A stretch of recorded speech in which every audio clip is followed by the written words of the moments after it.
Can he get that same kind of work done against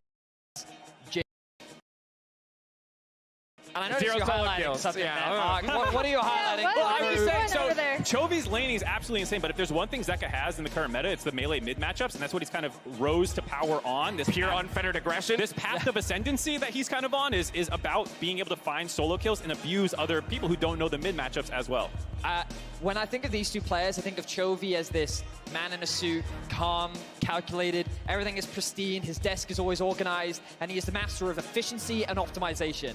When I see Zeka, I see him kicking in the door, he's wearing his jeans, Kool-Aid he's man. got his hoodie on, and he's just like, I'm ready to do whatever I gotta do to get the dub. He's also got like, 2 unnecessarily large chains dangling from his wrist. And he's ready to throw him out of anyone that stands in his way. And I think that that's one of the crazy things, because when we look across previous world champions, people have been criticized for their champion pools before. But if the world meta enables it, why would you not take advantage of that? And right now, this is his meta. Malzahar every game to a world championship? Please. That's also why I think the bot lane picks for DRX have actually become so important, right? Because if you are forced to respond to these pushing bot lanes, in particular the Ashheimer, if you're forced to respond to that, then guess what? Zeka is going to get Silas or Akali every single game. We only saw one of the EDG games where they actually did take that ban strategy of just taking those off the table. And he actually showed up on Azir and had a really strong performance there too. And this is why I'm extremely excited about the bot lane matchup as well. It's Ruler versus Deft. Obviously, from a narrative perspective, there's a lot of reasons as to why this is so hype.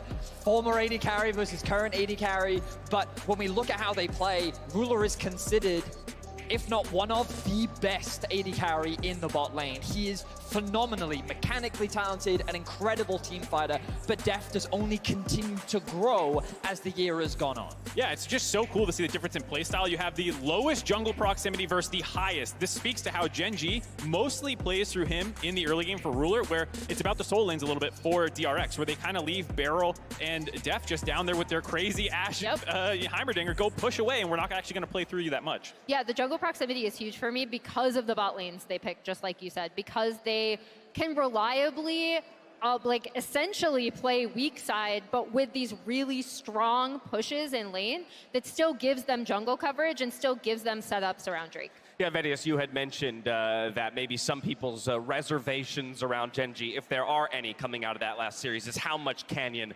pushed them. But I think the question then becomes, is Pyosik capable of doing similar things that Canyon was able to do for the side of DRX? Well, I think this is one of the big questions that we have, because what we saw from DRX in their quarterfinals was an ability to consistently get early leads against TDG. And a lot of that was off the back of Pyosik. And I know Emily, coming into this analyst desk prep, she was talking about how she wanted to highlight his improvements as an individual because of how talented he's grown. And I think he's a large part of really enabling his players and setting up DRX for success in the early game. Yeah, it's really interesting because Pyosik is someone who was kind of scouted off the ladder, highlighted as like, oh, this kid, even though he might be a one-trick by CB Max, to be able to be like, he has something. And he struggled with kind of a crisis of confidence, splitting time against Chuhan. Here we are seeing how Damwon Canyon kind of really got the better of Peanut in that series. I don't think Pyosik necessarily plays this style necessarily, but I do think he could take some notes from him and his early pathing to try to essentially cover his camps, especially if he's going on an invade, and working better with his lanes, because I think if there's anything I really want to highlight about Pyosik at this tournament, it's how much better he's actually looked playing with the lanes he has. It's the story of DRX as a whole, I think, when you get into their history. It's just like they've gotten so much better in such a short period of time. I personally find this so cool about League of Legends is how quickly you can become good if you've put the time in. Like Kingen and Zeka never finished higher than 4th in any regional event, any of their playoffs. They were not this like world-stomping team, and suddenly they're in semifinals because it's like right meta, we worked hard, we believe in ourselves, their confidence has grown, and just for these two soul laners to be so young and so unknown to now be doing this, I'm blown away. And I'll put a neat little bow on this with you, Vedius, talking about the supports just real quick. You missed Shephius on the desk. He had a lot of thoughts about, you know, picks that could maybe warp the series, and I think the supports in this series could be the ones that define it. Obviously, people are thinking Singed, Lehens, but it could be anything, and you never know how that's going to open up options for the rest of the team. Quite right. I think that we have to remember Beryl is world champion, world finalist. The man knows how to win games, and his creativity knows no bounds. But the same can be said for Lehend. I think they're going to be instrumental, but I also don't want to set any illusion. Gen.G are the heavy favorites coming into this semi-final, so DRX are going to have to show us something really creative, and that growth needs to continue if they want to stand a chance in today's best of 5. Without a doubt. It's a massive best of 5 that stands before us, but the stage is set and the teams are just about ready to dive into it. But before we get down into the arena, with the horrific events of October 29th in Seoul, Korea being declared a national tragedy, we are going to take a moment of silence and respect in solidarity with all broadcasters and members of the LoL Esports community around the world. We ask that you join us as we remember the lives lost and the pain being felt by an entire nation as Korea enters a week of national mourning. We stand in support alongside the people of Korea and those mourning around the world as one community, as one voice, and with one heart. Please join us in a moment of silence before we resume Worlds 2022.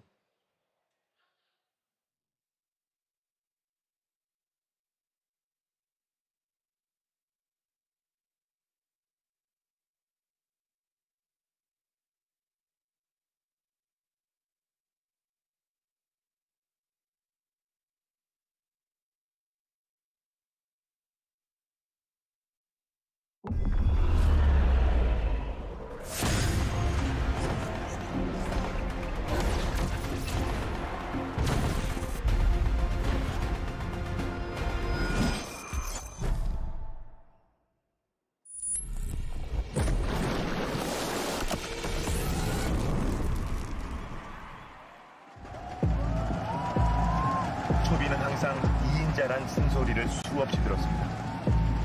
라인전의 킹이었지만 대회의 킹이 되지 못했죠.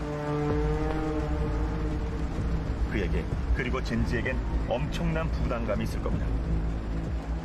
개인적으로 두려운 부분은 제가 저 자신한테 믿음이 부족할 때 그게 좀 두려울 것 같아요. 지금 제가 느끼는 이 두려움은 제 성장에 도움이 안 되는 것 같아서 해결하는 게 제일 나은 것 같아요.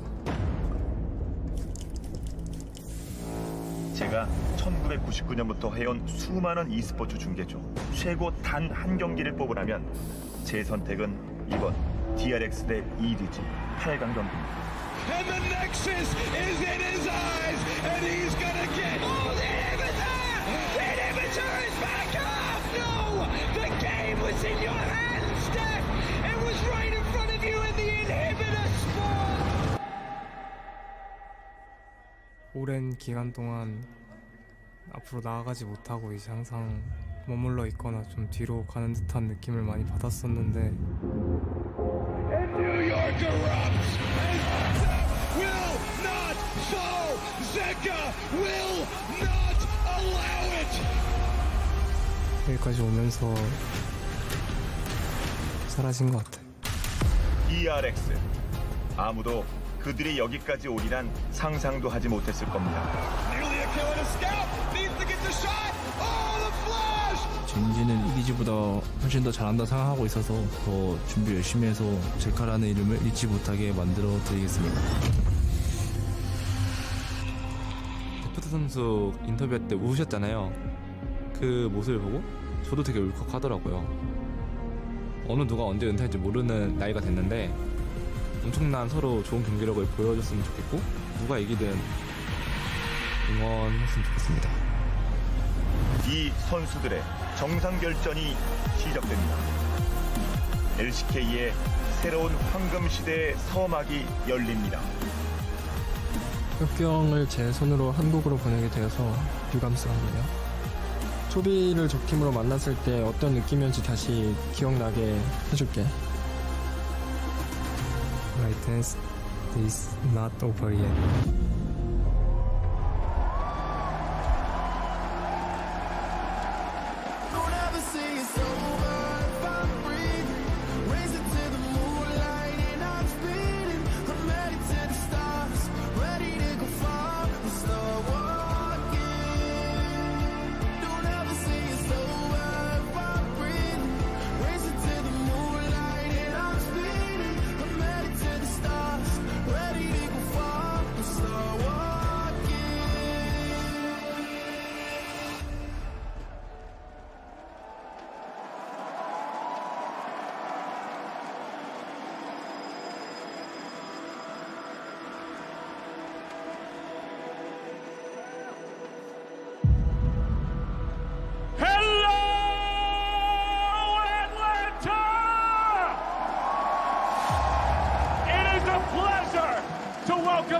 everyone from around the world to the State Farm Arena.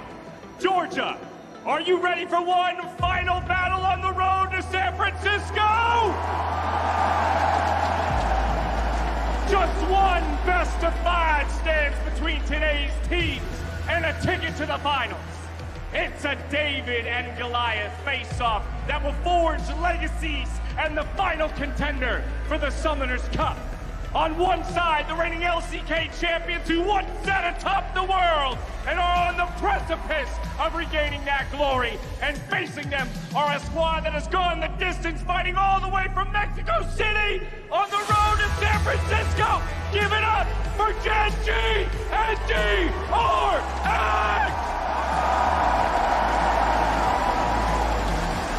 Starting from the top, facing former teammates and current rivals on his road to the title, it's Gen G's Doran! And his opponent today, stepping on to the semi-final stage in his first ever Worlds appearance, making good on his name, it's Kingen!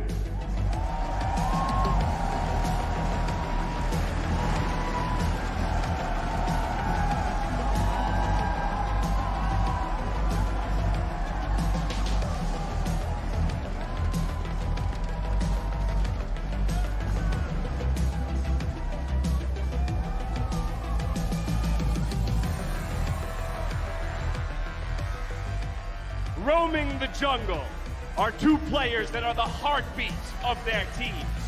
First, a pillar of League looking to etch his name into history. It's Peanut!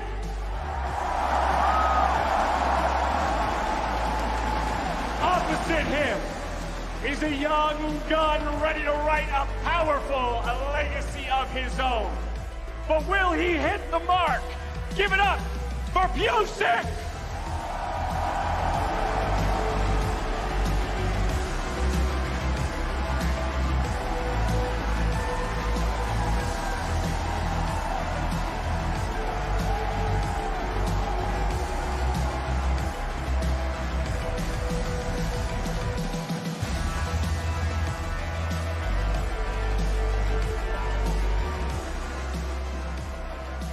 Looking at the mid lane, a player with performances so powerful they inspire prayer.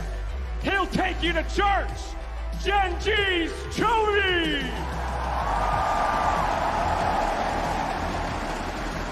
Opposite him, a player that exploded onto the world stage and looking to make sure those prayers go unanswered. DRX's Sika!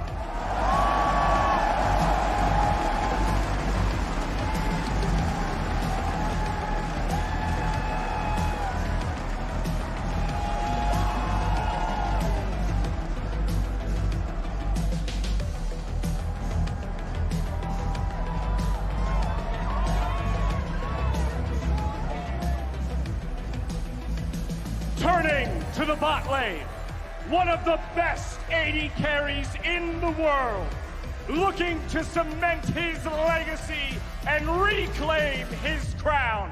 World Champion Ruler!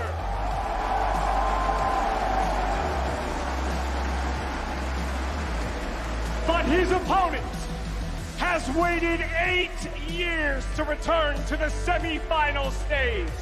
A man who broke free of the past to claim the future. DRX's Death!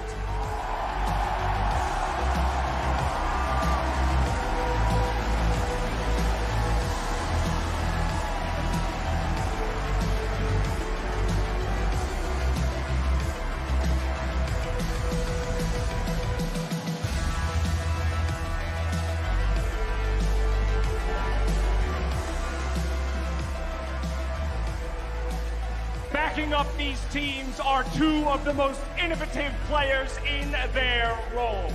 First up, a man who warps the meta and forces his opponents to find an answer. Gen G's Lehens! And for DRX, a world champion who's risen to the occasion when his team needed him most.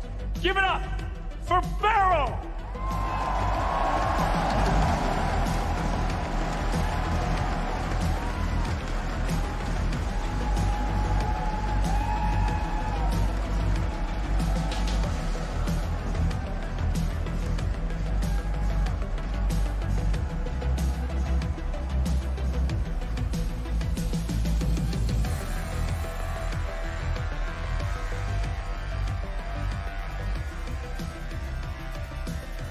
Today, one team will ascend to the championship stage, and the other will fall just short of the finish line. Atlanta, let me hear you make some noise for your semi-finalists, Gen G and DRX!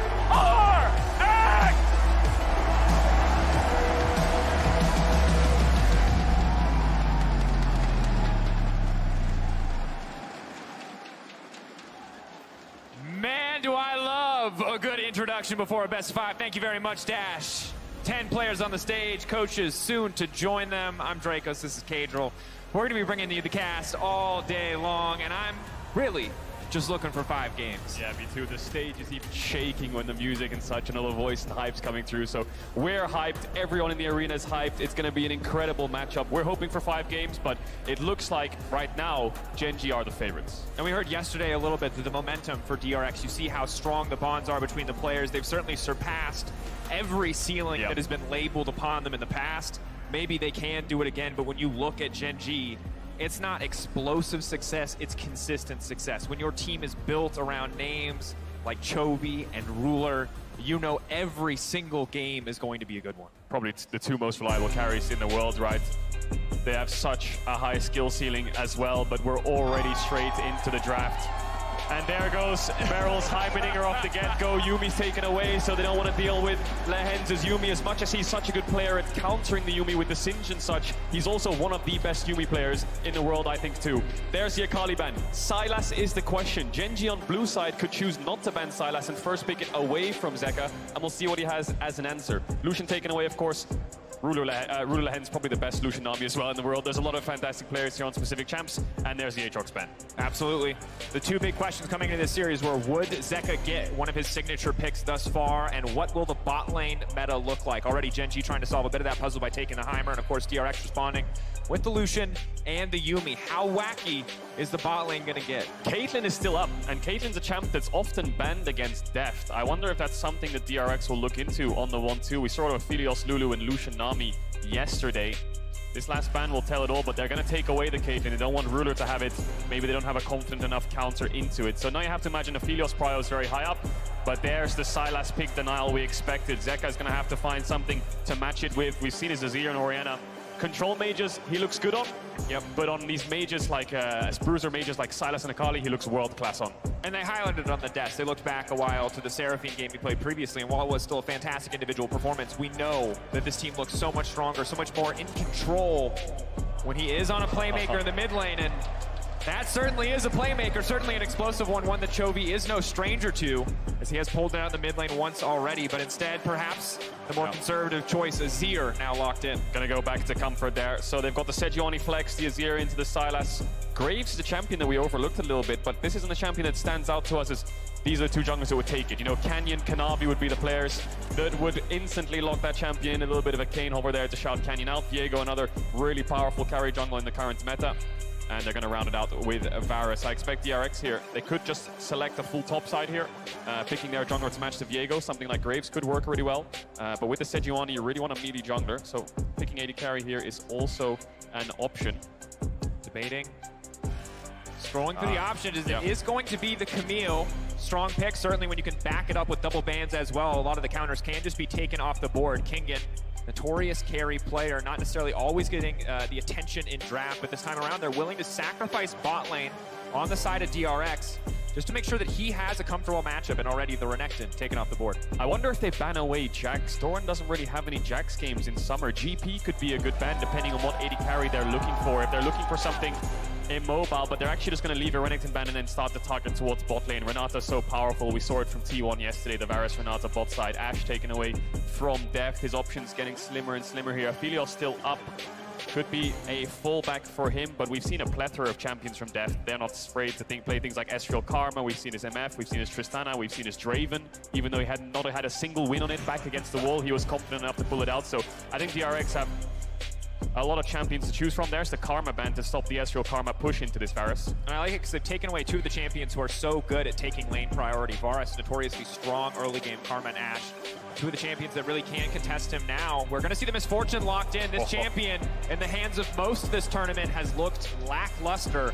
Ruler himself, alongside Lehens, pulling it out and looking clean against down one Kia last week. We'll see if Deft can repeat some of that success and what the pairing is going to be alongside Beryl. Yeah, I wonder if it's going into the realm of melee supports here. Lulu is up, but I'm not sure if they want to go for something like the Varus Lulu. We saw how vulnerable Lulu can be against champions like Camille with the full dive. Varus Tahm Kench is a much better option to keep your Varus safe against the Camille, so your support is a lot more beefy and a lot less likely to get picked off. Now it's just a case of top lane. Does he go for something like the GP? Jax is a good pick, Fiora is a good pick, but these aren't really the champions that we've seen out of Dora, and we've mostly seen, you know, the likes of Camille and Renekton and Maokai and Gnar. But he is going to be confident enough to lock the Fiora in. I think that's his first Fiora game of summer. And when we talk about Doran, we talk so often about team play and team fighting. His laning phase is solid, yes, but there we are. Soraka going to be the call here against the Tahm Kench. The silence incredibly powerful. And again, more curveballs being thrown by the DRX bottom lane. Oh, you love to see it. Going for the Soraka there. Normally in the Tahm Kench lanes, I see the Varus Tahm actually get pushed into the Soraka, but the Soraka will be so powerful in keeping the front line alive. And DRX have a little bit of dive with, of course, the Camille Sejuani. And with the Camille ult, we saw yesterday from T1, you could pick Nami and Lucian with the Camille. And as the Camille would ult, the Nami ult would come over the top of that. Here you've got an MF ult and a Soraka silence that can come over the top of that as well. So they don't have as much dive to follow up, but they have the range of abilities and ultimates to help King and out when he singles out that one target. And that is an alpaca in the audience. Pleasure to see you, sir. Don't know how you got out of the petting zoo, but you're more than welcome here. But of course, in this first game, lane phase is going to be massive because we really need to see if some of those explosive discrepancies are going to show themselves. Peanut, of course, struggled against Canyon, but Canyon, best in the world. They're going to have to see if Pyosik is up to the task to match him in this game. Peanut, notorious for creative early game pathing. If he can find an angle somewhere on the map, he will build a lead for the team. He definitely will, and he's going to have to find Pyosik. I think Pyosik will be hovering on the top side of the map.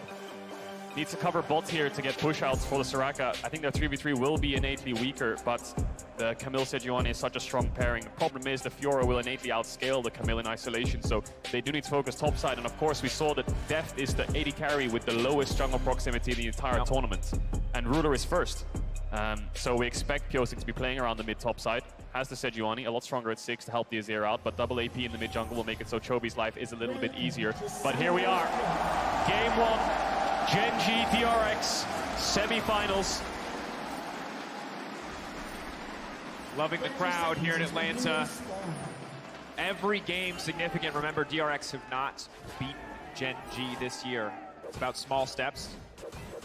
DRX have yet to falter, finding the reverse sweep, finding their way out of every single stage. We'll see if they can do that again today. But tracking the early game, again, early pathing, early impact in these lanes is going to be so important as we move on.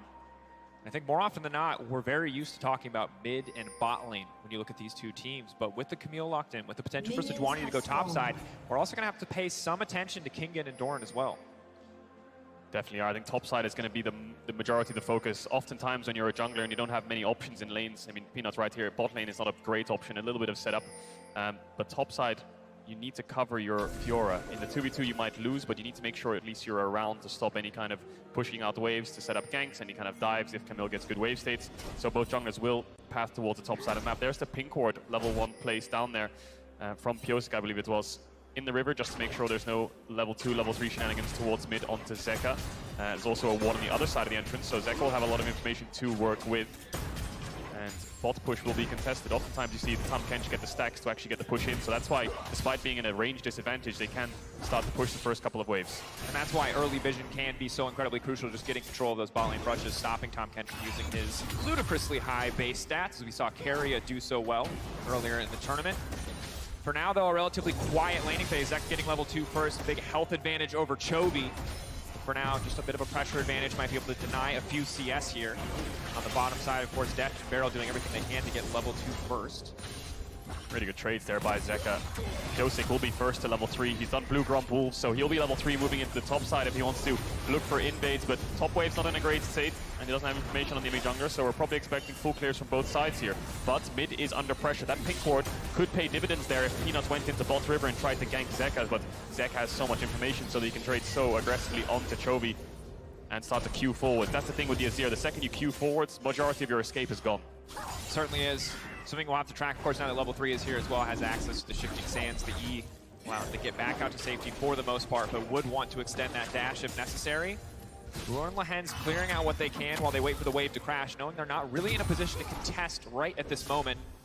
Of course, you can see Deft not opting for a second combat sum, opting instead to take the cleanse. Once level 6 comes around for Ruler, it's going to be so much harder for DRX to weather the storm in the bottom lane. A little bit more setup then, isn't there? So Peanuts can pay a visit. Right now he's going for a full clear. Looks like Pyosik's going to focus on his Krug, so he'll get to level 4, whereas Peanut wants to secure this early crab. Now that does mean if Pyosik bases and goes to bot side, he should be able to trade. Otherwise, Peanut, if he has the information, will look to double crab. So level up comes through. What's Pyosik's decision here? Does he base? Does he move towards mid? Does he move towards top? Looks like he's going to queue over the wall here, but the crab's already gone. Looking for the angle. But he is being sneaky here. They didn't spot him with the sweeper plant. This is an amazing position for the Sejuani. If he can just wait a little bit, hug this wall, and sneak up the side here, they could have set up onto Doran. They're not gonna Oh spot my him. god! Oh! He's... No, they spot him! Okay, wait, do they back up? Do they know? Yes, they do. Doran walking away.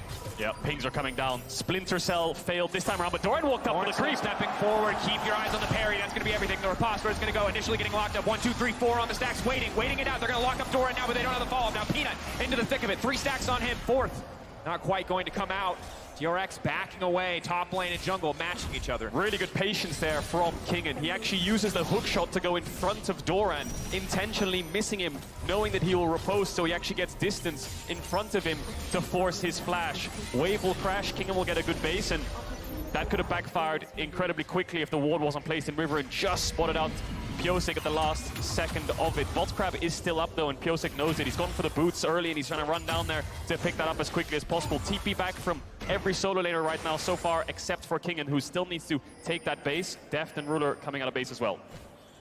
Tracking the itemization as well. Early Sheen for Fiora. No effective combat stats, but does have the passive. Has that extra damage to come through in the trades. See what DRX can do with that advantage on the top side of the map. Having that flash down, having that TP down. And while the TPs will be traded, we're looking at a 5-minute window where Doran's going to feel much more vulnerable, but it is one they have to capitalize on. It's unrealized advantage yet.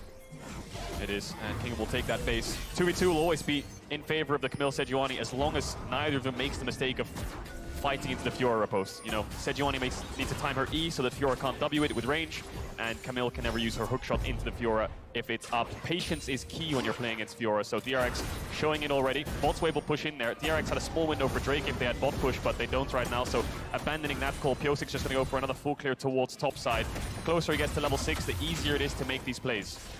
Certainly the case, and you can see on the early backs, Ruler opting instead of going for something like Sustain to match out the Bamsa from the side of Deft, opting for triple longsword, just extra AD, trying to push more of the individual advantage in trades. Varus, notoriously super oppressive, courtesy of the slow, the extra damage coming through on the procs as well. Looking at pings here, I think DRX were scared of some kind of top dive. The wave was crashing and there was a lot of assistance ping, so Pyosik's around.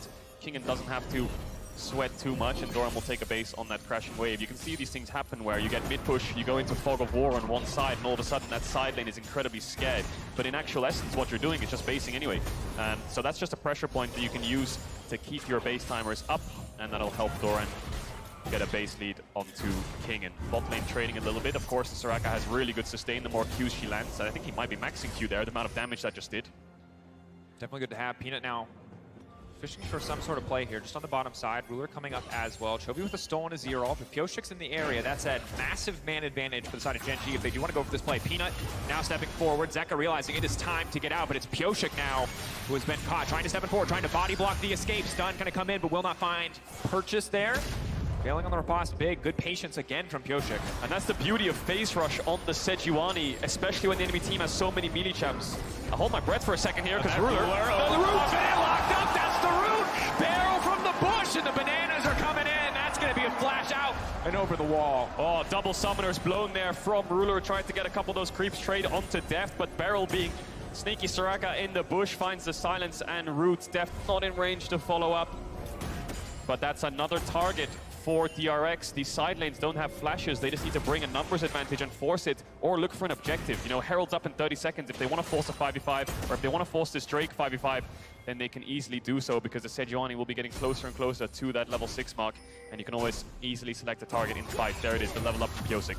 And if you look at this game from DRX's perspective, a lot of small advantages going over to them, and now they're going to try to capitalize on them.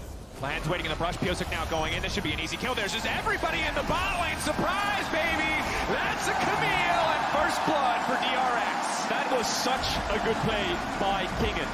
He got helped out by Pyosik in the 2v2 top side to force Doran's flash. The wave crashed, Doran had to catch it and base and TP back. Kingen could run back to that lane. So what he does then is he pays his bot side back by ganking down there and then TPing back up. Problem is though is, oh, I think he stole it. Did he just take that one away from Pyosik? Oh, man. He did. That hurts. I mean, he's the ruler for a reason. He is. The man don't miss. The man don't miss. That's a crab over to Ruler. Pyosik's gonna start up the dragon. It's Furus, I think. Soloing the Herald. Yeah, soloing the Herald here, Doran, knowing that they need to cross map quickly. And remember that Camille is just coming up top lane to catch this massive wave. There's still a CS difference, so it was not without cost that Kingen went down to the bottom lane that he got that first blood, but it's a trade objective for Ruler. No. Not again. You can't do this to them. No, he has a 900 damage smite. He can't steal this. There's Varus Q does a lot of damage. Charge? Okay. All right. Doesn't have the damage. Good smite. Everybody- Pyosik being safe, and it's a trade of neutrals. Herald over to Genji, Dragon over to DRX. Question is, where will they use this Herald? You have to expect it to be topside. Peanut doing a little bit of counter jungling. Red buff's up. Pyosik will spot him, but there's a ward there, so Peanut knows he's around. Chovy has mid push. Also difficult. The red buff is up and available. Similarly, the empowered recall allows him to get out quite quickly. Oh, this is one of those moments where you have to find him. You know he's in your jungle somewhere, but in actual fact, he's based with the Herald, so Pyosik will check his camps and make sure he's safe, and we'll clear those up. This is the second time you've highlighted that, but the absence of information, what could be waiting for you in the fog of war, something that always has to be respected on either side. Chovy getting spotted as he returns to mid, getting that information over to Zeka, and as we take stock of the lane state, 10 CS lead on the top side of the map. Bot lane very much in favor of Deft on the back of some early lane pressure as well as that positive sum trade. So overall, things going pretty well right now. Oh, that was side of DRX. That was really smart from Deft. He knew Ruler was hugging the wall, so he couldn't go up, so he actually ulted right through the wave in his face, knowing the only way he could run is backwards. So he used the E first to slow him. Gets a really good trade and takes a base, and now he'll run back to lane as quick as possible with that 20 CS lead and keep up the pressure. Still no summoners on that bot side. 3 minutes, 40 seconds away from the dragon, and we expect the game to be slow like this because on one side, DRX have a fantastic scaling with Azir and Soraka and things like this. Really good team fight with MF. And Genji want to scale because they're playing safe with Varus Tom, and the Fiora will do well into the Fiora the later the game the later the game goes. Certainly the case. And I like what we're seeing as well from Deft in terms of itemization. Early BT has been super popular, allows you to mitigate a lot of trading, as well as just raw AD for your ultimate. But most importantly, the dreamy life of any MF main is you just don't have to buy boots. Yep. Feels good. Just strut your way back to lane, although could come to haunt him depending on how aggressive Lahenz wants to get. Deft's been holding this freeze here for so long. Beryl gonna stop Chovy's base, and it just makes it so that Genji's ruler Genji's bot lane, feels so exposed when they walk up to try and push out these waves and crash them. Especially given that Peanut's hovering top the majority of the time. But I think what DRX are saying now is they want a Herald somewhere and we need to match it. So Beryl's looking for information through the map. Because Deft's freezing bot here, Ruler says we're not going to go back down there. We're going to run towards the top side, go 4-man here, and likely place the Herald down. So DRX are ready to respond, ready to cover. We'll see what Zeka's movement is here, because he could TP up this tower to help the defense. We'll see what Deft does as well. He's going to hold the freeze, he's going to fast push. Peanut Stepping forward. Oh. Peanut, the patience here, waiting till he's got backup so they cannot collapse on him. Does not overplay his hand. Dorn and Ruler now stepping forward. DRX doing what they can to clear the wave for now. Certainly do not have the best tools to stop this push from happening. This is a really good map read here from DRX. They just stopped the Herald in its tracks. They can't place it now, Genji. It's an even numbers, and Chovy's gone towards bot with no unleashed TP, meaning Zeka has the mid push. But they need to force something. The second this wave dies, that's it. The play's off, and they have 2 minutes left for plates. And a reminder that so many creeps are dying. So much money that Genji could have had is dying on that bottom side of the map, is dying in this mid lane as we see Chovy return back. So DRX being there not only stops the Herald, but takes so much potential income away from the side of Genji. Might just have to be a case of Peanut placing it either top or mid to get gold for himself. But eventually DRX will have to back off of this top side because Deft is still bot. So if they just keep rinse and repeating, DRX will back away. And now with this wave coming in, the Herald will likely be put down. The golds will be funneled over to Ruler, who's struggling. It's interesting that Gen G don't give the gold to Doran.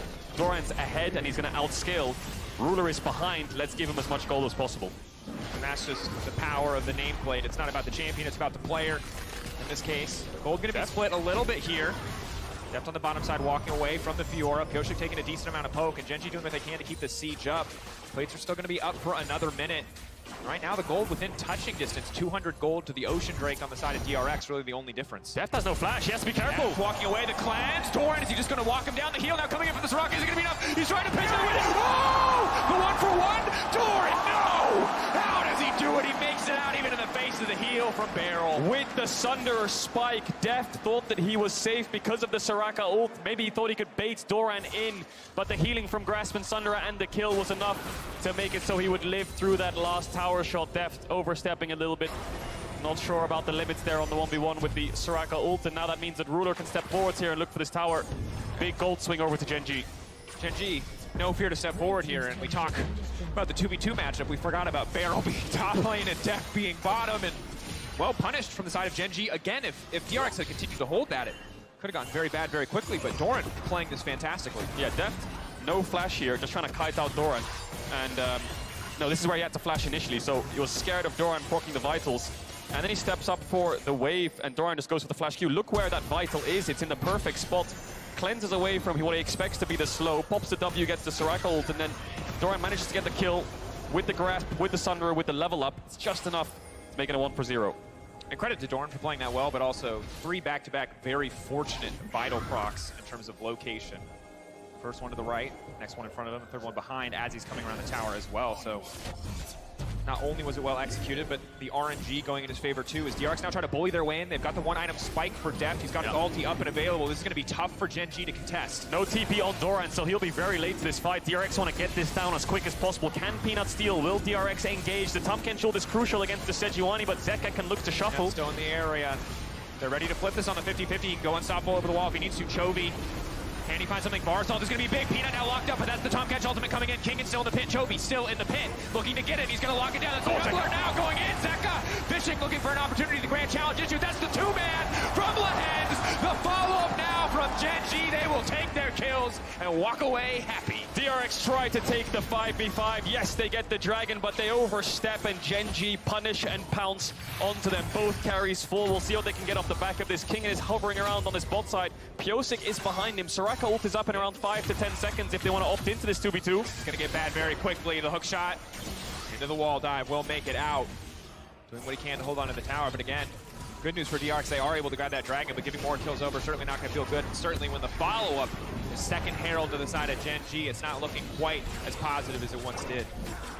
A lot of tools now for Gen G to work with. We'll look at this one again because I think the Varus ult comes out here onto Pyosik, so he can't hit the dragon, so he decides to ult onto Peanut, who gets the ultimate from Tahm Kench. Now the fight slows down a bit, but then Zeka tries to make it an explosive one. So the dragon goes over to Pyosik, but let's keep our eyes on the Azir here. He goes for Peanut and tries to flash predict, but he actually knocks him away rather than towards his team. I wonder if he could have pushed him into DRX. They could have picked up that kill. Chovy arrives, Doran arrives, and with the gap closed, DRX have no way out. And you can see in theory how much value you can get out of DRX's composition when you can take out 1 or 2 members when a fight begins. But if you fumble some of those major cooldowns, it is so easy for Lehens, for Chovy, for Doran, Peanut, for all of the members of this team, this lineup, to turn on you in an instant. This is why Gen G has just been so successful throughout the year. 50 wins and 9 losses, something along those lines after the quarterfinals since the start of Summer Split. Their carries are just absolute rocks. Look at Chovy CS right now. He's up 20 over Zeka despite losing the push, was juggling mid and bot waves. Ruder fell behind a little bit, but Gen G know exactly how to get him back in the game. Of course, he has #1 jungle proximity. Peanut always hovering around his AD carry. Here comes the second Herald onto this mid tower. Deft doesn't have the MF ult for the next 3 or 4 seconds, so he can't use it. Breaking mid lane. Are they going to push for the second charge here? MF ult's up now. They can get that out before any other objectives are up. Feel pretty good. Just going to be the charge for now. A bit more poke, a bit more damage. Chovy now retreating. It's going to be another Cloud Drake. Shout out to our boy Atlas. Cloud Soul indeed, yeah. It's roughly a 4k gold lead here for Gen G. DRX The only saving grace is they have 2 dragons under their belt, but the Cloud Soul is not a great combat soul to have. You would much rather have something like the Infernal or the Hex deck. But it's still a soul, and they'll try to keep focusing on these dragon stacks. Problem is they have his Zeka on a side lane is really, really exposed. He has no tower next to him. Yes, he has his passive that he can put down right now, but if he doesn't have his jungler hovering around, he's a very easy target for Gen G. If they just push in mid and move towards top, Lehens is already on the way up. Peanuts right behind him. They have TP on Kingen and a Soraka ult to keep him alive, but this will always be a pressure point for Gen G playing on 2 lanes. And with Pyosik shadowing on the bottom side, maybe hoping to find a pick, it just means that the entirety of the top side jungle is off limits. Doran gonna find the parry, now dashing out to safety. What's he gonna get? Grand Challenge, looking for multiple marks. Now gonna get locked up in the Hex deck, although Mayhem should just fall here. A little bit more healing. Is it going to be enough? Needs to dash forward, but no, that's the shutdown. Hit him with the flail and walk away. Big shutdown now over to DRX. It's a shame it didn't go into King, and that'll sting because it went onto their Sejuani, but a kill's a kill. They actually saved the mid tier 2 with the MF ult, but I think Gen G can stick around. Chobi's actually just going to push out top and TP down here to keep the tower alive, so it's a kill, but it's not an objective. Need a little bit more than that, DRX, but they have to send 2 members to kill this Fiora. The Camille will not win 1v1 with the Fiora being this far ahead. So, desperation moves on numbers advantage, but it's their only real way to find these plays. Certainly is a tricky map state. It's only going to get harder as Gen G holding on to this 3K gold lead. And as you highlighted earlier, Cloud Soul is going to be important. You got an MF on your team. You love to have those ultis. It's a similar story for Soraka, but it's not infernal. It's not something that could offer you much more effective combat stats. Hopefully outvalue some of the champions on the opposite side. So for now, a brief period of quiet before the next dragon. 1 minute away, 1:30 on the Baron. Neither of these teams so far ahead that they can just start a Baron up. So a quieter mid game here. And I think this is the nature of game 1s and best of 5 K-Drills. We so often see game 1 a testing ground. Games 2, 3, 4, 5, whatever you're going to talk about, often much more explosive, much more bloody. But game 1 often really about testing your metal, poking, looking for weaknesses, trying to find those avenues and angles. Gen G take control of mid. Yeah, T1, of course, losing that game yesterday in game 1, but then bouncing back as the series progressed is a good example of that. So what DRX have done right now on the map is they've actually sent Kingen towards top. They know that bot side is a liability and they can't stick around there for too long, and Zeka will never get this top push, so they said, let's just cross-map. Let's just force a tier 2 top while they go towards a dragon, and we'll race them on side lanes to trade gold. It's always good to trade gold when you're behind, and when you're ahead, you always want to trade to your own benefit, but now it's 1 for 1 in towers so far. It might be 2 for 2, but Doran has flash. He's playing a very confident next to Lehens. Really want to get this kill, but of course the Tahm Kench being there stops it in its track. It's going to be tower for tower now match. DRX trying really hard to overload top side. They will get the tower trade, but very little else past that. The losing play for this would be you would actually give up the dragon, but DRX, seeing Lehens and Doran up towards that top side, they say, well, we'll just run towards mid here as 5, push this wave in, and I expect them to go towards bot side or decide to back away and give up this dragon, but no, they're staying around looking for this mid tower. Gen G, Chobi doesn't have the TP, so he can't look to flank them. They are going to move into this bot side river. They are going to take out a little bit of this vision, but they just got a lot of gold in their back pockets and they haven't spent it, so opting into a fight is very dangerous. Giving Gen G just 1 dragon at 20 minutes is not that much of a pain. And going to be very difficult to force that fight, especially when Chovy already at 2 items. Shadow Flame as well as the Everfrost here. Going to be a very difficult man to lock down and to shut down in these fights. Doran just clearing out vision, gets that top wave pushed in, and the map state returns to normalcy. So Gen G realizing that DRX have backed away, knowing that they are stronger in the fight, will take the free dragon. It's been a consistent 4,000 gold lead roughly for Gen G over the last 3 or 4 minutes. They're holding on to it. It's very hard for DRX to find plays. Doran is their best target, but Chobi's constantly pushing out sides and just disappearing into fog of war. Here comes the top pressure again for DRX. The benefit of this is if you commit numbers top for pressure, then of course you get vision around Baron, which will help you slow the game down. Peanut finds Pyosik. Zeka's looking for this blue buff. Chovy is on the way. This could be dangerous if they overstay for too long. Will Zeka get it? Yes, he will. And they will get out. Death's just farming up. Kingen was hovering around, but he'll go back towards the bot side now. So DRX trying to get as much shallow vision on this top side as possible, putting down some pinks, buying time for this Azir. Scaling. Zeka, 1.5 items. Now going to be 2 as he backs and finishes the Morellonomicon. Grabs an extra Amp Tome as well, but definitely not full on late game Azir status quite yet in the game. The Azir is really far behind, isn't he? Just bought the Morello now, so that'll help out a little bit, but needs a lot more damage. Completing that Morello doesn't give you that much of a power spike. The Azir really wants to... I think he was looking for a shuffle there, Zeka, or some kind of WE to get closer with his Q to actually chunk Peanut out, but he needs to get a Rabadons as quick as possible. Build up to that late game Azir threat. Now they're going to contest some mid waves here. DRX will get the push out because Gen G are showing both their solo laners on side. So TP actually coming in from Chovy. Maybe he was scared they were going to force that tower.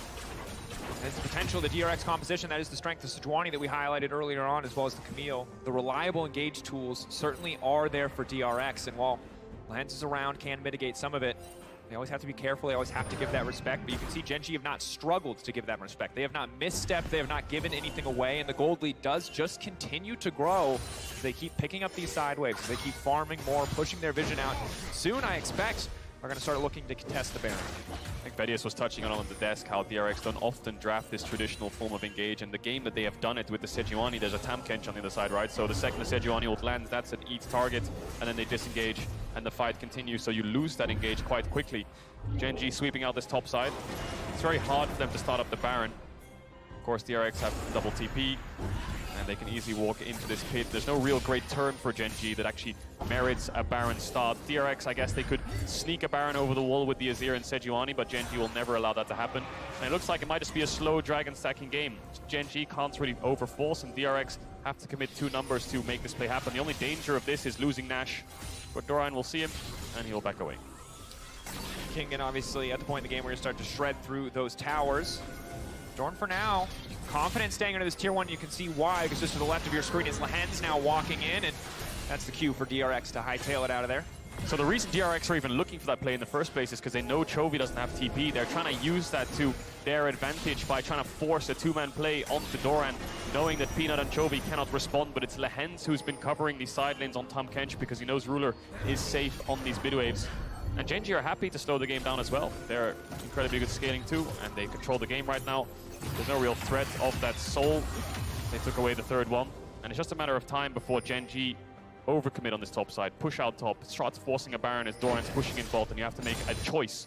Do you stop Doran with your jungle top, or do you give up the Baron? And of course, DRX will always try to fight the Baron, but Gen G needs to hit towards that 3-item spike before they can force it.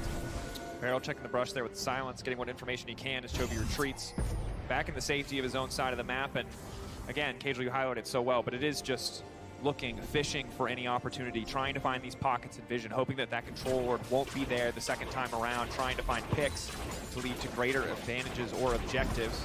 Because again, as long as neither team feels confident enough to just force start the Baron, it's going to be about playing for the next dragon. It's going to be about playing for these side lanes, finding these objectives. DRX obviously very easy for them to look at that tier 1 in the bottom lane, the next target in their eyes. And let's not forget, of course, DRX are 0-8 against Gen G this year. 0-12 overall, but they've never beaten Gen G once this year in the best of 3s. And there's often been games like in the first round of summer regular season where they're playing Kog'Maw, Seraphine, Lulu, and they're ahead. They have Ocean Soul, they're up 5k gold or something, and then they throw the game away around Elder Dragons. So DRX have always struggled. Gen G's almost like their kryptonite at times in the regular season.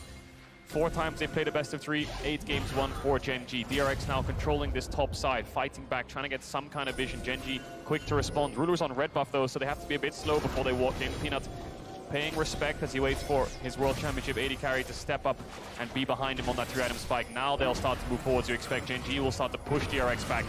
They see an opportunity, they want to get it because Deft is waiting over the wall, but keep your eyes on the ultimate. It could be big, but it is not enough. Leaping in now, Chovy diving to the backline, taking the ultimate away from Kingen and finding the kill. Just like that, Gen G see their opportunity and they're right onto the Baron. Ruler arrives, and in a blink of an eye, he starts to fight onto Pyosik. Actually gets the kill in the roots, so Pyosik can't even respond, do anything at all. Chovy takes away the Camille ult, E-Flash ult on top of Beryl. He has no way out, and Gen G, with that one fight, now have a Baron in their hands. TP coming in here from Chovy. They want to force this mid push so they can secure the dragon as well. They don't want DRX to get absolutely anything. Zeka was hovering around that dragon pit, trying to trade it as an objective, try and find some kind of consolation prize. But now with this 1-3-1, Gen G will start to run away with it. And you can see why Gen G are so confident to keep scaling into this game when they're coming in from multiple angles, when Deft is not there, when the DRX do not have that strong front-to-back team fight. They just get picked to pieces. So he's rooted into a stun. I think it was the repulse from Pura, instantly get the kill, or the Viego W, but there's Chovy with the stolen Hextech ultimatum, just dashes forwards, flashes on the Soraka. He knows that the Soraka is a key target in these fights, and DRX, as much as they wanted to contest there, they didn't even stand a bloody chance, did they? Ruler just melted straight through their front line. And again, this is what we talked about. You spend the whole game fishing, and all it takes is one misstep, one over-eager attempt to gain control of the Baron for the game to fall further out of the hands of DRX. And while scaling versus scaling certainly is something that has to be considered, and execution will always be a part of the equation, 7K gold starts to feel more and more insurmountable. The Baron buff as well, 2 minutes left. The only good news is they don't have the best champions in the world to try and force a siege. Yeah, they're going to grab a couple tier 2s, but short of a DRX mistake, very unlikely they'll grab anything else. That said, Len's there to back up, waiting, going to go for the Devour, waiting out the timer. TP now coming in. Gen G think they have their fight. Now it's the Camille that's been isolated instantly. Doran now leaping forward. Grand challenge, stepping in, finding a bit more healing. DRX on the back foot. Gen G, they want more. They got the wave to back them up. A single cannon minion barrel locked down. Barrel taken out. Death to the Soraka. Now the single cannon minion, all that remains. Zeka gonna clear that one out. A new wave to come in, and Gen G taking control of the mid lane. Health bars are low, so Gen G are going to send their top jungle to force down this tier 2 on the top side while Ruler gets through this tier 3 in mid. DRX have thrown so many things at Gen G, but they found a response to absolutely everything. And you can't really blame DRX. Their only plays this game have been overcommitting numbers to side. How can they engage mid up against this Tahm Kench with a Sejuani on your team, with a Soraka on your team? It's so hard to dive onto them and follow up. Your best bet is these side plays, but Gen G know it. Lehens has been covering. Doran's ready with the TPs. Chovy too. And the second they overstep for it, Gen G are there. And again, DRX think that they have their avenue, they think they have their opening, but both of the single target CC options come out. That is the cue for Lehens to use the Devour. And effortless now for Doran to turn. Gives enough respect to back away, but DRX running out of time, at a deficit. And right now, Gen G absolutely out executing. Barrel no flash there, instantly picked up by the Overfrost of Chovy. No way out.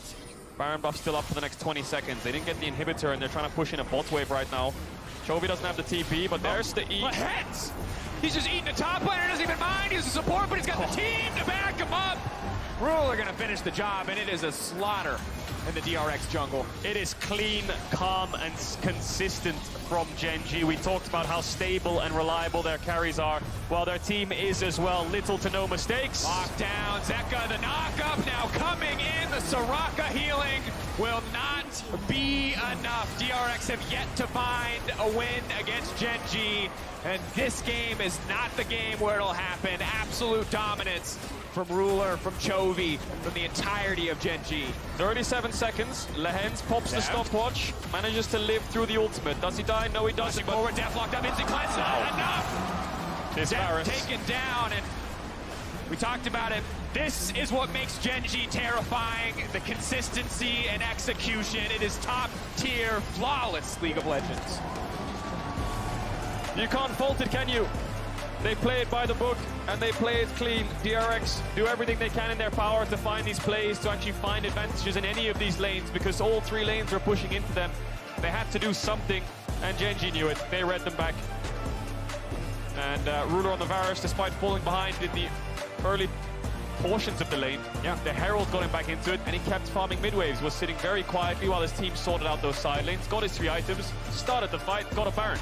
So, can't really fault it. Yeah, absolutely. And I think the team-wide effort to make sure that the Camille and the Sejuani looked absolutely useless this game is outstanding play across the board. It is not just the Tahm Kench pick, it was the excellent vision, it was the discipline to not over-push in the side lanes, because this could have been a much more explosive, much more bloody game, but Gen G were just in total control of the map. Yeah, I think DRX want the games to be faster paced. They want Zeka on something that can fight back, not on Azir that can scale. So now I expect DRX to go over to blue side, and it gets a bit complicated for Gen G, because you've got things like Yuumi, Caitlyn, Akali, Sylas, Aatrox. What are you going to leave open that DRX is going to take away to make sure the game is a lot more bloody? It's a difficult puzzle that has to be solved. Of course, see what DRX want to bring to the table. If it's the exact same bands, you can obviously look towards things like Sylas, see what Zeka can do on it. But sadly for DRX, we know what you want to see from them, and those options in draft are limited. It is the Akali, it is the Sylas, and it is going to put them on the back foot. So I feel like in order for them to break through yet another ceiling, whether it was quarters or now into semis, whether it was making out of the LCK, if they want to take another leap forward, we're going to need to see another level. We're going to need to see more from these players. Yeah, and despite this being a disastrous game 1 for DRX and a heartbreaking one in that sense of just they can't do anything, they were down 0-2 against EDG, right? We always doubt DRX, so I expect them to bounce back a lot heavier in this game too because of blue side, and we'll see a much quicker pace game, I expect. I certainly do as well. Of course, if more than a month of nonstop Worlds action is not enough to satiate you, check out the Riff Reaction podcast on Spotify for even more tasty League content. Every week, hosts Emily Rand and Travis Gafford share the latest League news, deliver hot takes, and respond to fan questions. Of course, stay tuned for the World's final episode, which is dropping soon. And while you queue up the next episode, while you step away, we're going to be breaking down the game at the analyst desk. Thank you so much, Dracos, and welcome back to the analyst desk here at the State Farm Arena. I love me some riff reaction with Travis Gafford and Emily Rand. Luckily, we got Emily Rand on the desk here to help us break down this series as it happens. Gen G striking first blood and bringing the series to 1-0. But Vedius, what a different pace we have going here in this series as compared to yesterday. Averaging almost a kill per minute yesterday, and today it was like a kill every 5 minutes? It was an LCK classic, I would say. The rotations. We saw a lot of map movements. We saw a lot of quite clever play pretty much at every stage. I just want to quickly touch on the draft and their approach because we talked so much about it coming into this matchup. And what I'll say is we saw a similar trend from DRX in terms of their limited engage, kind of multiple spread approach with the Sejuani being the primary response to start fights. The Tahm Kench answer from Gen G was just so smart. And I think that they recognize this approach from DRX and made their options very hard, which put a lot of responsibility and pressure on DRX to get early advantages. Yeah, it was a little bit surprising after they saw the Varus that they didn't respond in 4-5 with that TK ban. I was a little surprised at that. But the other thing we saw, to your point, that was a little bit out of the ordinary, even with a comfortable kind of pushing lane, was that they did pay attention and get first blood on bot side. That did allow them to get first Drake. It did give them a lot of control, and it did look for a little bit like this MF Soraka lane was going to do quite well going forward. Yeah, and Mark, this is where I want to jump to second blood. Doran finding a solo kill in the bot lane on Def to kind of talk about the way that these two teams navigated the early game, and Gen G was kind of able to wrestle their way out of bad lane assignments. So you're obviously going to be paying attention to solo kill. This is not actually what we care about here. It's actually the minimap. This is the important part of the replay, is how long they've been in this lane assignment. The fact that they had... there's supposed to be more to this replay at the beginning, but they had been up there, leaving Barrel with the Camille in the top lane for that entire extended sequence. And that's actually how Gen G got back in this game. We talk about how good they are about picking things apart. The fact that they realize our bot lane's going bad, first blood happened down there, we've been losing flashes, they go rotate up to the top side, make this lane swap happen, and unfortunately for DRX, they just have the wrong read, thinking that they can just leave Def down there on the bot side.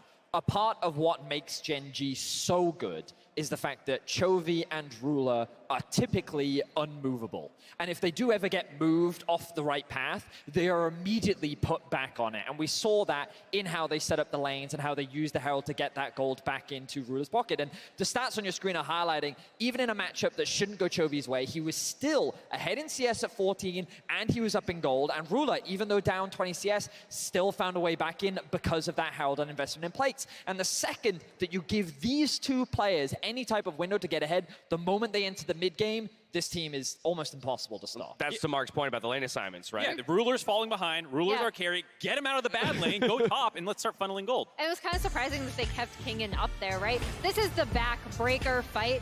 After that happened on the top side, they got Ruler back into the game. It did look like DRX were kind of stuck. They were like, well, we kind of want to stall this out, and Gen G's like, okay, that's fine. Like, as soon as we engage on you and pick one of you off, we completely take over the game, and this is kind of where we see the difference between Gen G and DRX as teams, unfortunately, going back through the entire LCK season and coming into this tournament. This is exactly why Gen G is such an overwhelming favorite, is because they just see the map a lot better. They know exactly how to get themselves out of disadvantageous positions, and during a lot of that mid-game posturing, Gen G really took over the entire map, and DRX didn't know what to do. I think that moving into the next game, DRX need to up the tempo a bit. I think what we saw in terms of the formula for challenging this roster was attacking the jungle early from Canyon. Now, of course, that's no easy feat. Canyon is, quite the individual.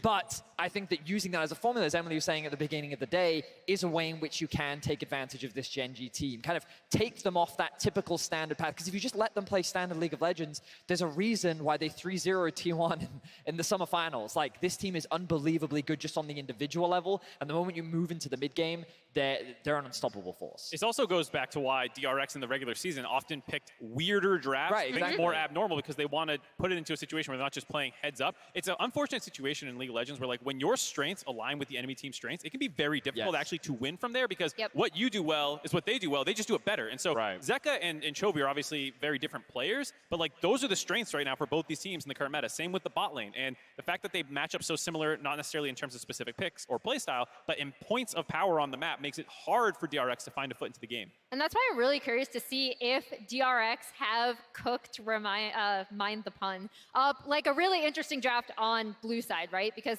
we just saw they are going to be swapping to the blue side, and I'm really wondering if we get to, if Gen G rather, are going to end up banning the Heimer on red, if they're going to have to end up banning Yuumi on red. I'm really curious to see what this does to swap it up and what kind of pushing lane they might have. It just makes me wonder if they attended Sheffius's restaurant last night. Yeah, that's the only way you're going to cook something creative up and maybe take down Draft poisoning.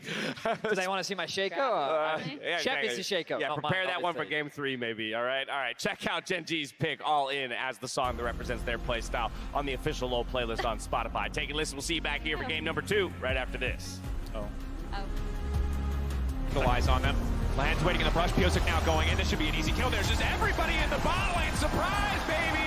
That's a Camille and first blood for DRX. Zeka fishing, looking for an opportunity to grand challenge issue. That's the 2-man from Lahan's. The follow-up now from Gen G. They will take their kills down. Zeka, the knock-up now coming in. The Soraka healing will not be enough. DRX have yet to find a win against Gen G.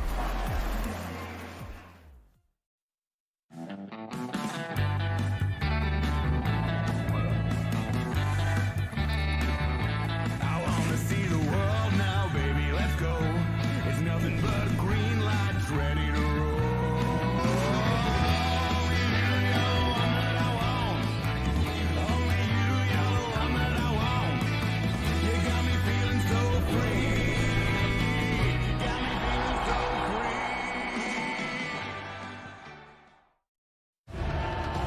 Behind 21 epic days of epicness. Behind 1 billion hours of drop jaws. Behind every match, every broadcast, every moment at League of Legends World Championship 2022 is the network capable of making it all happen. The Cisco Network, aka The Realm. Cisco, powering the future of esports.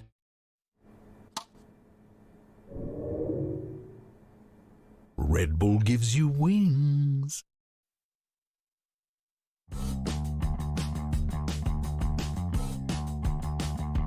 Bring me the next shiny new thing. Bring me the next shiny new thing. Bring me the next shiny new thing.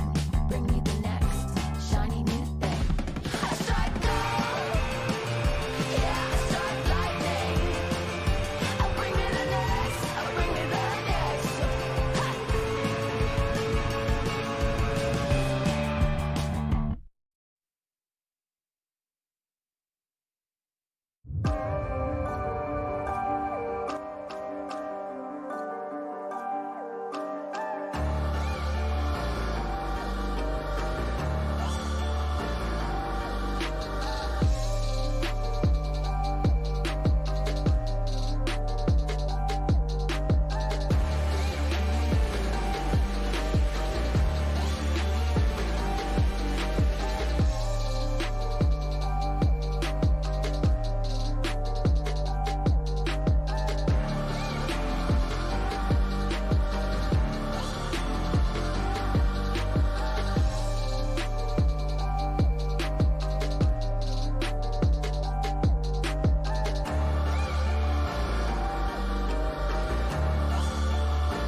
Welcome back to the State Farm Arena ahead of Game 2 in our semifinal series. As we, excuse me, got a little frog in my throat, getting a little overexcited here, but as we grow ever closer to crowning our next world champions, a reminder, if you can't make it to San Francisco for the finals, you can watch on the big screen with friends and family at one of 600 theaters and counting near you. Use the QR code below to purchase tickets.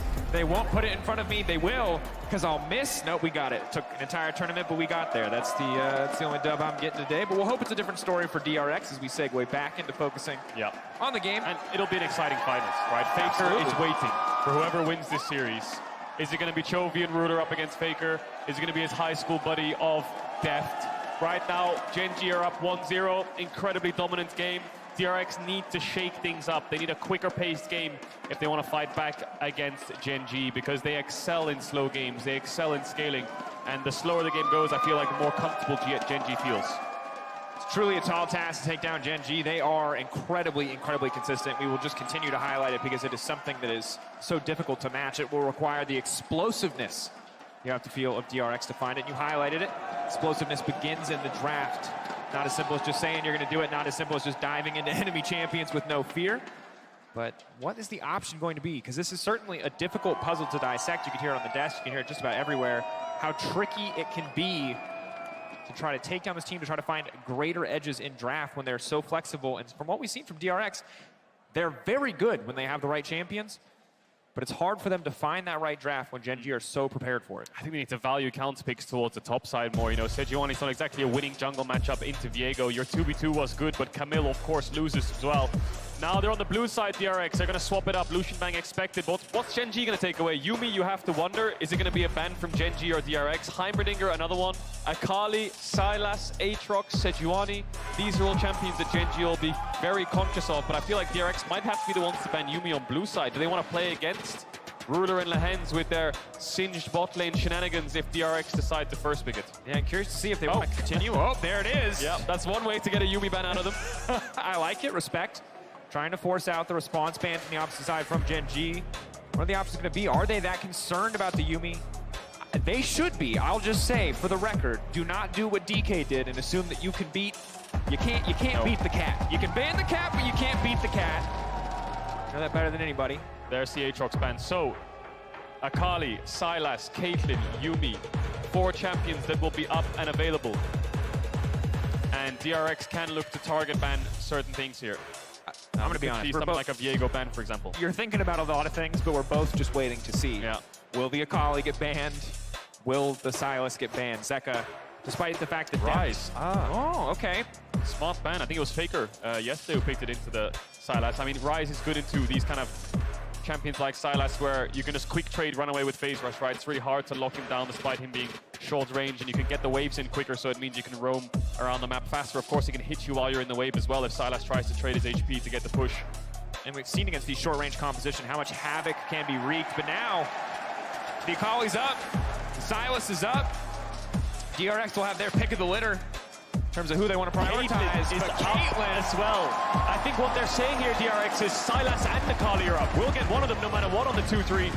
We'll prioritize Caitlyn here. Now, Gen G has the options of things like Sejuani, Viego, their preference on this mid matchup. And for bot lane, they might have to lean towards something like Varus again into this Caitlyn. They will have support counterpick on red side, so that helps out a little bit. But DRX here are probably just going to pick Akali or Sylas on 2 with a Lux on 3. Lux would certainly make a lot of sense. Definitely the premier pairing for that option. Sylas going to be the lock-in, and you can see overall the more flexible champion. Based on what we've seen thus far, Zeka definitely coming out on top of that matchup more often than not. The Sylas into Akali. Have to assume they'll lock it in, but see if there are any bot lane responses from the side of Gen G. Instead, though, again, when you have so many specific target bans, more and more of the S tiers leak through. Graves feels like undisputed king of the jungle, but so frequently taken off the board, will now go into the hands of Peanut. And of course, Graves, you have to think about the level 1s. DRX needs to be very aware of what could Peanut do level 1 with the late invades. And how does he want to match the Graves? I'd be very shocked if they drop the Akali and actually prioritize jungle here if they drop support. Especially given that Gen G haven't picked their AD carry yet. But it could be a teaser of what's to come. No, it's blocked in. It's going to be the Kindred. They're going to drop support by the looks of it. Wow. Kindred, of course, Piosik. Are they willing to drop the Akali for Zeka? A pick that has gotten so much done for DRX to make sure that their bot lane is that they are. Zeka, he wants us to remember the name. He wants us to remember that he is not afraid to take the back foot and a few more target bans to make sure that his bot lane can come out on top.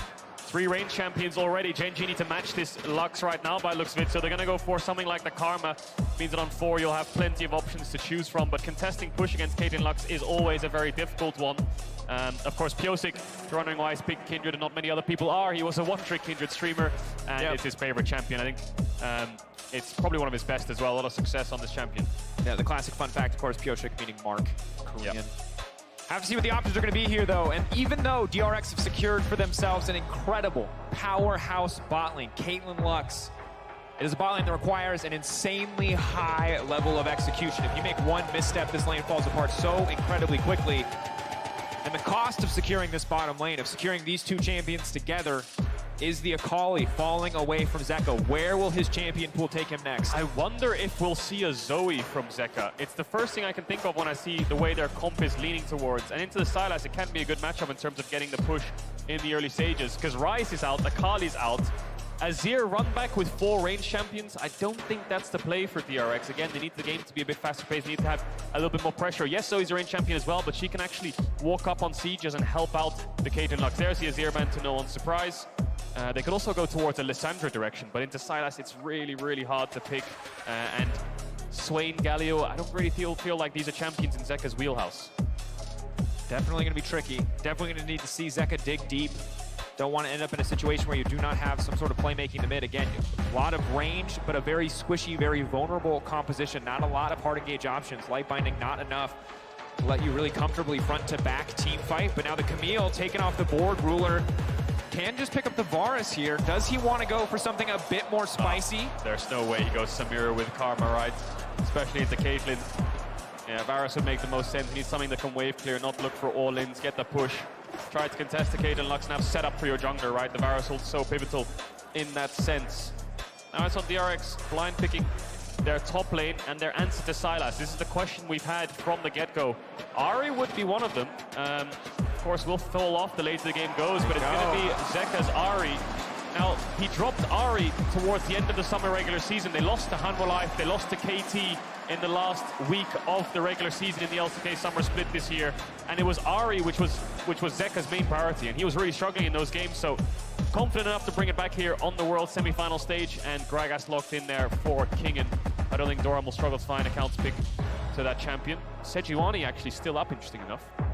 Debating the option is, can't go for Sejuani instead. The Ornn! You want fights this game, you're going to get them.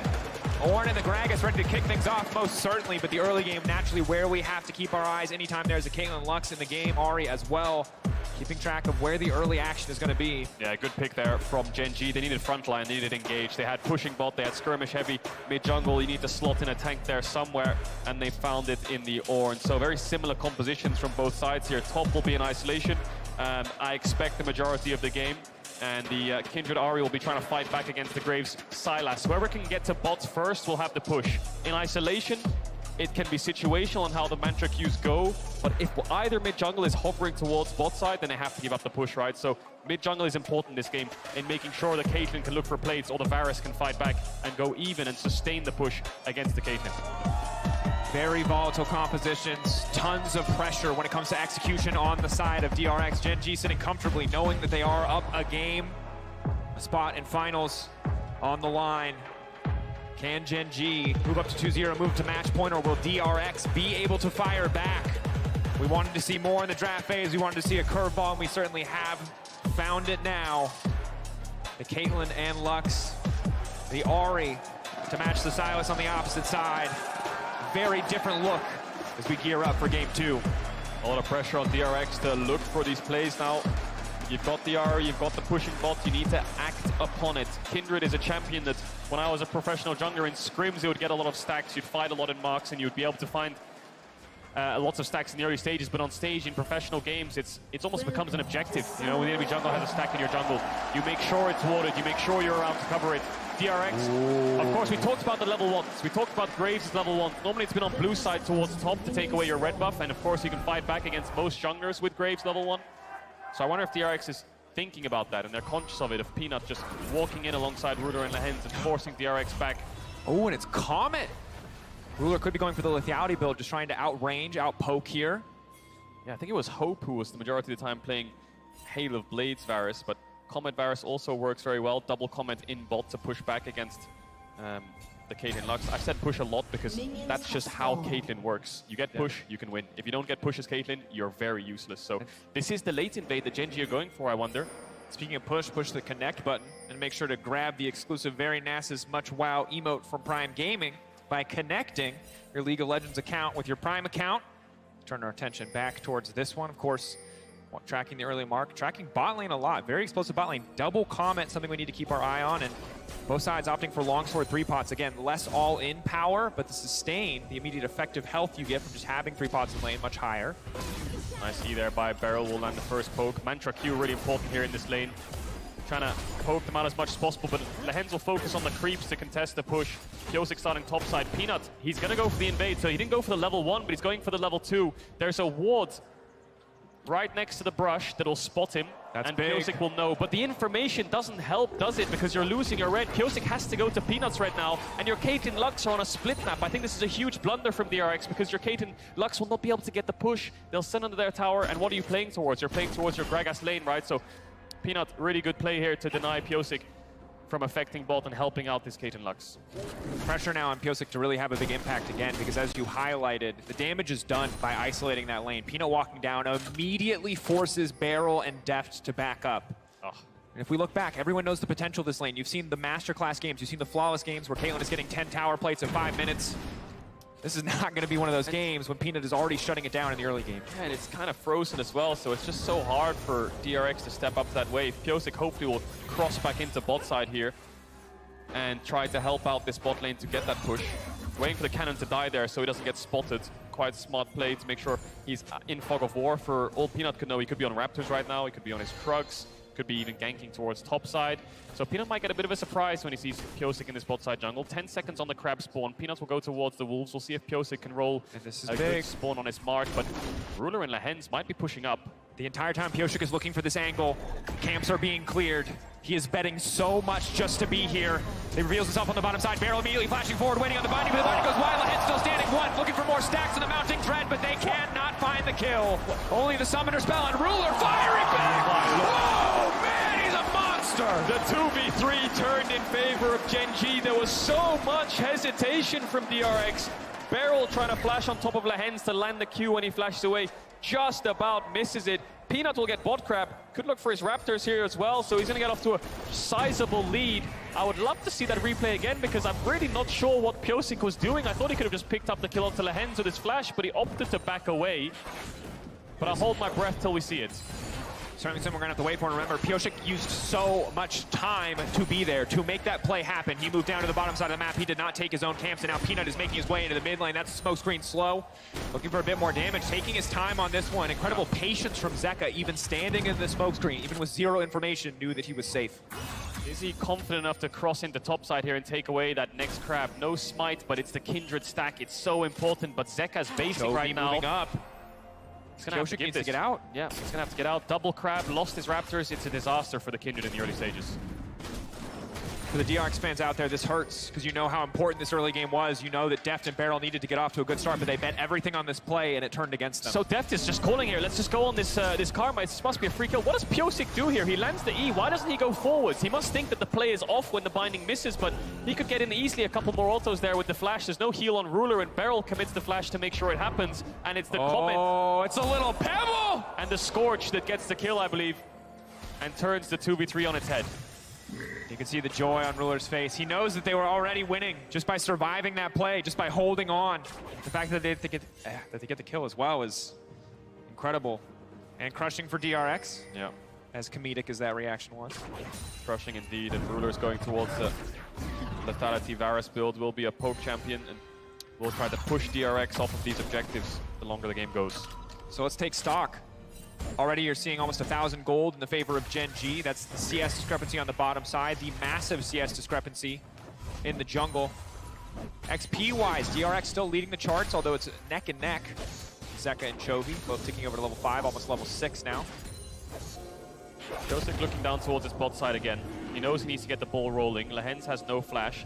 Wonder if he's going to jump over and then blast cone back into the bush to make sure he avoids the ward. No, he's just going to run straight through, but Lehens has no flash and he'll be here first. So there's also a very scary boy.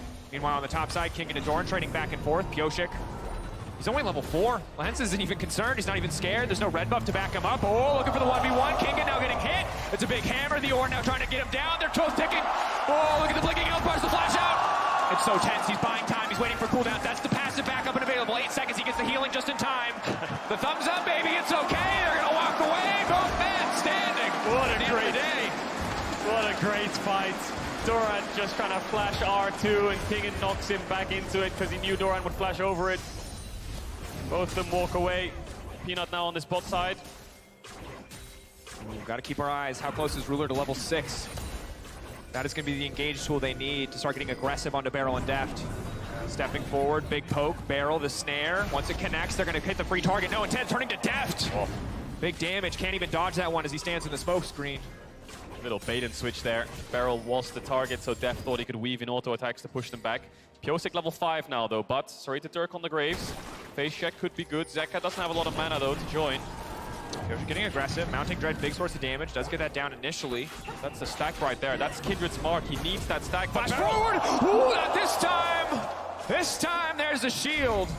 Matt doesn't quite check out. Yeah, Ruler thought he had the damage there with the full stack WQ auto. Beryl lives. I think Pyosik did get that stack, yeah, so he's sitting on 1 and he'll find Peanut once again. Need to run it down. Trading aggro on the blue. The zone now going to fade away. All those extra dashes no longer available. Peanut now taking control of the objective. Chovy still under his tower for now, but Pyosik knows that he needs to get out.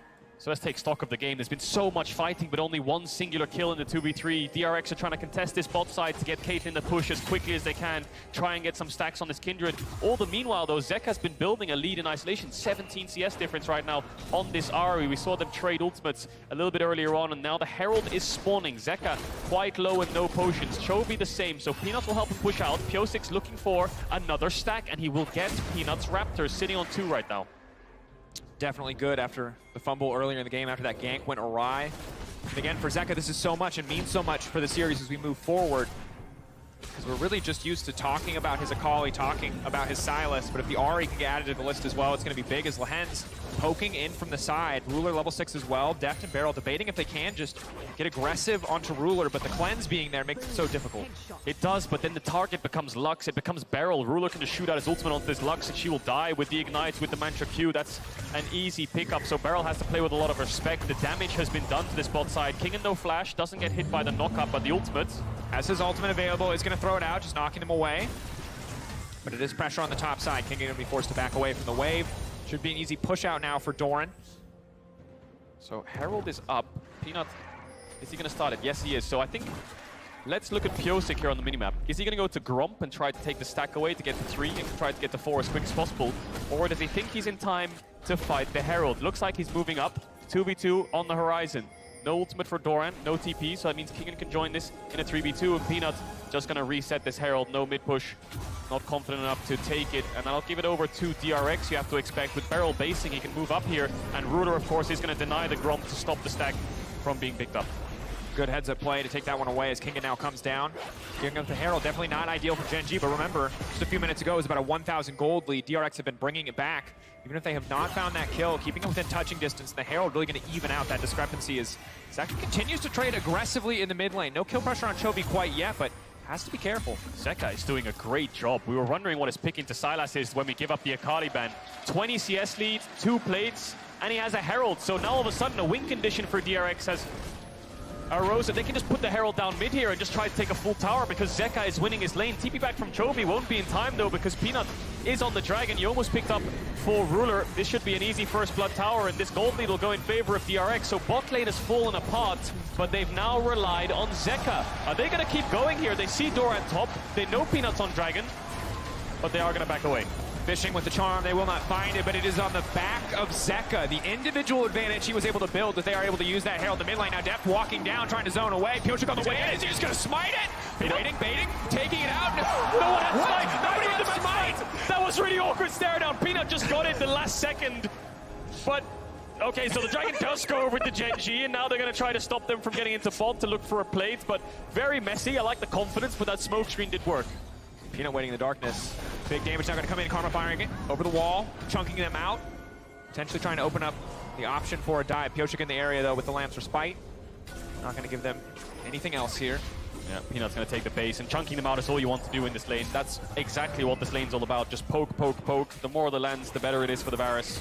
But it's Zeka right now who's sitting with the lead. 600 gold, roughly. That mid-tier one's down. Now he can start moving around the map, and I hold my breath for a second as Pyosik is still hovering around this bot side. Not much action to be done, but Ruler has no flash. They only have one Lux binding a CC, and he has got the cleanse to respond to it. Now he'll get spotted on this pink, and the play will be off. Play is going to fizzle, of course, on the bottom side of the map, really. Ruler continuing to build that advantage more and more. Getting that early Youmu's, having the tier stacking up as well. Now with the Umbral Glaive on Peanut, too, the game gets so much more difficult. The vision line for DRX is slowly but surely just going to get whittled down. And for Kingen on the top side, he's been staying in these lane phases for so long, but he's just running out of mana. Maybe vulnerable to a dive soon. It doesn't look like they're going to try to push any greater advantage here. Just happy to give Doran the recall. Yeah, he should be fine. He has the TP, but Zeka just used his back to mid. Now has the Everfrost. Look at the item disparity in mid lane. Zeka should be able to dominate this, get the waves in, and start pushing towards the side lanes. Of course, Zeka was one of the young talents from BLG, went across to the LPL, across to China, and he was a very highly sought mid laner coming into this year. DRX able to pick him up off the back of Kingen, who's actually a very close friend of his, convinced him to come over to the LCK, drop the LPL, and join him in the ranks of DRX, and now he's having a standout year. Regular season was very good, but Worlds so far, he is looking like a superstar. And the evolution of Zeka has been a pleasure to watch, because we heard from Deft in an interview he did with Ashley Kang that he's always been a great player in scrims, but that bringing that level of performance to the stage has always been a struggle, and you catch glimmers of it when they're barely able to make it to Worlds, and you see more of it in play-ins, and then more again in groups and quarters, and now here we stand at semifinals against Chovy, one of, if not the best mid laner in the world, struggling. And obviously, Zeka getting the counter pick, but this is exactly what you want from your mid laner when you are facing down Gen G. Yeah, and that's exactly it as well, because when you pick these counter picks, you need them to have value, and we're seeing the value come out of Zeka despite being up against such a titan in the mid lane. And Pyosik still hovering around mid now. Looks like he wants to push Chovy back, but this constant mid push is allowing Deft and Beryl to keep up with the tempo of Gen G. You can see they're first towards top, no Herald in their back pocket, 2 minutes from either neutral objective, so we'll see how the rotations go. But for now, it looks like DRX want to keep Zeka in mid. They don't want to put Deft in there. They don't want to have Zeka on a side lane just yet. And Ruler will start to have to give up the push, because of Zeka. He's the key right now for DRX to unlocking this map. And it's very, very important that DRX do not take their foot off the gas as they try to continue to leverage Zeka's advantage or build advantages elsewhere, because their composition as a whole, incredibly, hold that thought, incredibly squishy. And when you look at Ruler and you think about lethality bars as we get later in the game, yes, this champion has been nerfed time after time after time, but a single good arrow in a late game team fight will take out half the health bars of every DRX member. It really will, and we're on the cusp of the game breaking in either side with these neutrals spawning.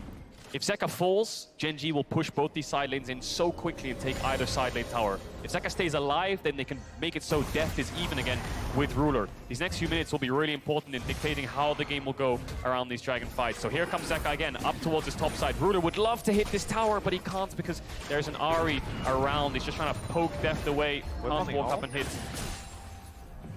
Definitely difficult, getting a few autos here and there, but definitely not able to fully commit to the tower as Lehens tries to push the vision line forward, grouping up with Peanut, regaining control here. Beryl has to be careful now that the binding is down. Just to back away. Wow, okay. So they're going to give it up.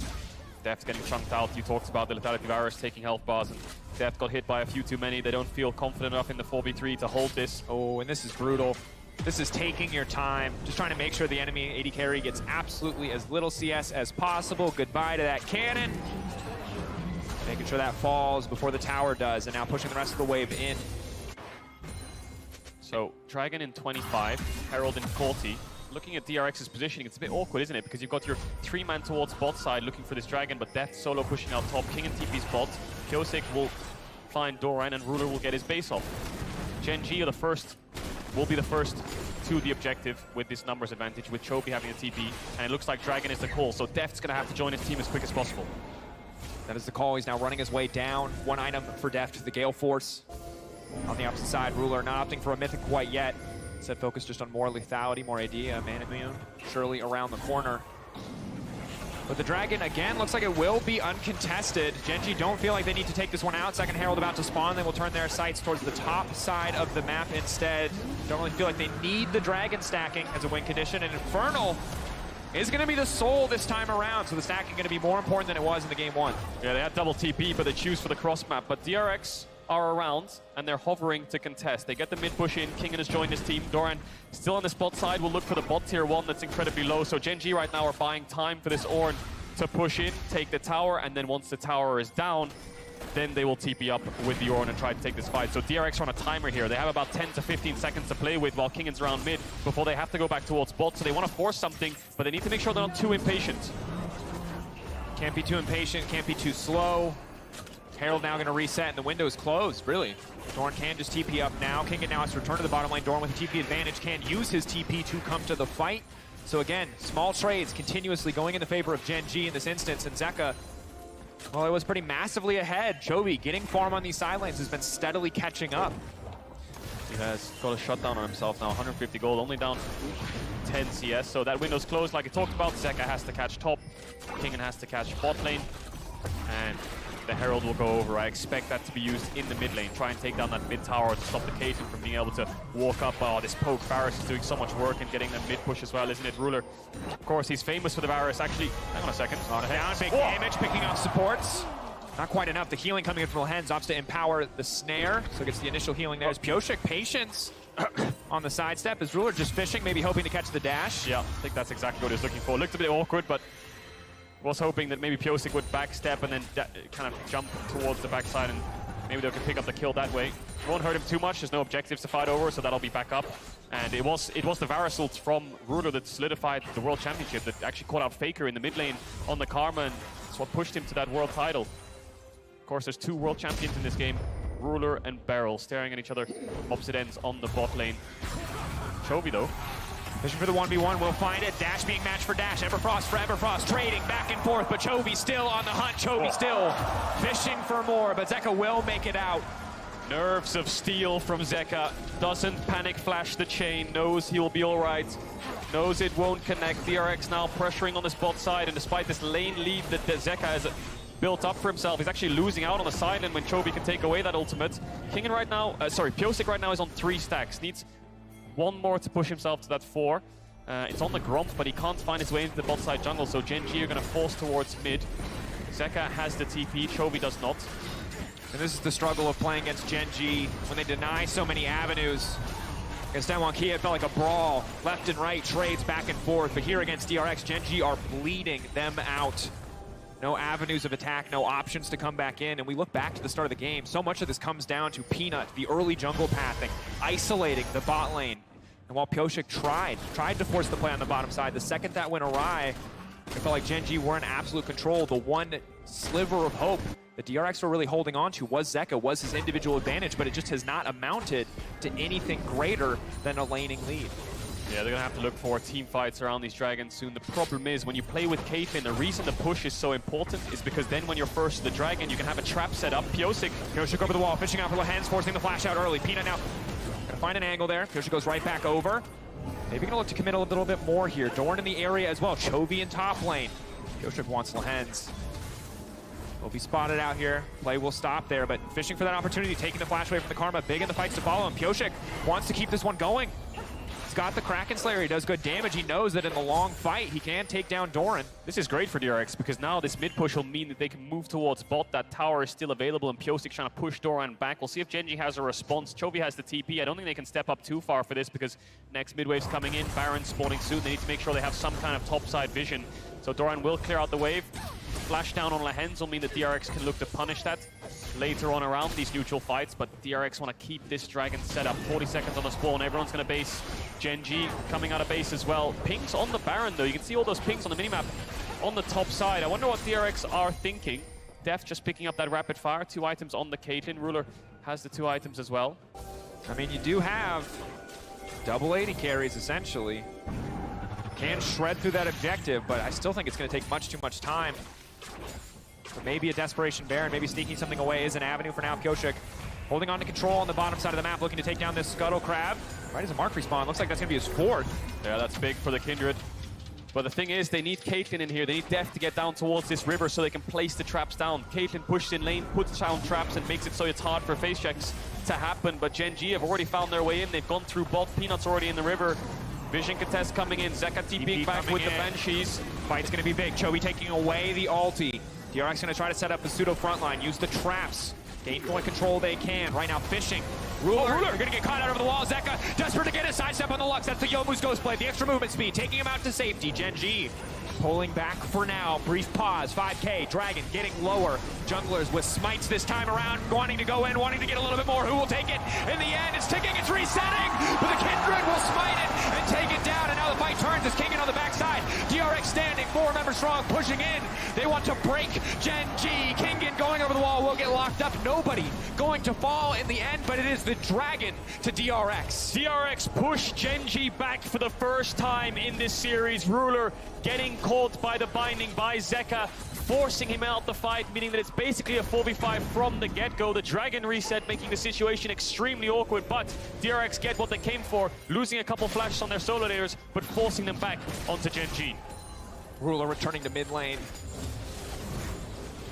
Atlanta. Hope begins to build once again. Hungry ever for more action. You gotta fight with no kills. They want to see more. And DRX, they have a lot of standing gold. Top tier 1, bot tier 1, they just need side push. It's a very different game from game 1.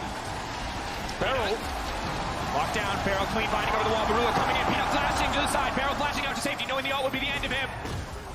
Ulti will not Look at connect. Zeka, look at Zeka. TP behind, that's King. It's going to be Peanut's in trouble. This would be everything. Peanut running. Kicking off to the side, the Barrel's going to be big. Zaka now leaping forward. Zaka trying to land everything. It looks like he's going to take down the Lahen. Lahen's still standing. Lahen's still alive. Peanut finding, but Kingen finding one. Kingen looking for a few more, baby. That's the power of the Gragas, and Pyosik will live to see another day. Blocking him down the dashboard. The traps, it just keeps coming, but it's Chovy off to the side with the Lux laser. Big damage, but not enough to finish the kill. 2-1 on the kill score. DRX pick up 2. Massive TP flank there from King and Zeka with the gap close. Summoners blown. And again, Peanut loses his flash. Barrel, on the tip, they're almost falling to Gen G, who will pick up this tower. Lux laser won't be enough to slow down the push. And the game goes back to a state of basing and vision control. DRX managed to punish Gen G this time around, and they're going to look to do so once again. Credit to DRX, they've been finding the avenues, they've been finding the angles, they've been holding on despite a very difficult early game. Tracking now the items as we return. 2 on the Caitlyn, the extra range, but you can see how hard it is when these arrows connect from Ruler. In a game of auto attacks, Caitlyn's gonna win every time, but if it's just about those abilities, Ruler is hitting like a truck. Only King can really weather the storm. Barrel, Zeka, Deft, all have to be so incredibly careful. Pyosik as well. And now the Baron and the sights of Gen G that got set up. It's absolute darkness. The blue ward being used, but Gen G waiting, hungry. Zeka pushing out top. Pyosik actually stayed on the bot side of the map.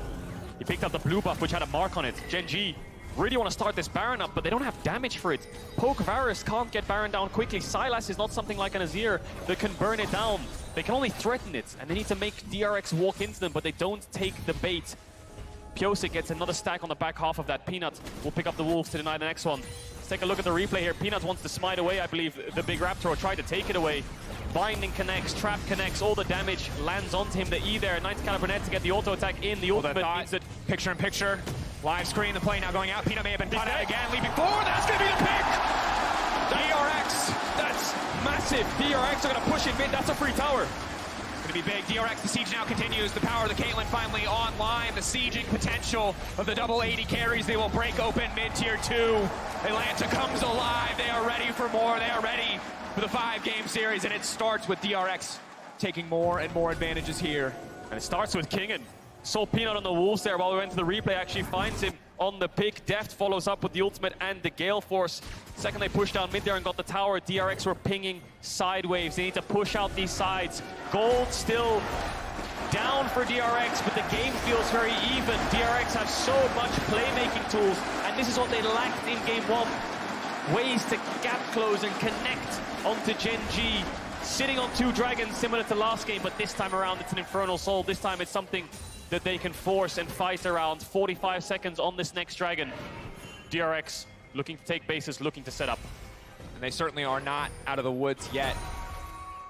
Banshee's Veil here, very strong for Zeka to mitigate some of that initial poke. You can see Shadow Flame on the opposite side for Chovy. Surely a death cap to follow. This will be one terrifying Silas. Crowd alive here, ready for more. 22 seconds on the Infernal. Peanut clearing out what vision he can. DRX taking control of the mid lane for now. Very easy for Ruler to just one-shot the wave. But this is the setup we talked about. This is what is so important when you have a Caitlyn on your team laying down the trap line. Cadril, you highlighted it so many times. A lot of question mark pings in the bot side jungle here. Chovy has TP. He could TP behind DRX right now and sandwich them. The trap line is buying time to make it so Genji have to go through bot, but right now he's pushing onto this top tier 2. Genji have to fight this though. They're going to be on soul point. There's the TP. There's the double TP. DRX on the dragon. Peanut off to the side. He wants to make it over the wall. He wants to steal it, but it will not happen yet. Doran in enemy territory. DRX taking their third dragon. And they're out. They're gone. The top tier 2 is still alive. That's double global from Genji and no fight to happen.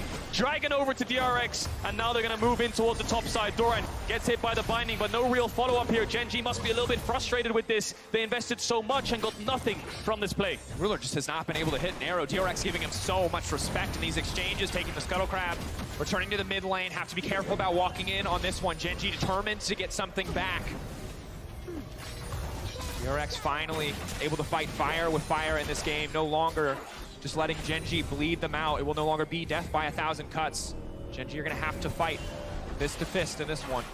Genji kind of have their backs against the wall in a sense right now because DRX will wait. They will just wait 4 minutes and they will fight an Infernal Soul. And Genji have the option of 1, try to force a Baron, but it's very hard with Sylas and Varus, or 2, play the waiting game with them and see this Caitlyn get an Infinity Edge. That's the biggest hurdle that they're going to have to overcome. It's so hard to bait DRX into these objectives, into this Baron, because DRX know they can't finish it. They know they don't have the innate DPS, but eventually they're just going to have to do it, I think, after they take these bases and pick up these next cores. Chovy getting close to that Rabadon's. Forces will come through. DRX need to keep mid-push, though. Pyosik in trouble. For an angle, Pyosik walked down the snare, surely going to connect now. Pyosik can throw down the Lamb's Rest, but it's Doran from over the wall. Pyosik sidestepping, the healing now going to come in. Oh! But the combo is clean! Ruler and Peanut stand together, collateral damage. The arrow from Varus, they will find the enemy jungler. Incredible range there. Pyosik had the flash, but he doesn't flash in time. Jungler down for 30 seconds. Could this be the window for Genji to force it up? King and low on mana has the ultimate, is going to base in TP. Genji will take this window, and they will force DRX to respond. Caitlyn ults for poke onto Beryl. Zeka has the ultimate. Kingen is back here. Lehens and Ruler looking for a target. Ruler no flash though. Ruler caught out, knocked back into the wall. It's going to be a big laser! But it won't finish the job. It's just a support Lux. Doran getting pushed out of this one, and again, they don't have the damage to force the Baron, and DRX know it, so they move into the pit. They are fishing for the kill. Zeka leaping forward, looking to lock Doran down. The flashback of the wall. It's Chovy on the backside, but it's Chovy in turn who will be locked up. He's ignited. He dashes out. He's ready to dash back in, but it was not the right call. The shutdown for Deft. 48 seconds on the superstar mid laner of Genji. DRX have so much time to work with, and you can see it right there. Genji, despite getting a pick onto the enemy jungler, they just can't get the Baron down enough to merit DRX actually being forced to walk in, so they play the range game. Ruler lost his flash, so easy target for Kingen. DRX are not going to force Baron on the back half of that. They're still a top tier 1 up. They're still a bot tier 1 up, and this all comes off the back of Pyosik getting caught out. Doesn't panic though, saves the flash, uses the ultimate, and look at Ruler here on the right hand side. Gets picked off by Deft, forces his flash out. Pyosik dies, but Genji crumble and fall apart around that Baron. And the combo is clean, the timing's clean to finish the enemy jungler, but we saw in that play the strengths and weaknesses. The strengths, the poke, how quickly they can kill someone. The weaknesses, they cannot do this Baron, but they chose to start it anyway. Chovy here dashing out, but that chain, did he really want that one to land? Maybe if he got the W in, he could maybe sustain through the Caitlyn ult, but the Gragas E stopped that from happening. Deft, 3 items strong now. Infinity Edge Caitlyn, despite losing the lane phase and being down 40 CS, he is incredibly strong in this mid to late game transition now.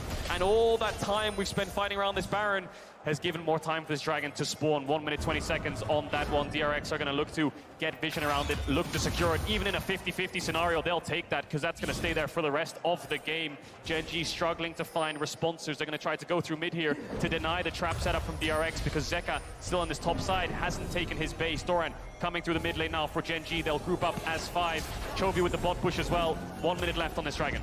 Genji doing everything they can to make sure that they can get control of the bottom side of the map. You can see, again, the power of the poke from Varus, and Genji have the setup. If they are free to rain down these arrows from afar, they can take fights, they can find picks, they can win the exchanges. But if DRX get the setup, if the Caitlyn traps go down, it is so difficult, it is so hard for Genji to fight their way in. Now they stand as 5. They will not be split in the next one. Everything on the line for this Infernal Soul. 30 seconds. Peanut. Is he gonna find Kingen? Playing with confidence. Chovy's gonna push out bots. Look at Zeka though. Zeka's going for an incredible flank around the side. Ruler has no flash. This could be a big, this could be a big damage. The clutch over the wall. Let it fall off Ruler. Taking out of the fight, but they don't quite have the damage division. Now instead, turning back to Doran, taking the Ornn out of the equation. The LD will hit nobody. Zeka! Zeka! Remember his name. It was his landing advantage. It was his charm, and it was his charm again. But Peanut can be the difference maker. He can look to turn it, but he will not take the risk. Instead, it will be Inferno for DRX. And they're going to move towards the Baron, and they're going to get this top tier one. Genji realize they cannot enter the top side of the map, so they'll try to pressure instead. Kingen has the TP. They might get this bot tier 3, but DRX will get so much more. The dive coming in, though. They overstayed. Kingen is now going to make it out. They need to trade this back for a major objective. Deft and Pyosik burning through it as quickly as they can, but now it's all high-stakes League of Legends. Every single choice putting them closer and closer to death. Genji taking the inhibitor, the parent. Now going to be the trade in the end, the Baron and the Infernal for a single inhibitor. DRX feeling good at the end of the day.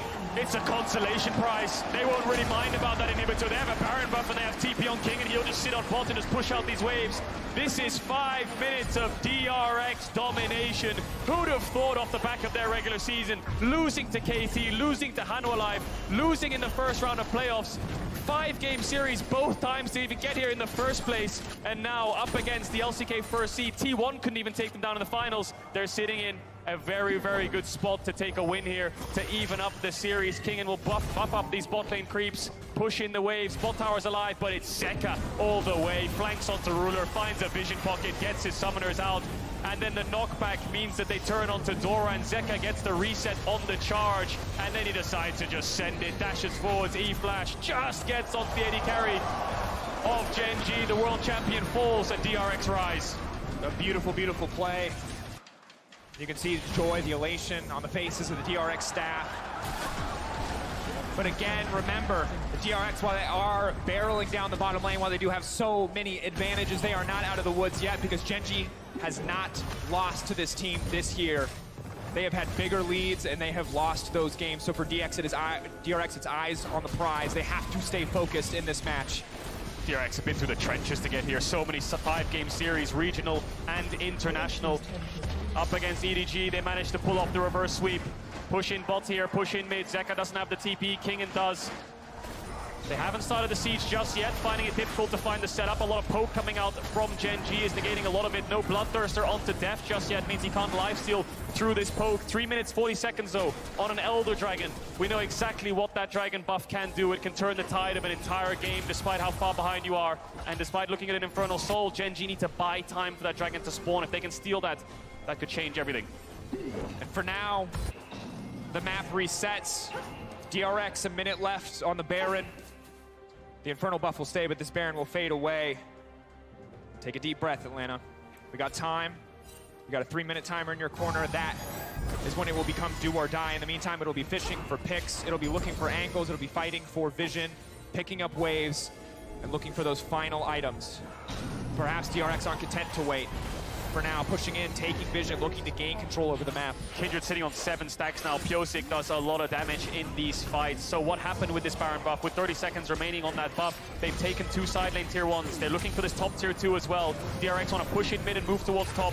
Poke coming in from Ruler doesn't do too much damage. Plated steel caps onto Pyosik. Will pick up the red buff as well to get that innate regen on his health bar. This is basically the last Baron buffed up wave, and Genji will clear it out. The siege has stopped. DRX will back away, but they sit with a hefty gold lead and that Infernal Dragon Soul. And how quickly the stakes have risen, and again, you highlighted how much DRX have been through to get to this series, to get to this match. But even in this game, it felt lost at times in that early game. The bottom side being shut down. The Caitlyn Lux, though, coming to their own in this mid game, partly on the back of Pyosik and most certainly Zeka.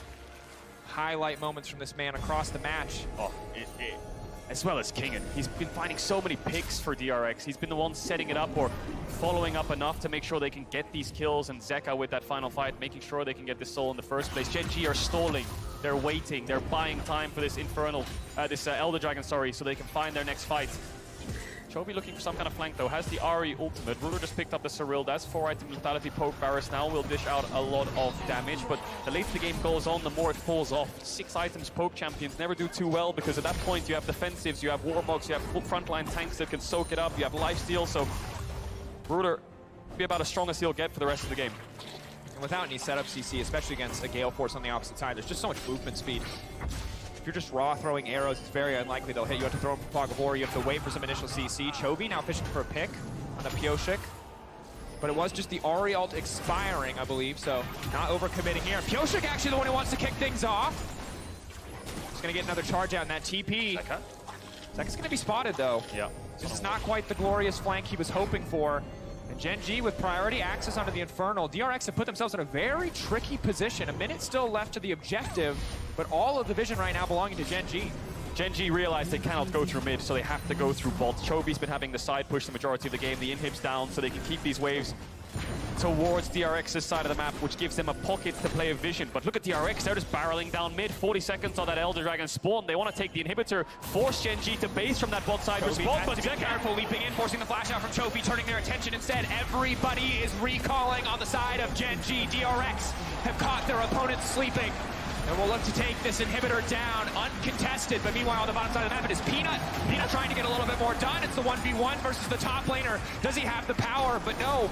Kingen just trying to buy time, just playing, maximizing the value out of the Infernal Soul procs. Yeah, he's playing around his cooldowns here, Kingen trying to chunk out Peanut as much as possible.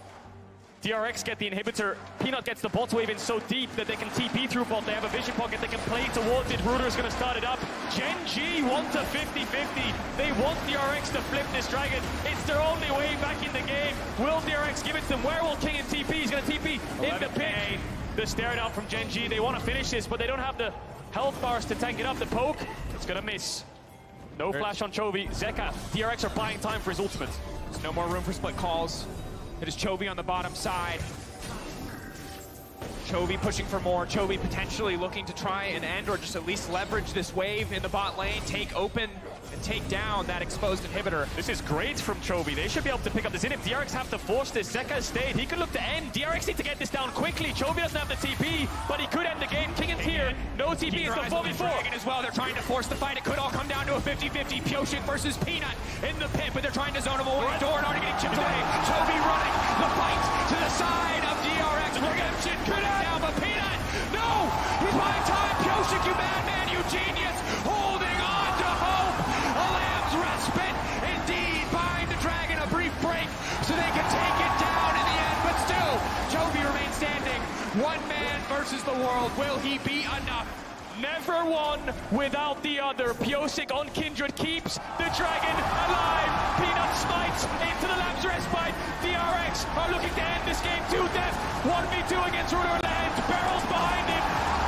No inhibitor this time. DRX and Deft will take the Elder, and they will take their first game off of Gen G in 2022.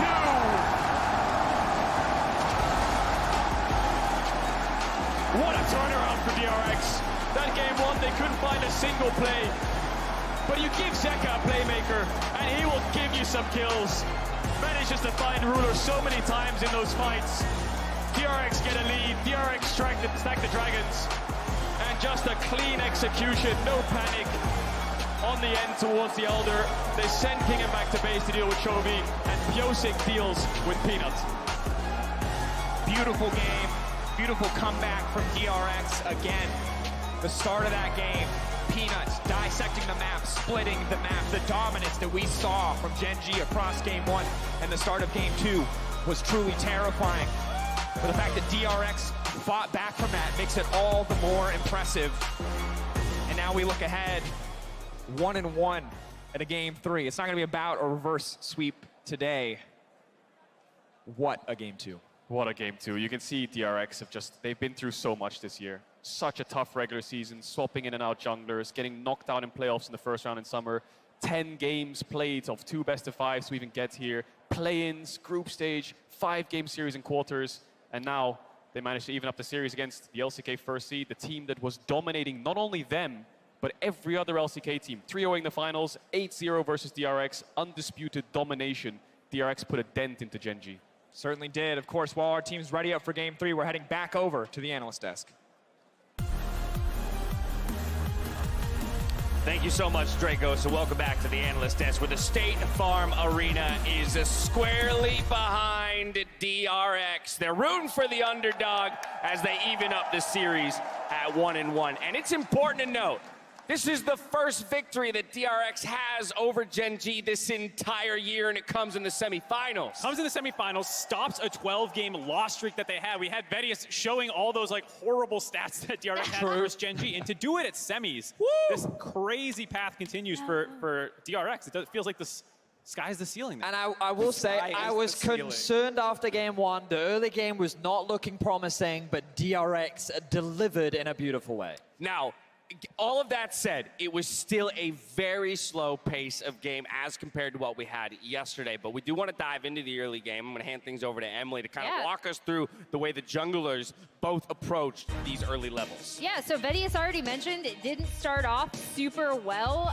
for DRX. I'm going to talk a little bit about why by talking about everyone's favorite thing, early jungle pathing. You're going to see here, Peanut gets spotted invading, so Pioshik is actually going to go up and invade on the opposite side. The only problem is, down in bot lane, right down here, Peanut's gonna show here basically, and they've pushed this wave up, right? So Peanut comes down, he's able to cover, we can play it, yeah, there we go. So they get backed off, this wave gets kind of frozen right up here, and they get completely pushed off of it, right? Meanwhile, Pioshik had already swapped away from where they'd pushed in early. He does show up here, and they have this play that they kind of fumble a bit, almost get it, but the most important thing happens here where Ruler ends up getting the first blood, and this is massive in a Caitlyn Lux lane, which we've talked about, the difficulty of execution, how you want that to push always to give you bot side pressure. This was a disaster. I thought the game was over straight up, because not only did that play just completely punt the early game win con, but it was just the way it looked too, where Pioshik maybe could have continued on, and with the Caitlyn Q that came through, might have had enough damage for the execute on the Wolf to finish it off. Didn't end up happening, and so I thought they were playing scared. I thought that they were on the back foot completely.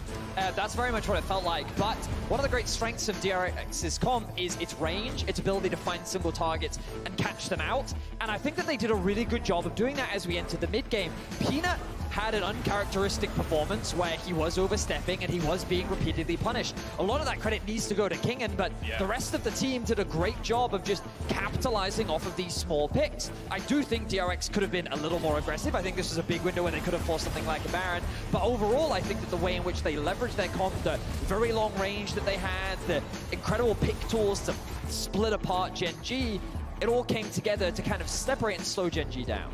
Yeah. Oh, no, I was going to say, I want to give, obviously, Zeka here absolutely beasts this fight, despite the fact that Ruler does cleanse, ends up getting out. It splits the fight up, so they're able to turn. Zeka gets that kill, then lands this sick charm onto Ruler to get him out of the fight. The way he played these fights was so good. I'll say it again, say it at the top of the day, just Kingen and Zeka, these two solo laners, these two young solo laners for DRX, never finish higher than 4th anywhere, regionally, in playoffs, in regular season, and suddenly they're top 4 in the entire world, continuing to make insane plays against this team they hadn't been able to beat, that everyone considers has 2 of the best carry players in the entire world in Ruler and Chovy, these godlike players who have all these more accomplishments and then more experience. They're still the ones finding these insane plays. Yeah, and that's where, like, obviously, Zeka deserves a ton of credit. I do think Kingen had a really good performance in this game. He obviously had a rough time in the first game, but that is also Kingen being at the front line, splitting up these fights along with Zeka, is actually what allowed the Caitlyn Lux to play from the back of the fight, right? Like, no one could get on them, despite the fact that they started off getting massively behind to Ruler in lane. And Vedius, for Zeka to do it on the Ahri pick into a Sylas pick. Again, it's that idea that he had been reduced to a 2-champ player, I think, in the World Championship, but this is this Ari pick is something that he brought out. He debuted in the LCK when it was reworked. He's comfortable to jump back to it, and to get the win on it, again, is going to continue to change the conversation around how now Gen G has to consider the draft phase from here on out. He also picks up our 1+ OP player of the game for getting it over the line here for DRX. Yeah, and inherently when you look at DRX, it is always a team effort. It's just that in these pivotal moments, this man is a playmaker. I used that reference earlier, whereas Chovy is that calm, calculated, pristine perfectionist in a way. This is a man that will just flash in your face and he will make the play. Zero hesitation. He has nothing but confidence behind him. And I think that he demonstrates, alongside the rest of DRX, something that we love to see at Worlds, which is, yes, there's a pre-established meta. Yes, there are champions that are strong, that exist in the meta for a reason. But you should play what you're damn good at. And that is exactly what this roster does. It's how they've been able to get here. And the fact that we have really seen very little Ari at Worlds, he brings it out, he bullies the hell out of Chovy in lane, and then he goes on to make plays like that, just goes to demonstrate that this roster definitely has more left in the tank. The bullying is what I want to highlight, because people talk about Chovy's laning being godlike. He was down 20 CS, he was shoved in under his turret, he bought Rift Herald with his own pressure, Zeka did, and then he was able to get it dropped mid lane, and that was kind of what gave them that foothold back in the game, was just off Zeka's laning. They broke mid turret at 11 minutes in. Yeah, after I looked at that path, I was going on the headset to try to get it, and I was like, wait, how did DRX get Herald? And it was all off of Zeka's mid lane pressure. And it's good that we brought it full circle, because after game one, we showed the CS differentials and the gold differentials of both Ruler and Chovy, but Zeka flipping the script on him this time and even doubling, tripling that amount. Gen G's going back to blue side here. Vedius, what do you expect? Well, I think that they need a little bit more agency. Range was their biggest problem. When you run the Karma and the Ornn, you're very reliant on Ornn to face check, to engage. You always need him with you. And I think that this just limited Gen G's options. So I think they want to expand a little bit more in the draft and look for ways that they can actually go toe-to-toe with DRX. You know, I'd forgotten about the Ornn. I blame Sheffius for this loss. It's all his fault. All right, well, Worlds is a gauntlet, and the best way to keep up with all the action on the go is Riot Mobile. It's home to all things League, Valorant, and more, where you can watch Worlds live, catch up on series scores, and chat about all the action with your friends. Check it out. We'll see you back here for game number 3 in just a bit. Barrel immediately flashing forward, waiting on the binding, but the binding goes wide. Head still standing. One looking for more stacks on the mounting dread, but they cannot find the kill. Only the summoner spell on Ruler firing back. Oh man, he's a monster. The 2v3 turned in favor of Gen G. Ruler has no flash. This could be a big, This could be a big damage. The clutch over the line. It's all of Ruler taking out of the fight, but they don't quite have the damage to finish it. Now instead, turning back to Doran, taking the Ornn out of the equation. The ulti will hit nobody. Zeka! Zeka! Remember his name!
Red Bull gives you wings. We're diving into this Assist of the Week presented by State Farm. With T1 behind and Elder on the line, Faker flies to the backline of RNG as the fight breaks out, completely dismantling RNG's teamfight hopes. Feathers are already down. If they get to the backside, if they can get onto Gumi, it could all fall apart. But already, the ult is massive. The hostile takeover is big. Shadow on the backside. No! No, T1, how can you make this happen? You are absolutely slaughtering RNG. T1, when it matters, they stand, they deliver, and breathe. All the leads he built will fall away as T1 take the fight.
Welcome back to the State Farm Arena, where we just got an exclusive look behind the scenes of yesterday's semifinal series, thanks to the OnePlus Cam. Now, yesterday was awesome, but now that we're 1-1, I'm feeling pretty great about today's series too. That said, as good as the game was from DRX, as much as they mounted that incredible comeback, Gen G, the best in the LCK, number 1 in the LCK for a reason, and they are back on blue side.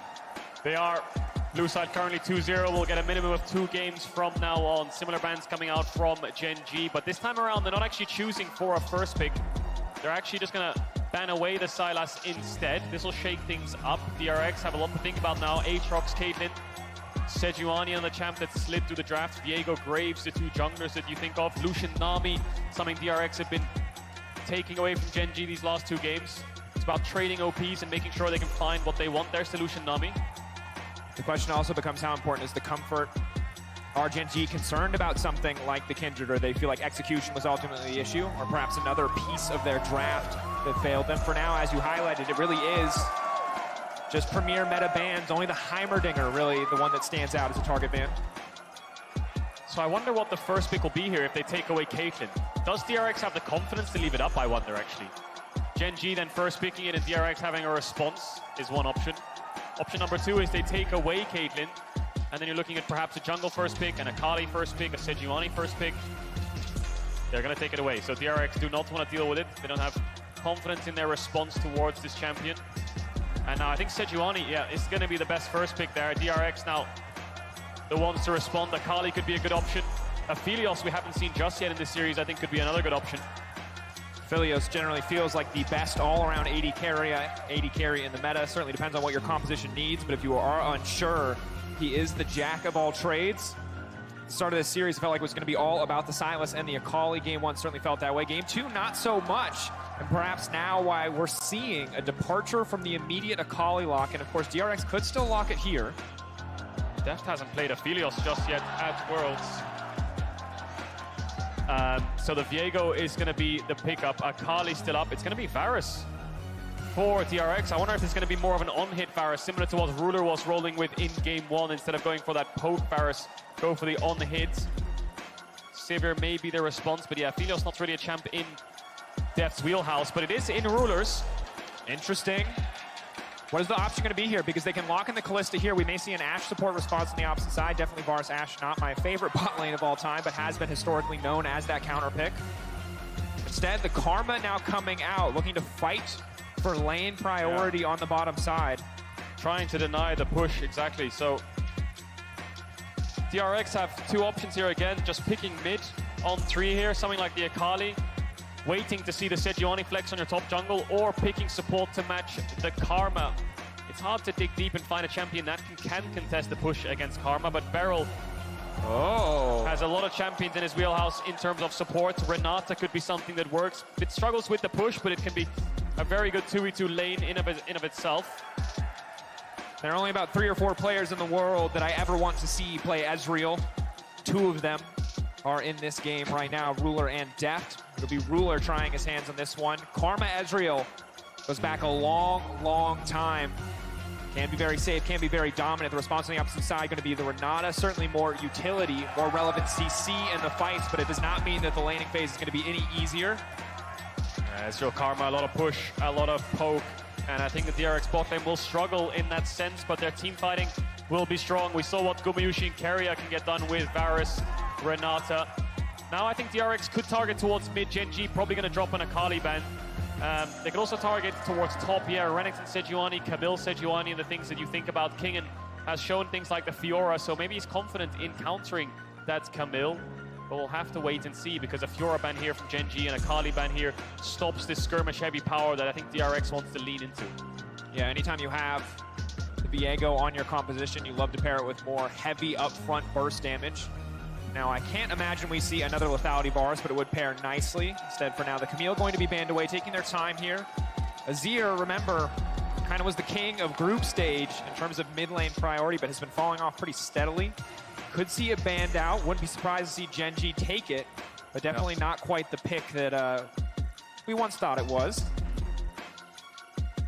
a very interesting draft here because they've actually taken away the Camille despite showing the Fiora in game 1 into the Camille. So they're very worried about that Camille on 4. So that maybe spells to me that they're deciding to put Sejuani top and they're looking for a jungler, something like the Graves perhaps on 4-5. Works very well on the late invades, can do really well, especially into Viego in the early stages of doing those late invades.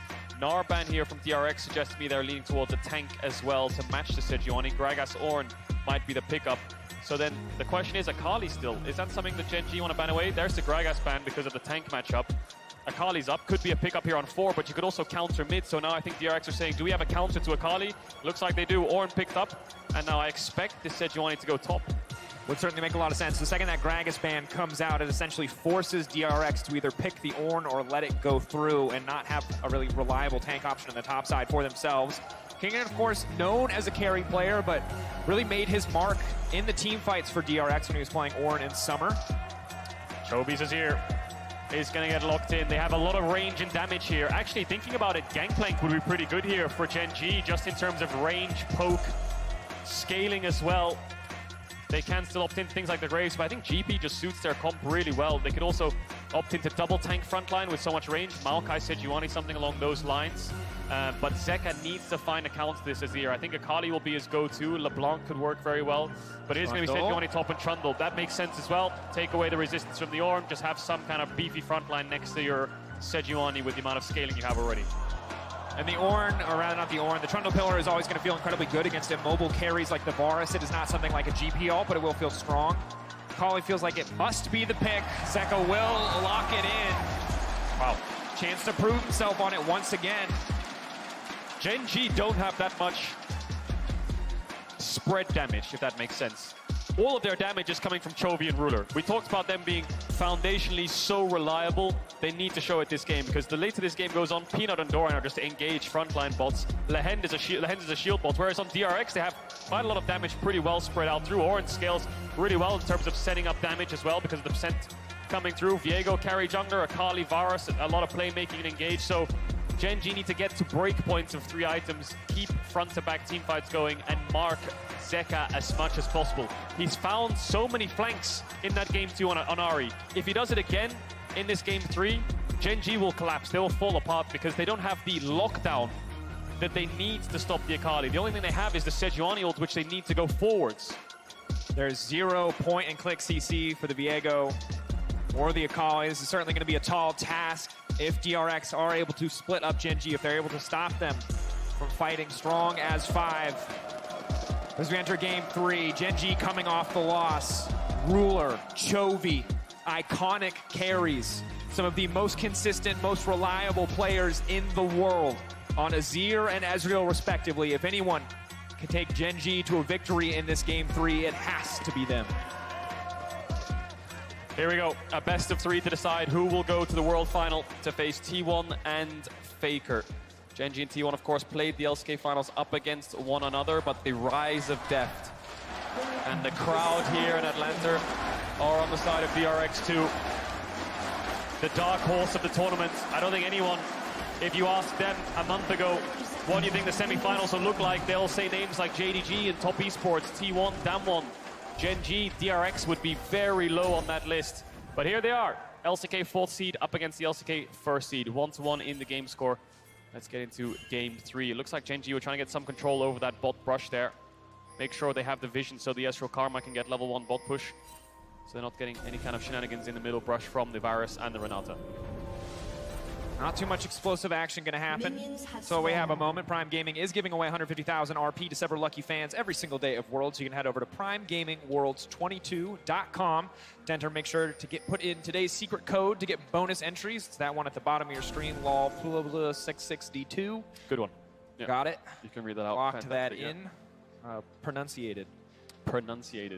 But now, we get to talk about what has the potential to be a very explosive laning phase. But I imagine, Kadril, that short of lane phase disaster, this game is going to be so much more about the mid game, about the early spikes for champions like this Ezreal. Yeah, and he's gone for the Conqueror here on Ezreal instead of the first strike. I think he's done that because there's 3 melee divers, so he can stack it up pretty effectively. But you might see a little bit of poke in this bot lane. Beryl can always flash forwards with the handshake level 2 if they can get it first. Bot lane's always about getting the push as much as possible, and if you're in range to hit champions, then of course hitting them will always be a good thing, pushing them back. DRX get the first wave in despite Genji getting bot control on the brush. Zeka will have to trade health for minions in this matchup because of Azir's range in the early stages, and Tank's top is going to be just wet noodles fighting. We almost saw a solo kill last game with the Gragas and Ornn. I don't think we'll see one this time. I'm just saying, I feel like it's a bit disingenuous to tell the world it's a wet noodle fight after we almost saw. They're wet noodles, but they will kill each other. They will, and if they had Ignite, that would always help. These are two champions that sometimes did run it with things like the Spellbook, but not this time around. So Pyosic's done his bot camps into top side, Peanut's done his top side camps into bot side, so DRX's bot lane will have to be a bit careful. We'll see if Pyosic backtracks here. He could do Red Raptors and then go to that bot crap still, but DRX are going to struggle here to get this bot push in, despite having so much pressure now. Deft and Beryl have to play very far back because of where their jungler is and the information they currently have. Lehen's ruler not afraid to step forward, knowing that they have that information advantage as Kingen on the top side. What'd I say, Cadril? What'd I say? Doran has the Ignite, actually. Didn't see that. Doesn't have the Spellbook, has the Grasp. So he could be a very easy dive target here for DRX. I think Kingen is intentionally hard trading, and Pyosik can just pay a visit up here. I think they just need to crash the wave, and Doran is dead. We'll see if he can trade 1-for-1. Biscuit on Kingen, Biscuit on Doran. Is he going to ward the bush? Yes, he is. He knows something's up. Kingen needs to save mana here. He needs... Oh, he just used the W. I don't think they can dive now. He used the cookie. I don't know if they have the damage to kill this Sejuani. We're about to find out. Level up will help as well. Doran's holding the wave to make it so Kingen or Pyosik has to tank. It will crash, though. Last game, the first gank for Pyosik was a disaster. Will this one be better? The Ignite now ticking down, tagging the tower, and first blood for DRX. Easy does it. Yeah, easy does it. Kingen just great trades onto the Sejuani. No flash, it ignites, but it's just a 1-for-0. So this was their game plan. Look at the CS in bot, though. Deft and Beryl are really suffering for this play under their tower, not being able to push despite having a good first couple waves. But a great dive there. First blood. But important to highlight, said it, big discrepancy between top lane and bottom lane. In the bottom lane, Ruler and Lehen's are dominating. This is what we know this Karma Ezreal bot lane to do is as early as 2015 when we saw it, 2016, really rising in popularity. It's been in and out of the meta so many times. For now, really holding on to this advantage. Here comes Peanut through the lane, ready to just make sure that Ruler and Lehen's can push this one out. Look at Beryl. He's just taking 50% of his life just to step forward and try to contest these creeps. It's hard, isn't it? Ezreal Karma, so much poke. And your jungler doesn't have any lockdown either. So it's very hard. Ezreal incredibly slippery, the shield movement speed. And after these creeps die, we'll see what the CS total is. Looks like Deft's down roughly 11. And Genji will just keep this pressure up, and what this will transition into is bot side invades from Peanuts, dragon stacking, bot push into mid to help out Chovy when he's trying to crash waves into Zeka. A lot of things they can use here. They can even use it for a Herald, but look top again, Doran. There it is, Pyosik stepping forward again. Now Doran in trouble, Doran taken down on the bot lane. It's the best of the time. In the top lane, it's the worst. The tale of two lanes here in game 3. DRX putting all the resources up here. Ignite on Doran, no flash either. He is the man that DRX want to shut down to get their top jungle ahead. And Doran, of course, 3 years ago was on Griffin. Actually was crying in a game 2 after they lost to, I think it was SKT back then in 2019. Did struggle with a lot of nerves, puts a lot of blame on himself. He's grown into such a reliable player for Genji, but right now DRX have found the weakness. They found kills right now in these early stages, despite their bot lane falling behind. And so crucial now for Doran to weather the storm, to understand his role shifting, no longer about going even, just about surviving after suffering under so much jungle attention. You can see Peanut pulling ahead in terms of the individual jungle matchup. Big CS lead as Deft and Beryl finally starting to fire back, but topside is going to be a struggle. Peanut now moving in. Maybe, just maybe, they can try to force some kind of play here. They don't have lockdown either, do they? It's only a Karma W that can stop Deft and Beryl from being able to move around so they can actually get the damage onto them. So Peanuts will transition this into a dragon. Quick to note though, when the Varus gets towards level 6, it'll affect Genji's bot lane a little bit because then they have setup. You know, Varus, Renato with the level 6 ultimates, Karma will be their target. So Lehen's is going to have to play a little bit further back than he's doing now. Now he can just walk up in their face and just poke them as much as he wants. Pyosik's entering this bot side river. Crab is spawning. Zeka is getting... He's catching the wave, but he is getting his way down towards this bot side river to help out his jungler. Could be a 4v4, but Deft's under tower. Again, so many tools from DRX to kick this fight off, to isolate and lock down a single target, instantly trying to burn. Lehen's looking for the reset. Pyosik getting into the pit, but it ticked down, igniting, burning Zeka in the back line. getting pushed out of his own shroud as well. The team retreats, but still, he will take down Lehens. DRX finding the kill in exchange for the Dragon. Can they get anything else? Ruler over the wall. Looking for poke. They've corralled Chovy. They've corralled Peanut. They're locking him down. They handshake it back into the waiting arm. And DRX take the fight. Gen.G get the Dragon, but DRX know that there's a window here soon. And it comes off the back of who? It comes off the back of Zeka. Once again, manages to find the first kill in that fight onto Lehens. 4-0 scoreline, 2,000 gold for DRX right now. They are running away with this early game, and Deft getting that kill has actually put him ahead of Ruler. Incredible position for DRX to find themselves. Pioshik as well has to be highlighted. 100% kill participation. You can see Gen.G control the objective, but these fights are so hard. They have no hard CC to lock down, to burst down, to take out a single target, and it makes it easy for Zeka to run rampant. Look at him go, gets pushed back here by Chovy, but sees the kill in his eyes. Takes down Lehens, goes back into stealth, flashes out before Chovy can get the kill. Now it's awkward here for Gen.G because they don't want to flash out because they're confident enough to fight back. So they're waiting for their opportunity. Ruler out of mana though, and then this pullback from Beryl stops Chovy from being able to dash over the wall. Peanut flashes out, just about lives. Beryl playing that fight with so much confidence. Was on Damwon last year, of course, in the finals, is a world champion. Hang on a second, might be ulti. Cast the curse and die there. No, he levels up, should be all right. Deft fighting back though. Stepping forward. There's no cleanse available. Ruler flashing to the side. Now they're fishing for a little bit more. Flash down. Beryl looking for the disengage. Handshake will connect onto 2. But again, both bot lanes playing on the edge here, fishing, looking for more, for kills, for angles to find the 2v2. Pioshik gonna get a little bit of vision on this top side. Zeka is under tower, and they're forcing this Herald. Kingen and Doran are very low on mana. I think they have enough for about one combo. Zeka's ult is up, but Lehens is first to this objective.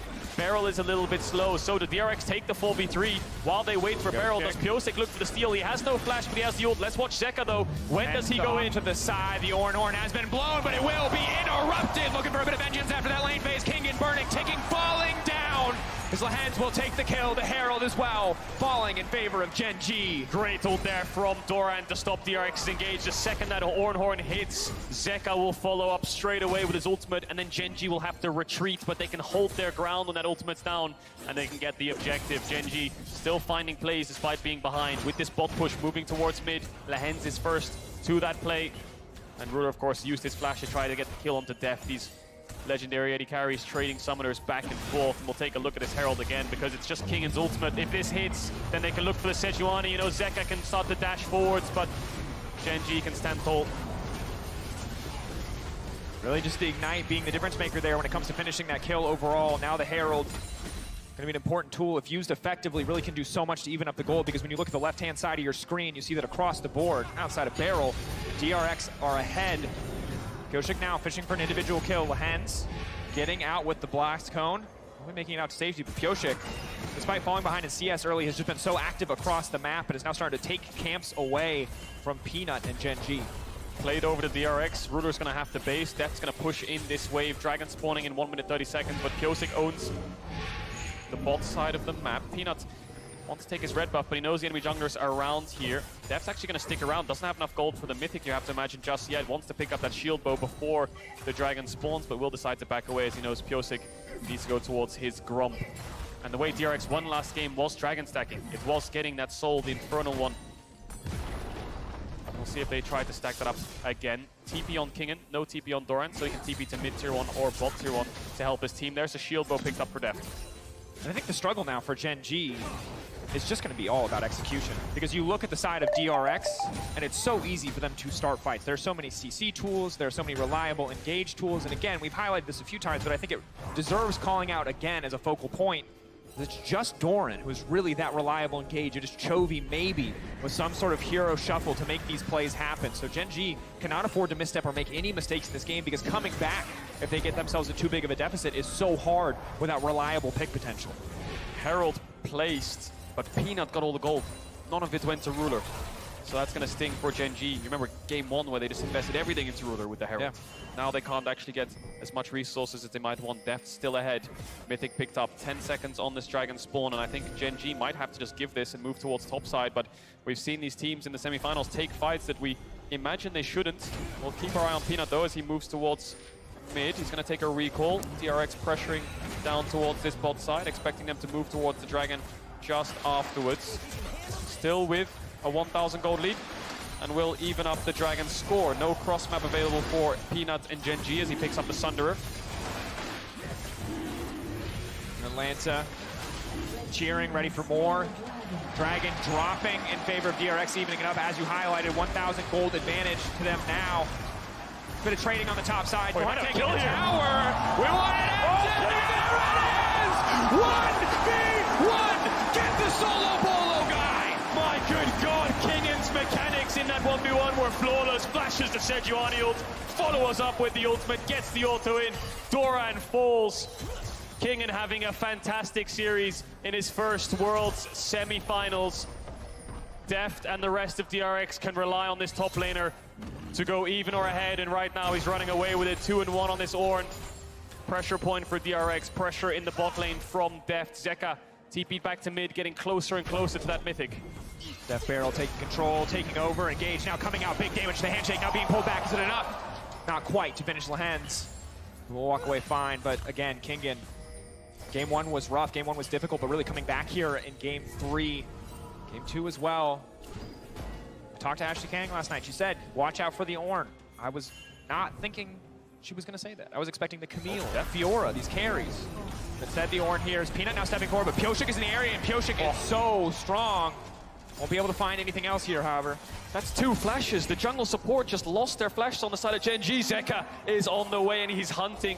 He's blocked by the Crux. He couldn't get around the wall there, but he does see Lehens, has the flash, has the ult. Fishing for the stuns, now gonna find the lockdown, immediately gonna get the reset. Now he's the karma, he gets forward, and Brother will kill Brother as a hostile takeover. Gets the job done. Ruler taken out. Chovy is here. Chovy will try to strike back, but he's thrown in. He takes one back in return. Chovy trying to hold on. Chovy trying to keep the ship afloat, but DRX continue the push on the bottom side. DRX pick up a couple kills once again. Lehens falls as well. All the gold from these plates over to the carries of DRX. And now in game 3, with this sizable gold lead against the Titans that are Gen G, the LCK's first seed, dominating the entirety of summer and the playoffs. The 4th seed in DRX is striking back. So they got the flash out of the jungle support. Zeka comes down. Pyosik gets the kill instantly so he can get the Karma Soul. And once again, Beryl slams it home. Brother fights brother like you talked about. Peanut hitting onto Ruder. The cleanse isn't enough to trade in the 1-for-1. But what is enough to trade back is Chovy. Arrives a little bit too late. Maybe could have been here. Well, that thought Sooner. Beryl caught out. Handshake coming in. Beryl trying to retreat as much as he can. Will get burned down. Instead, will not be bailed out. Ruler grabbing that kill back in response. Gen G showing signs of life. 3K deficit, but they're holding on. Hard to transition it into an objective though. 15 seconds on the Herald actually. Peanut's gonna smite away that red in the face of Pyosik. I think they'll be able to pick up that objective pretty handily. No cross map available for DRX. 5 seconds on the Beryl. I don't think he'll be here in time if DRX want to take the fight. Gen G set up around the objective. Ludens here for Chovy. Looking for that big burst damage. Looking to lock up and take down these squishy targets. Second Herald will fall for Gen G. First one, putting the gold into the back pocket of Peanut. Definitely not ideal. The second one, maybe they can use it to break down more of these towers. But it is not a free Herald. Kingan, given access to the bottom side, will deny a few more creeps before knocking this one down. First brick, also be a lot of gold over to Kingan. 450 in his back pocket, no plates, so doesn't get upwards of 600. Will crash the bot waves in, and this is going to be a very tanky Ornn. And we talked about it in draft. Gen G's only damage is coming from mid and bot, whereas DRX have it coming from multiple sources. Zeka. Not going to get anything else there. He still has the ult. Level 2 as well. It's going to be big if he tries to commit for the all-in. Meanwhile, on the bottom side, Gen G trying to regain a bit of control of their own jungle. Can they walk in? Red buff spawning really soon. I wonder if DRX want to keep this mid push so they can secure that. 1 minute on the next dragon, so maintaining bot vision is crucial. Zeka doesn't have the TP, neither does Chovy, so expecting Zeka to push out this or the next top wave, take a base, rejoin his team. Beryl's going to base for wards.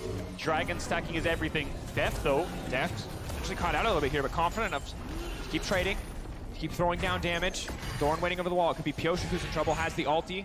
Can go unstoppable if he needs to. Waiting in the mist, fishing for another opportunity.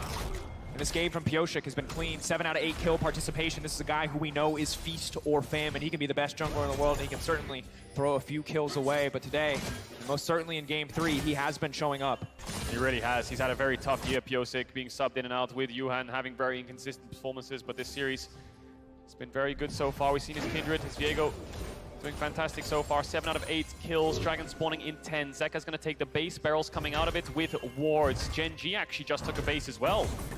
Top and bot lane in the Nexus Towers area, just running out of base. I think they'll be way too late to contest this Dragon, so DRX should be able to pick this one up pretty easily. Will they look for a cross map? Peanut has Herald to place it on mid right now if they really want to brute force their way in, but DRX will get this quite low before they arrive. Peanut in the area. But you're right, looks like he is just going to back away. And you highlighted it again.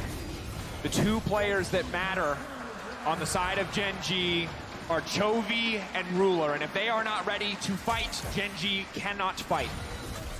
Peanut has the Herald. Is he going to place it? They're going to get this mid wave in and they're pinging towards top side. Gen G want to look for a cross map, but Kingen has TP. There's the Herald. There's Door fishing, locked down. Death now going to get taken out. They're trying to burn through, but he's still standing for now. Hostile takeover. Can he get it? He's been down. He lives for far too long. Pyosik now looking for a little bit more, and here comes Kingen.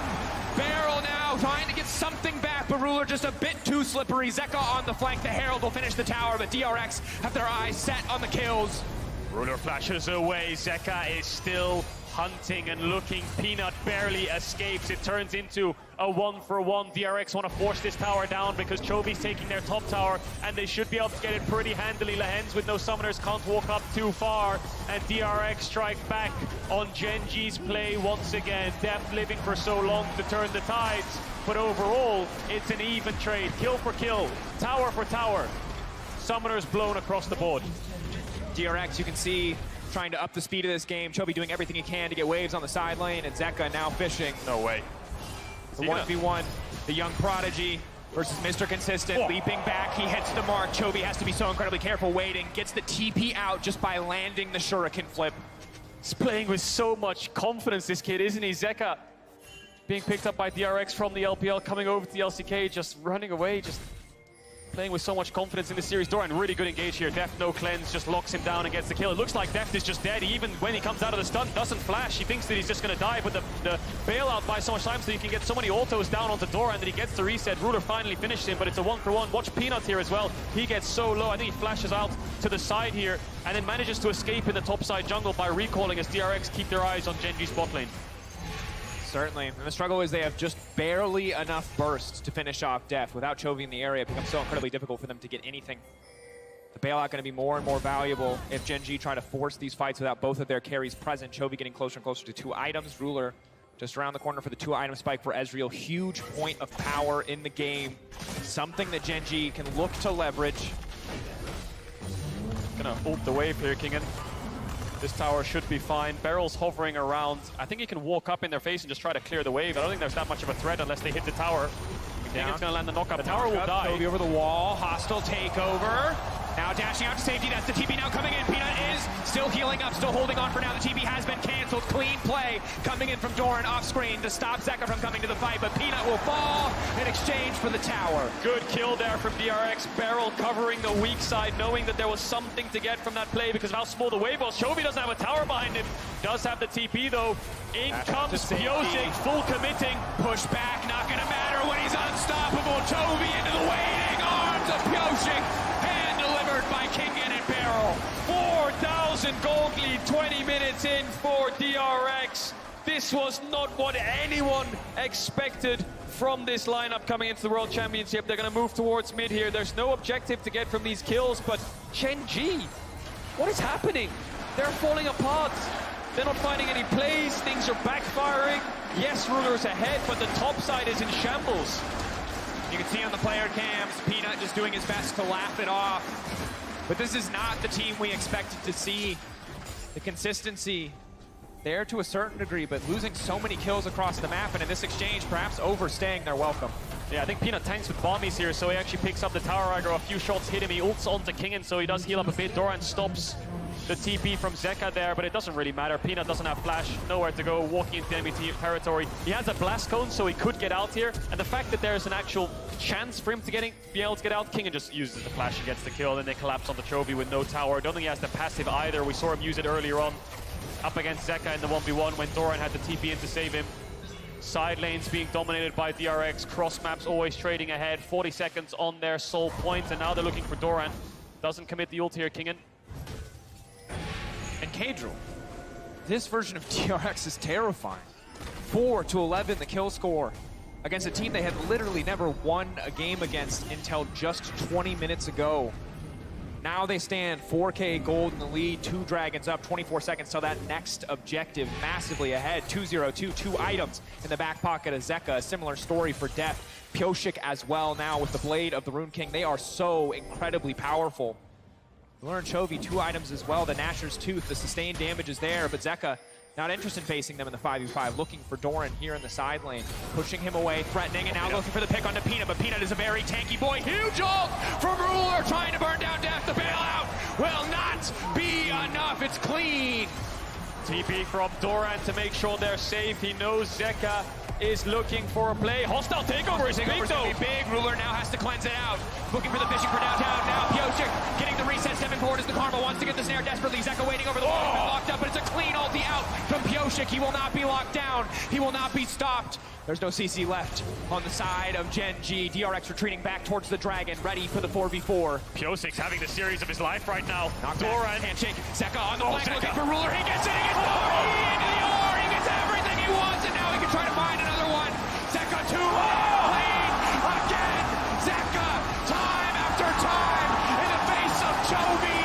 Damn your church. He is here to win. Do not forget the name. Zeka does it every single goddamn time on these champions. Akali, Sylas, whatever it might be, anything with playmaking, he will deliver.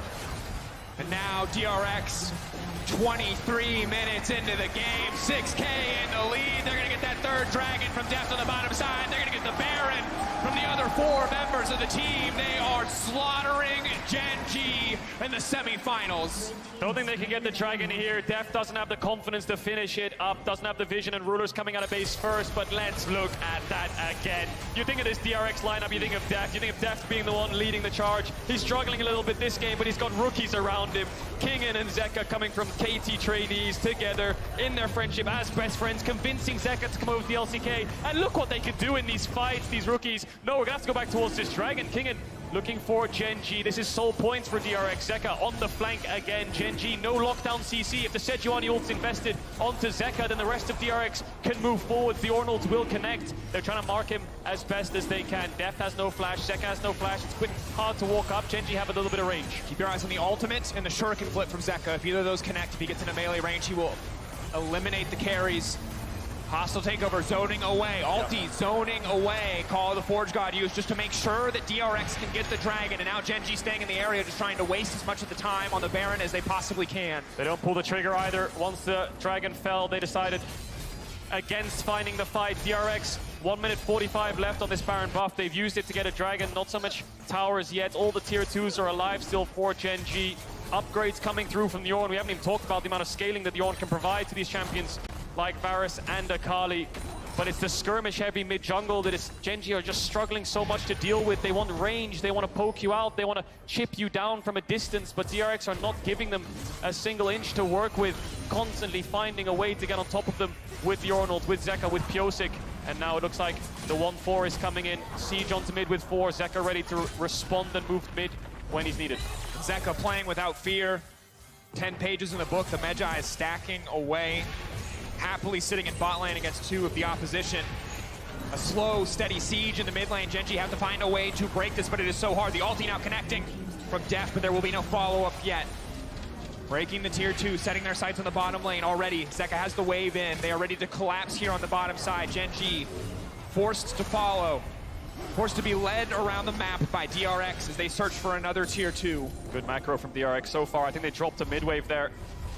they had a little bit more pressure on that next wave. They could have looked and stayed longer for that tier 2 bot, but they'll be happy with that. They're sitting on soul points. Similar situation to game 2. DRX can afford to just play the waiting game. Eventually Gen G will have to fight them on this dragon. And when they do, that's when they'll strike. Mejai's 10 stacks now for Zeka building towards the Void Staff. He is going to do so much damage. Level 16, one combo will shred through either of these Gen G carries. The only damage that they have is in this Azir and Ezreal. And DRX, we'll see how they set up. But for now, it's about patience. Taking their time and punishing Gen G when they walk up. Gen G building towards spikes, looking for Void Staffs, looking for Cyrildas. Hoping to get those items on the board. Desperately need them. The Ornn so incredibly tanky already. Pyosik closer and closer to the GA, making it that much harder to lock him down if you don't take into account the fact that his ult already going to make him unstoppable. Fearless as DRX step into enemy jungle, but Ruler still strong, still has to be respected. Pyosik and Barrel backing away. 2.5 minutes till the Baron spawns, 2.5 minutes to the Infernal Soul. DRX ready to fight for it. Gen G need to take that objective away. It's so hard now for Gen G, Cadril. This is a team, again, when we look back at their history, when we look back against their history, against DRX specifically, have come back from insane, nearly insurmountable deficits. Yeah. But today, and here at Worlds, something feels different because this is not the DRX we saw in the LCK. This is DRX's meta. You think of those games that they lost them in the regular season, the best example of that. Hang on a second, it's Peanut. Quick stun, bit of follow-up damage as well. Pyosik stepping forward, Lahen's there to make sure Peanut can get out. Yeah, best example of that is first round robin. DRX game 1 against Gen G in summer. They played the Seraphine, Lulu Kog'Maw, they played supportive style. Deft was the only carry on that team, on that lineup, and despite getting leads, they still fell.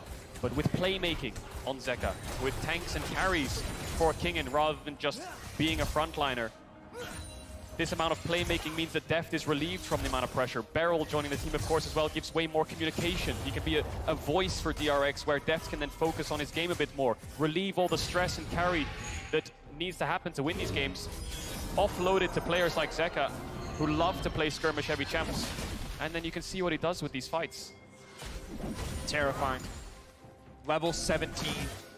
He shows up in your lane and you walk away.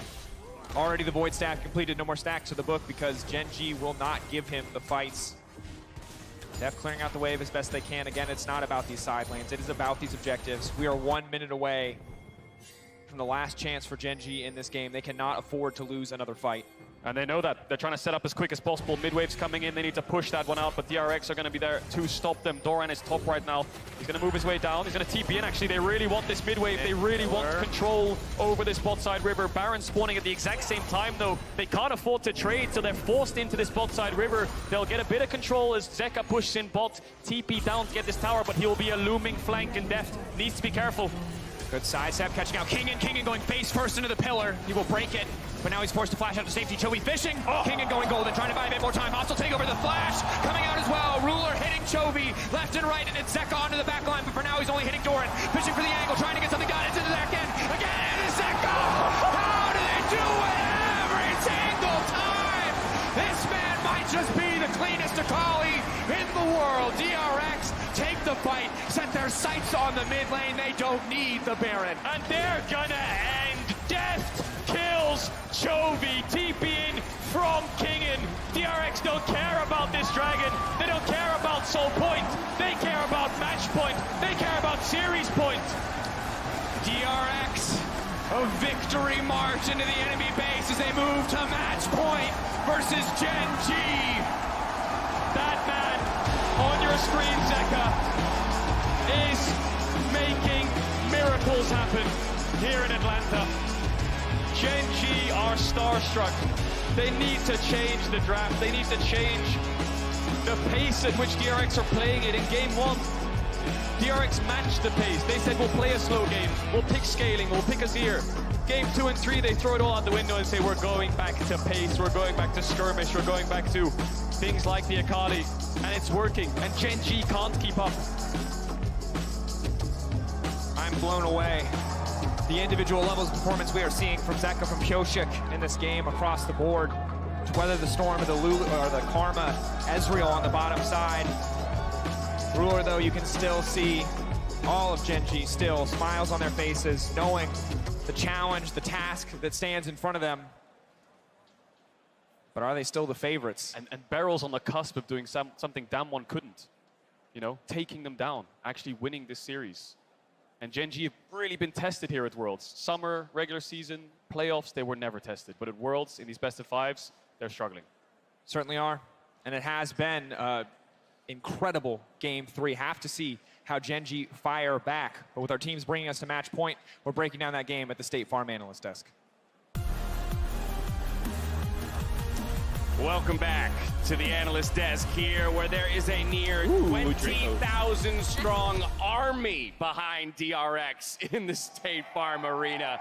The fans have been popping the hell off for Deft and DRX as they are now 1 game away, Vedius. 1 game away from a world final. So it was loud yesterday, right? T1 was in the arena. There were a lot of Faker fans. It's gonna be and loud. when Faker does things, you know, people get excited, okay? I was not expecting that same level of excitement for when Deft and Zeka were just popping off. This arena, when they saw Zeka lock in Akali, it was just like you could feel the floor rumbling, and everyone just knows that he's guaranteed to do something amazing, and he did just that. I feel like you can also feel DRX almost like feeding off of the hype, right? Like this crowd is so behind them, and then this game is really the game where they stop being hesitant, right? Like we saw them hesitant on that bot side playing game 2. We saw them hesitant in a top lane gang. They're already chanting, "Let's go DRX." But like they are absolutely at this point, and in this game specifically, the way they blew it open, feeding off of that. Yeah, Pyosik was all over the map. Got to give a head tap to Kingen for kind of getting them low and setting this up. But with this initial kill, getting a little bit of extra gold into Pyosik, he was able to start running around the map. They keep picking him off in the top side. Eventually, that's going to spill over to the bot lane. Pyosik's this guy who is inconsistent. We talked about it in kind of the regular season and playoffs, getting swapped out even for Juhan and stuff. And then to come in and dominate on both his Kindred pick, which is obviously known for, his name comes from that. But then also here on the Viego, just absolutely smurfing. His ultimate usage was so good. It's an incredible story for Pyosik, a player that has been a part of DRX for pretty much his whole career, and he's just a core part of this organization. They continue to invest in him, continue to believe in him, and even this split, sharing time with another jungler, the fact that there wasn't that much faith in him, the fact that people believed that the team was better when he wasn't playing, for him to have this level of glow up at this World Championship has been an incredible story and journey for him.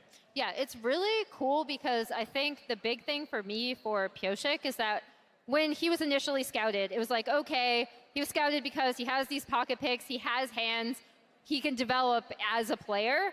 And it hasn't been this like smooth improvement of like, oh, we started here and then, you know, we're rising up a little bit and like now we're here. No, it's been a very bumpy up and down road. And honestly, like the confidence he had in this game 3, like, yes, is it a simple setup to be like, okay, on the wave, you know, we're going to stack it, we're going to dive at level 3, we're going to revisit it at 5 minutes. Like, no, that's not a revolutionary play, but the confidence and coordination he's had with his lanes, their setups, that's not something they had all year. It's amazing. Yeah, but there's also something to be said for not making it more difficult than it needs to be, right? You know, and they are executing on the level that they need to. You talk about that aggression and the mechanical skill that's behind it, and Mark, what it nets is it nets solo laners who are set up for tremendous success, so it doesn't just stop at Pyosik. No, I mean, both Kingen and Zeka are just turning heads this world. You heard Cajal mention the fact they're both KT trainees, and then Kingen was the one who convinced Zeka to come and join DRX. But I don't think the pitch was, we might make world finals. I don't think that's what he said to Zeka. These two guys, so young, but doing so well. Their first Worlds appearance. And what's crazy about them is they're basically just no-names. There is no pressure on their shoulders. There was no expectations upon being able to achieve something. Like, their careers have been nothing but up and down, bumpy roads where maybe there was a chance where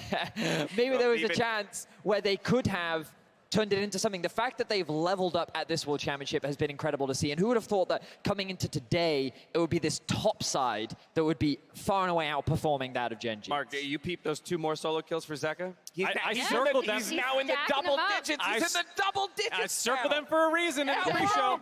He's over 10. He's at 11 solo kills at Worlds now. That is astronomical for a young player. He's absolutely popping off. And while we've already talked about 3 of the members of DRX, we have another one to talk about in Barrel, because in this game, he made every second count. And thanks to reliable Cisco network, he comes in to save Def in the mid lane, using that Renata to its fullest potential. It's so many storylines with DRX to talk about. For Barrel, it might be his 3rd straight World Finals appearance. If they can find one more win here, he's such a good player, keeping depth up there so he can get some extra damage out and turn this fight around. It would look like a glimmer of hope for Gen G that he was able to snuff out. Yeah, and for Barrel, I think it also hasn't been a smooth ride for him, right? No. Because we remember previously when he was kind of cited as a problem on Tamwan, as a weak link, along with the bot laner at the time, Ghost. And even this past split, people are like, I don't know about Barrel or how well he's doing. And to come out and have such a strong Worlds performance for him as well. I know we're hitting a lot of narratives, but it's just amazing to see. I mean, we have to, because again, DRX is on the precipice of making it to the World Finals. And hey, I'll take on bumpy road to 3 straight World Finals. Yeah, there you go. If that's all it is, a little bumpy ride, I'll take it. But Vedius, let's talk about how maybe we get a game 5. Right. Because now the pressure is on Gen G, and I honestly have to believe they're feeling it, because they were the favorite coming in, and now they got to put 2 together back to back. My eyes go towards Peanut. This man, during the regular season and throughout the LCK summer, was touted as the best jungler in the LCK. This man knows how to get early advantages. He's hyper efficient with his jungle pathing, and often he is a part of what helps Gen G get these early leads. But so far in the semifinals, we have not been seeing him step up, and we've been seeing one too many blunders that I think he needs to get under control. I would love to see the draft change. Trundle, Azir, Ezreal, Karma, that is so uninteractive. It doesn't have much priority or playmaking in the early game. It feels like they just assume they're better. That's like almost That's an exactly ego what it draft. feels You're like, like. we're just going to scale and beat you. But like DRX is like, you can't just do that to us. We're going to make plays. We're going to kill you. And they didn't really have any tools to try and counteract that through the first 15 minutes. I mean, what I think is super interesting is after game 1, we're all saying, this is such a difficult matchup for DRX because it feels like that Gen G is just you, but better. And then coming into game 3, it's almost like Gen G says, Yeah, we're we just are. them, but we're better. And then DRX said, no, Nope. no, you are not. Well, and now they're so close to being able to DRX take said, it. we're something different now. I think Yeah. that's what it is. This Worlds has been about DRX finding a new identity, and it is paying dividends. So for Gen G, the pressure is on, because after 8 years of struggle, Deft is now just 1 game away from claiming his spot on the finals stage. We'll see if he and all of DRX can punch their ticket to San Francisco There we in go. game 4 right after this. Over the wall, looking for Poke. They crowd Chovy, they crowd Peanut. They're locking him down. They handshake it back into the waiting arm. And DRX take the fight. Has the flash, has the ult. For the stuns, now gonna find the lockdown. Immediately gonna get the reset. Now he's the karma. He gets forward, and Brother will kill Brother as a hostile takeover gets the job done. Handshake, Zeka on the flank looking for Ruler. He gets it, he gets into the R. He gets everything he wants, and now he can try to find another one. Zeka 2 lane again. Zeka, time after time, in the face of Chovy. Damn your church, he is here to win. Don't ever say it's over if I'm breathing. Racing to the moonlight and I'm speeding. I'm headed to the stars, ready to go far and start walking. Don't ever say it's over if I'm breathing. Racing to the moonlight and I'm speeding. I'm headed to the stars, ready to go far and start walking.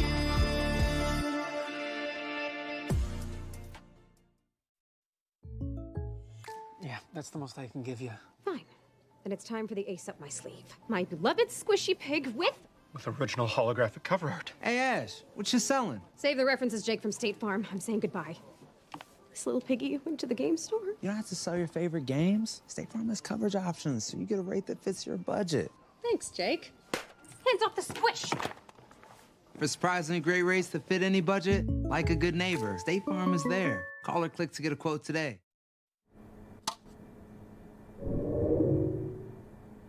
Red Bull gives you wings.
Welcome back as we gear up for what very well could be the final game in this best of 5 series between DRX and Gen G. And yet again, we are witnessing history being made. Gen G were indomitable. Gen G were nigh unstoppable domestically. For many of these series have looked the same at Worlds, but today DRX are firing back. This was expected to be the clean sweep. This was expected to be maybe one win for DRX, but now it is Gen G on the back foot, looking to recover in this 4th game. I wonder if they leave Silas open this time and just go back to the first pick. They're going to ban Akali, yeah. I think this is the direction they should go in. Gen G back on the blue side where they won game 1. DRX found a response on red, and we saw Caitlyn as their last ban. Aatrox is up, Silas is up.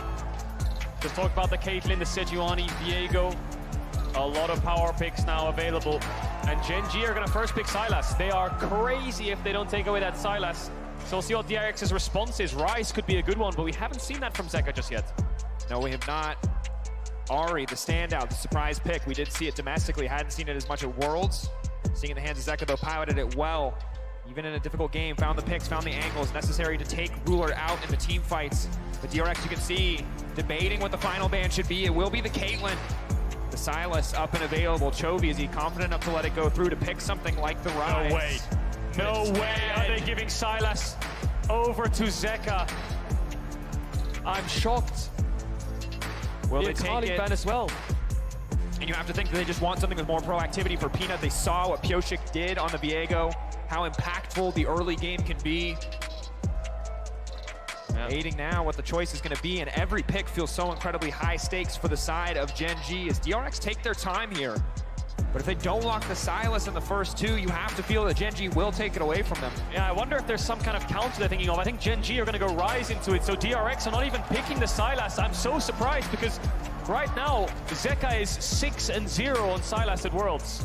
It's his best champion by a mile, but I think they're scared of Ryze, you know? I think they're scared of picking Silas blind and running into it. There's the Ryze. Yeah, they were really worried about it, so good read by DRX to then counter the Ryze with something else. They didn't fall into Gen G's trap. They've gone for the Kindred though, and I think Gen G were teasing the Ryze. No, they're just gonna insta-lock it. There's the Ryze, Renekton. Gen G have recognized what the problem is. It's topside. Yes, you can get a small CS lead in bottom focus down there, but they need something to fight back with on this top side. Ryze, Renekton is their answer. And now what is Zeka's answer to the Ryze? Debating what will the option be here. Letting the timer tick down. Letting mid lane go through. Yeah. Opting for the Gragas, opting for the safe topside matchup, trying to mitigate some of the potential power that could be present there. Smart. Yeah, there's loads of picks into Ryze. You know, you can go from mages like Azir and Victor to assassins like LeBlanc, even team fighters like Lissandra. Adaptation here from DRX to take away Aphelios, gonna start targeting Ruler a little bit. And we expect Gen G to ban away those mid laners. Varus Karma would be an easy 4 pick here for Beryl. There's the Renata, so I expect double ban to support then. But we'll have to see what they have planned, but it's on Zeka. The amount he's done this series so far for his team. Going back to a control mage is not the style that I think DRX want to play or even we want to see. Certainly, and he and Pyosik were what defined that 3rd game. Pyosik now once again on comfort, opting for the Kindred over something for Zeka. So it is on him once again to dig deep into the champion pool to show us more as more and more safe scaling late game 80 carries are taken off the board. Maybe this time around, DRX want to press their advantage on the bottom side, want to try their hand at dominating the bot lane, but that is a tall task in the face of Ruler and Lehen, regardless of the champions. I wonder what bot lane they're thinking of here. They have taken away the Karma. They could go many directions right now. They could go really aggressive. They could go for some kind of... The craziest thing they could go for, of course, something like Samira Nautilus, right? But you expect them to play a bit more tamed. Ezreal would work into the Varus again. Xayah is another one that could be an option. Jhin as well, but is that going to be? Zeka's Galio taking a page out of Faker's book. Trying to match global with global. Have the Galio ult on top of the Realm Warp to match the side lane plays. Xayah Rakan would be dangerous for DRX to deal with, but they have got counter pick support. They can go Varus Tum. They could even go for some kind of engaged support like Leona Nord to match into the Rakan, but I think Xayah is a very smart pick into the melee champions that DRX have so far, given the options that Ruler has. He can always ult the Varus ult. I'm a fan. And definitely you can see the Gen G are finally ready to fight fire with fire. They're not worried anymore about playing clean, about playing precise. They have the tools needed to skirmish, to fight back in the early to mid game. They will not make the same mistakes they did in the draft in game 3. Final pick here for Lehens. The linchpin to this draft. The Nautilus now locked in. That's surprising that they go for Nautilus because Beryl has a lot of options now. Tom Kench would do really well in the lane. Braum would do really well in shutting down the champions they have. I think Braum is actually an incredible pick here with double AD carry into Renekton, Ryze, Viego, Nautilus. A lot of short range. It's such a good pick. Can always E the feathers coming back as well. So I think this was a surprising Nautilus pick. Can be countered really easily by Beryl. A lot of different changes here from DRX, especially in the mid lane, but sticking to a similar kind of concept of the double AD carry, the tank top, and Beryl now on this Braum. Well called on the Braum pick, Cadril. Excellent read on the situation. Of course, the potential for stuns, the ability to mitigate so much what the Ryze and the Xayah want to do in a front two backs team fight, as well as empowering the level 1. We'll see if DRX want to go for anything from one of the strongest level 1s in the game. Gen G, again, finally ready to fight fire with fire. So many skirmishing tools that they can look to leverage, but for the first time in this series, we are not looking to Zeka. We are looking towards Deft, we are looking towards Pyosik as the dual carries on this lineup to bring it home for DRX. The solo lane duo, the brothers in arms, the best friends in Kingen and Zeka are no longer the carries, they are the supporters. They are there to help Deft get ahead and help Deft get to his first Worlds Finals. Inversely, on the opposite side, Gen G giving every single member on their team the opportunity to step up. It is not just Ruler and Chovy anymore, but Peanut and Doran getting in on the equation. Potential for this Renekton and Viego to absolutely take over the game. Something that has to be respected. I think the Xayah gave them good scaling because of the on hits, right? You know, Xayah, with crit items 3 or 4 can be a huge pain to deal with. We saw T1 around the Elder Dragon against RNG do something similar with Gumayushi on that Xayah. But the Renekton, Viego, Nautilus just hurts your scaling so much as a composition. I think Gen G's best spike is always going to be the mid game, and if they don't get ahead, the longer the game goes against Braum, Varus, Kindred, they run out of gas, they run out of steam to actually get the backline down. So Chovy needs to get the ball rolling in this game, get Zeka under his tower, but Zeka's running Predator, and he's going to try to match these Ghost Realm Warp roams with his Global and his Keystone. And you can see Zeka identifying it's not about him versus Chovy. It's about getting his lanes ahead. We're going to have to see him show us more again. We've seen what he can do. We can see him solo carry, but now he needs to support and get the rest of the team. DRX have the luxury. They can't afford to lose one more. They can also close it out here, and for Gen G, it is now do or die. Betting it all on Chovy's Ryze, on Ruler's Xayah, Peanut's Viego, Doran's Renekton. This is high-stakes League of Legends. Gen G haven't really been in a position like this for a very long time where they're down in a series. You talked about Braum level 1. DRX agree. Double AD carry with a Braum. If a Q hits, they're as good as dead. Peanut, what is he going to do? He's going to run around here. He could wrap towards the enemy blue. This would be really smart, actually. What he's going to do is do the switcheroo, run to the enemy blue buff, take that while they're on his red. Bit of smoke and mirrors here by Peanut. Really smart decision-making to just run to the enemy jungle and do the exact same thing to Pyosik. They don't actually have a ward on the entrance, so DRX have no clue that this is happening. And as Pyosik clears out these bot camps, he'll think to go towards his own red buff. So we'll see what he covers. He could full clear bot side and keep a split map, or he can move towards the top side and keep his own red buff alive. But DRX don't have information right now. They think Peanut's top side. Peanut could look for a great gank on bot lane in the next minute. And how much is Peanut willing to gamble here? He has the creative pathing, he's taken away the blue. Once that gets spotted out, they'll know that Peanut is on bot side, but until they see that blue buff taken, they will have no idea for sure where Peanut is, because he's going to Wolves. He still doesn't know, but Peanut, he knows it is do or die. He does not want to flip it on a bot side play. Instead, opting to recall, opting to reset to take the small advantage. Smart there by Peanut, just take a base. Get out of there as quickly as possible. If you get collapsed on, you're dead. No red buff, Kindred will chase you down. Braum will run across. And he trades 2 camps for 2. Red Raptors for blue Grom. Pyosik still has no idea that that's gone, I believe. Just as Wolves in the top side. So Peanut will get level 3 off Krugs, and Zeko will get these mid waves in. Pushing Of course, Galio early on can be very frustrating to deal with as we get later into the game. Chovy going to be able to run circles around him. It'll be more about the big taunts, the big engages in the fights for the Galio. Meanwhile, on the top side, as expected, Renekton coming out on top early on. And Pyosik potentially going to show his face here in the top lane. A lot of good setup for him, the mounting Dread. Going to make short work of that Renekton if they can make the play happen. Good idea there from Pyosik. Do Krugs into red, keep red buff up as long as possible. Now Peanut is behind Ruler and Lehens. Sweeper there to get out a little bit of vision. I think they're just here to cover, to get the wave in. Maybe they feel threatened by a Kindred gank because of the split map. But the crab is up, and they're going to deny the mark. They're going to deny the stack, and Pyosik still yet to do his red buff.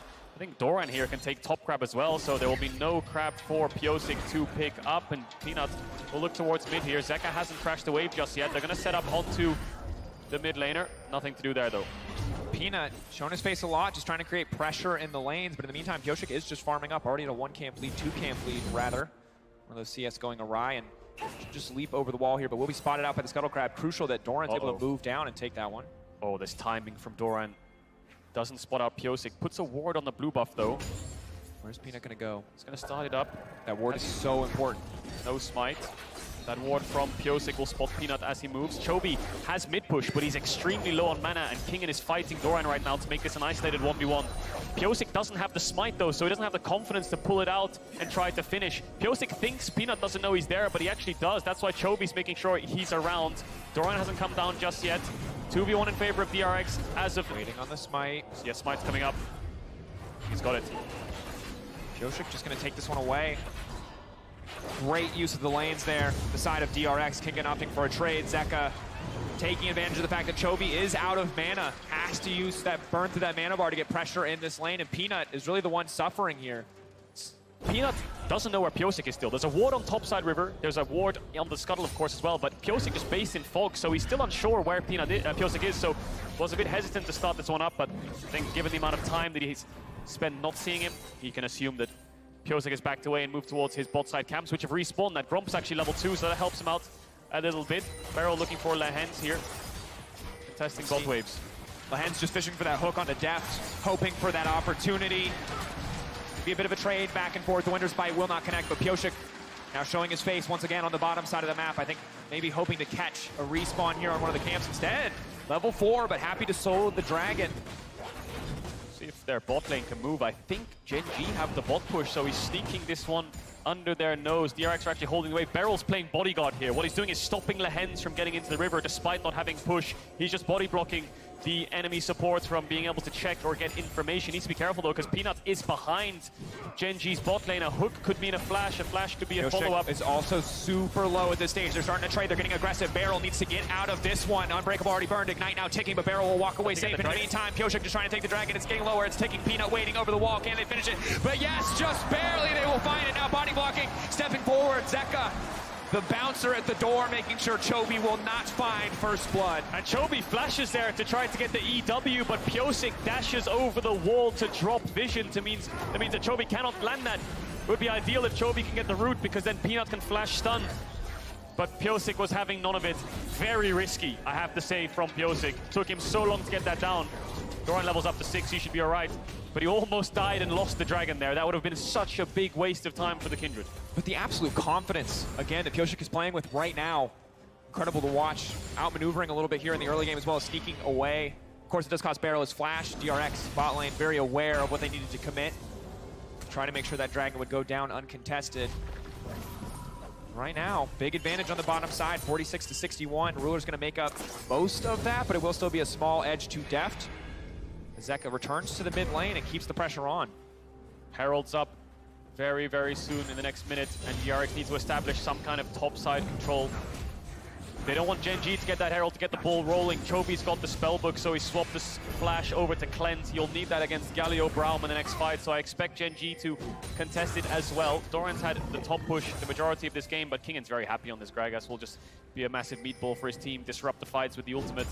And he's slowly stacking this wave, I think, because of the Herald spawn, but Pyosik's taking a base, and Gen G have the majority of their pinks on the bot side of the map. You can see that kind of line from their entrance to the bot side brush. And it's just a question of which bot lane moves first. Absolutely is. One of the nice things about Zaya, obviously, she can match that wave clear when she's given access to the wave. Those feathers, the pullback, giving you so much control. Lahen's level 6 around the corner. Hook now going to connect. They're trying to knock down Barrel. Going to get the root, but Barrel, the unbreakable, living up to its name. He will not fall, but a good health trade means that Gen G, access to the river, as you highlighted, Cadril, can take control before the next dragon spawns. Gonna move towards mid here because Chovy's basing without TP. That pink ward might spot them if they look for Zeka, and they're just here to catch the wave. But we'll see what DRX does to respond, because I think Peanut's going to start that Herald up. Pyosik is on the way. Deft is still bot lane. He doesn't actually start it yet. No, he did, so he's pulling it out. Pyosik's around. Deft's moving up, but Gen G have all the vision to know exactly where DRX are. They're engaged, a little bit lackluster. They need to hit a hook. Barrel could be close to 6, as well as Lahen's on this mid wave. They're going to contest it. Remember, this is the top side power that Gen G drafted for. Pitching for that stun now. You can see Viego in the bush, Peanut in the bush, waiting. Reset here big, though. Now Lahen's looking for the engage, trying to find the lockdown. Locked out, Barrel unbreakable, but now should surely fall. But here comes Zeka and the rest of the team. They're going to lock out. They're going to find first blood. Barrel still alive on the backside. The Lamb's respite, buying so much time. Gen G knows that they need to get something back, but Deft is unafraid. Deft is still free firing at the pullback from Ruler. It's clean, but it's not quite enough to finish the job as Zeka dives into the back line. Still standing for now, but surely he should fall. Everybody is so low. Oh, are they still alive? But the feathers fly. Ruler finds one, wishes for 2, tries to find another. Barrel will finally fall, and Gen G fire back. Such a back and forth fight. It turns into a 2 for 2. I believe Lahen's falling very, very early on in that fight, but he's back towards this Herald. Gen G will start it up. Pyosik's move towards the bot side to pick up his mark on the crab, so they will lose this objective. Very messy there. Doran didn't get his combo off. I think his flash didn't close enough distance to be able to get onto the back line of DRX. We'll see this again. So Lahen's just hooks. He gets a little bit of vision knowing that someone's in that bush from Chovy. Goes onto Barrel, but Pyosik doesn't panic and use the Lamb's respite. He just focuses down the Nautilus. As he dies, he ults for Barrel to get the heal. Zeka zones away Ruler. The ultimate from Deft is good, but let's watch Doran there. I think he tried to flash stun, but he didn't get it onto Pyosik. His model didn't move. Could be a spectator bug. And then Ruler is the one who turns this, gets Barrel low. Peanut chunks them out. DRX tried to fight back, but Ruler stays alive. The last second route from Deft's ulti there, catching out the Renekton, catching out Doran, stopping him from getting more look at the blinking health bars. The unbreakable from Barrel. He should have died in the first exchange. He dies in the end, but he keeps his team standing. Excellent back and forth, but finally a bit of good news for the side of Gen G. Their top side 1-0-1. The damage, though, all about Ruler. World champion AD carry showing why he is such. 30 seconds on the Dragon. DRX have kept on relying on this soul to be their main win condition this entire series long. Gen G have struggled to find Dragons past the mid game. A couple of early ones, but Zeka will look for the plate, has the Predator. Pyosik taking a base will move towards this bot side. We're going to get another fight around this Dragon. You can see on your screen there at the bottom side, Doran is just giving up top waves. He doesn't have TP. He needs to be here in time for this fight, so DRX will probably have to give this one up. We'll see what they can get in response. Kingen will be way too late, and Pyosik as well. But he's going to try his best to get down there by the looks of it. They're going to start it up, though. Gen G, big Barrel again. Getting hit with a hook is big. Unbreakable going to buy a few more seconds. He needs to leap back into the arms of Pyosik. Now the retreat coming out. The hook coming in from over the wall. Big ulti coming in from Deft. And that's the pick now on the backside. Kingen looking for the avenue, looking for the answers, but the side steps are clean from Gen G. They will not let that cast connect, but it's Pyosik back onto the Dragon. Pyosik with priority access to pick. Giving the Dragon over to DRX. That's the power of the Braum. You hook in, you're not getting out. You get locked up, you get stunned, you get knocked up, and all of the damage that you try to do on that hook just gets blocked by the Braum. So, really good pickup there by Barrel from the draft. Trying to get this wave in, gets the stack on the cannon, gets the kill, and gets the Dragon. Ocean Soul this time around, but DRX already halfway there. Certainly are. Pyosik waiting in the darkness. Zeka trying to look to lock him down. Goes golden, waiting out the taunt. It's clean from Chovy, but how will he escape? The Ghost now coming out, retreating to safety. Forced to flash, burn both sums just to make it out of the gank. Rice and Chovy going to be in a very tough spot to contest these mid-waves. Pyosik doing work around the map. If you'd have told me 2 months ago Pyosik would be one game from a World's Finals, I would think you're a madman. I think you're crazy. But this series, he's been outperforming Peanut, one of the best junglers in the LCK, and he might find another kill here. Doran, no flash, gets knocked, but he'd slice and dice his way away. But that's another mark for the Kindred, sitting at 3 in 12 minutes. And again, this is the story of DRX. They were not the team that was supposed to make it out of LCK. A lot of people had Sandbox no matter who you had. We'll see now, though, if Deft can survive the dive here. Stepping forward, Charge gonna come in. They'll get a few plates, but not a lot else.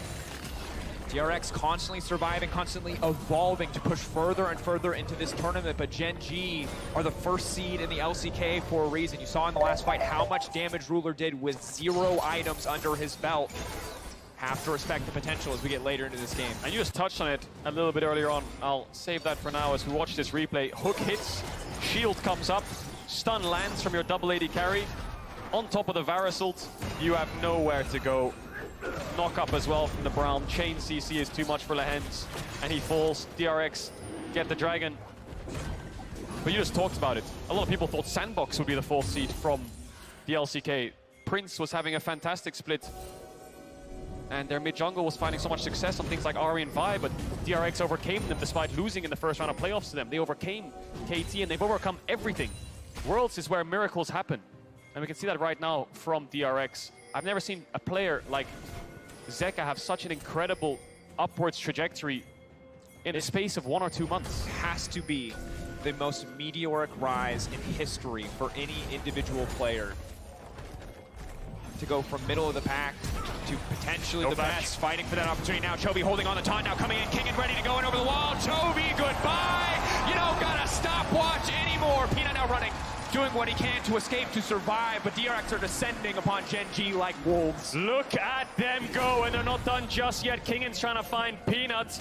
Doran's hitting the top tower. He'll pick up the first turret of the game. Pyosik is around. Beryl is moving up. Deft's pushing out bot. We'll see if they take this fight. We'll see if they try to take down the Renekton. Looking to burn down Doran. Doran popping the ulti, the burst if he can turn here, but he's running out of fury. The Kolomik not going to connect. Looking to finish the job with the mounting dread, but just forcing the flash, and again, DRX finding advantage after advantage. The gold within touching distance, but 2 Drakes already to their name. Pyosik's turned from a liability to a powerhouse jungler. Him and Beryl are running the map right now. Q-Flash misses from Beryl onto Chovy, but new kid on the block. Zeka lands the taunt, and they get the kill onto the mid laner of Gen G. The dive works, Peanut gets out, but DRX got what they came for. It's the kill onto Chovy with no flash that they forced earlier on. Yep. Getting everything in that exchange. And you know Chovy's kicking himself because maybe he could have just flashed on the earlier play, kept the stopwatch or vice versa, but burned everything and so had nothing left to defend himself.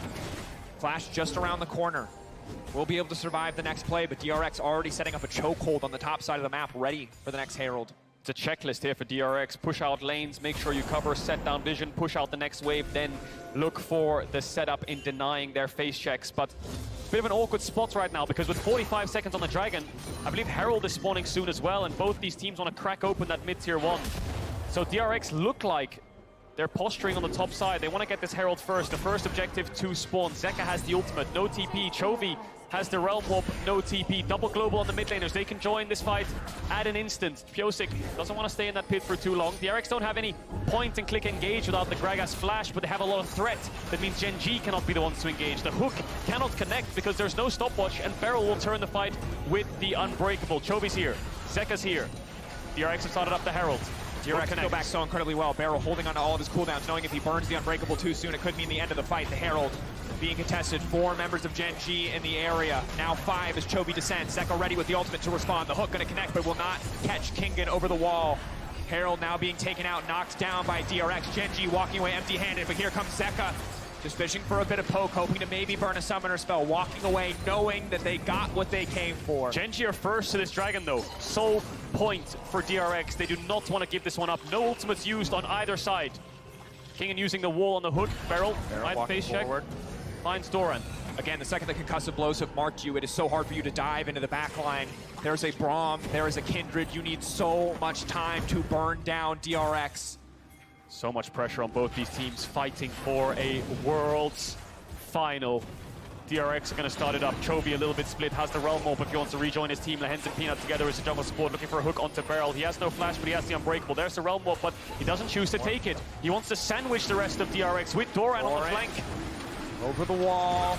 Hook now going in under the Braum. Zeka onto the flank, fishing for the angle. Will lock up Ruler. Ruler immediately going to cleanse. Now the fog coming in for the Braum. Ruler untouched to the backside. Keep your eyes on the feather. They could just be everything. That's going to be the shutdown. Doran leaping forward. Ruler untouched. Now Gen G, opportunity. Peanut stepping forward, peeling back now. Barrel and Deft, the last two standing. Kingen off to the side, but it is Gen G taking the fight. Peanut takes down Piosik, picks up the Spirit form, and then shuts down DRX. The engage from Zeka was good onto Lehens, but the follow-up of the solo laners of Gen G and Peanut isn't enough to stop the Soul Point and stop DRX in their tracks of finding themselves towards a Worlds final. And again, you talked about the pressure in that fight, but Gen G pulled off, they execute. Now trying to keep the pressure up, that bot lane tower so low. To be able to take it soon, and again, denying Soul Point, buying themselves more time to get items under the belt of their carries. And this fight would turn on its head if Piosik could get the ultimate off. Lehens dies. This flank from Zeka really good in forcing the bot lane of Gen G back. Kingen's marking Chovy, but watch Peanut and Doran here. They find Piosik, they get the shutdown onto him. He cannot use the Lamb's Respite. If he could, they would have turned this fight, but the reset there for Peanut picks up the soul, pushes DRX's bot lane back to allow Chovy and the rest of Gen G to take down Zeka. And this is the level of decisiveness we needed to see from Gen G if they wanted to bring us to a Game 5. They cannot hesitate on these cooldowns against this Braum or against this Kindred. And now they fish for the dive. Kingen trying to buy as much space as he can. The tower surely set to fall. Chovy now chasing, running. This Gragas, there's no way you can make it out of this one. Locked up, the CC coming through. Kingen will fall. Doran on a killing spree. Herald placed in mid. DRX are playing on two lanes here. They'll look for mid tier 1 and top tier 1. Gen G, great pick there onto the Gragas. They get the tower. DRX quick to respond in terms of trading these objectives. Zeka should get this top tower. Chunk onto mid. And that's the power of the Herald. It gives you a tempo cheat. You know, if you don't have a push in the lane or you're not confident enough to siege because they have wave clear, it's a cheat button to make sure that you can answer a cross map just like that from the side of Gen G. Good kill though. And Doran on this Renekton sitting at 3-0 and 2. Incredibly strong in this mid game. And look at the gold within touching distance as we crest 20 minutes. Oh, Lehens, no caught out. 1, 2, 3, 4 on the concussive blow stack. Zeka waiting off to the side. The support surely going to fall, but Ruler has to be watched, has to be respected. Oh, Doran, Chovy on the front line. They put them into the meat grinder, taking them out one at a time. DRX overstepping their welcome in the enemy jungle. That's the second time the Renekton stun is stopping Piosik from getting the Lamb's Respite. Gen G's win condition in these fights is very clear. Get on top of the Kindred, lock him down before he can get the ult, and then play the fight out from there onwards. Lehens is going to be the one to tank all the damage and probably fall in the fight. But allowing them to move forwards with the Lamb's Respite down is what's helping Gen G win these fights. And DRX didn't even have the damage to take down the support of Gen G in a 3v1. Zeka was a little bit far away. Piosik couldn't get his full combo off, manages to get the E damage out. Barrel blocks out Ruler, but it's the stun again with the ult Fury. Piosik can't do anything. He might need a QSS this game or some kind of Mikhails. And we very much see the role reversal from the previous game, where it was Ruler and Chovy trying to dish out all the damage to carry the team. This time around it is Deft and Piosik, and if you cut that Kindred down, all of the damage falls with it. Yes, Zeka is building AP. Yes, he has a bit of burst, but it is not enough against so much sustain on the opposite side. Divine Sunder, the Renekton healing. It's hard to match. For DRX, the execution has to be clean from this point out because Gen G have fought back. They've gotten out of the deficit. They have the lead, and their characters are stronger in the skirmish. They are 1 minute 40 seconds on the Dragon. Baron's up. Gen G have much better options in rushing down the Baron this time. Before they had Sylas and Varus, not so good on the rush, but Ryze and Xayah are. You can use the Ryze ult, push in mid waves to tier 1s or tier 2s, ult towards the Baron as 4 or 5. Buy yourselves an extra 5 to 10 seconds to rush it down. Alternatively, you can use it for a turn. We'll see what Gen G opts into, but right now it's all about bot side control, saving Chovy, making sure he can push out these waves, making sure he's safe for when the dragon spawns in a minute's time to rush that one down, slowly stack up these dragons. Very even game right now. Slight gold lead to Gen G, but DRX have that extra dragon in their back pocket. And again, credit to Gen G, keeping the mental up, even after a difficult early game in this one. They fought back here in the mid game, keep it within touching distance. Ruler building towards 3 items. Will be the late game insurance for Gen G. Doran will get them through the mid game. Chovy and Ruler will get them through the late game. Set up in their favor. DRX, not enough vision to walk into this river just yet. They need to see resets. They need to see champions on waves. Atlanta supporting DRX right now. Supporting Deft and his mission. His long, long mission to get to that Worlds final. And it's good to hear even in the face of a team that was called by so many, myself included, the favorites for this series in Gen G. The crowd still willing to rally behind names like DRX. You can understand why after the previous games, but here in the mid lane, Ruler trying to take control. Second item now completed for Deft, ready to fight back a bit more in this fight, but again, it's all sustained damage. They don't have the immediate reliable burst, and it's Gen G moving in uncontested to take their second dragon of the game. DRX don't have the vision to fight this, do they? They're just going to give it up. No real harm done. Evening up the dragons. They need more time for Deft to pick up a third item. They need more time to set up. Lehens has the flash, has to use it against the Chains of Corruption from Deft. Bit of poke coming in the mid lane. Gen G posturing, 4 members, 5 members coming into the area, just in case DRX try anything tricky around the Baron. You know, you can feel the tension. Yeah. For Gen G, it's all an elimination match every fight. Any misstep could be their last in the tournament. DRX rallying, holding on, fishing for these farm and opportunities to just scale more into the game. Zeka forces Doran back. One mistake could cost you everything. For Gen G, it could cost them a World Championship final. For DRX, it could... What? Oh. Chovy, did he just... Yep. Did he panic, or did he have smite on a spellbook or something? I think Fat Finger on the flash, potentially. It is hard to say without watching the replay, but potentially a sign of nerves setting in. We look at Chovy so often as this player who is mechanical, methodical, almost robotic in the precision that he plays League of Legends with, but he talked about it in some of the videos. It's not that he's not afraid. He overcomes it to perform at the level he does, and you have to wonder if this pressure, this insurmountable, seemingly endless amount of pressure on this stage in front of a crowd that's so ready to cheer for DRX is getting to him as we get later and later into this series. Yeah, it's hard to know, but it looks like it is. Down in CS a little bit right now, down a level, lost his flash, so DRX know that, and they're going to try to capitalize on it.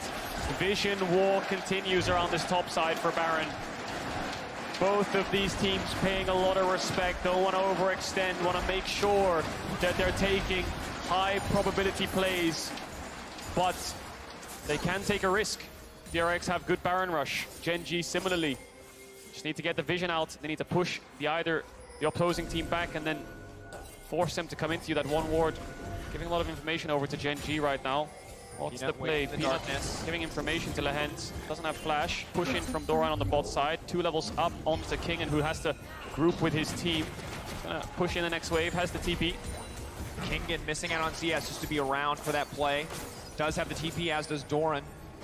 But gonna give up a lot of CS and a lot of damage on that bot lane tier 2 tower. Just to posture, just to fish for a potential opportunity. And Doran really a monster in this game, 3-0-3. Last game was very difficult for the team overall, but he is showing up on this Renekton. Yeah.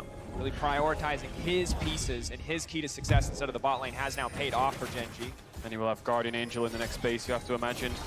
Will be a real pain for DRX to get down. They have the AD carries to kite back and deal a lot of damage, but if he can find that stun onto Pyosik again, Gen G will win the fight. Pyosik over the wall, Barrel to follow, immediately fishing for the opportunity, but he's still going to get locked on the backboard. Barrel and Pyosik, the dynamic duo.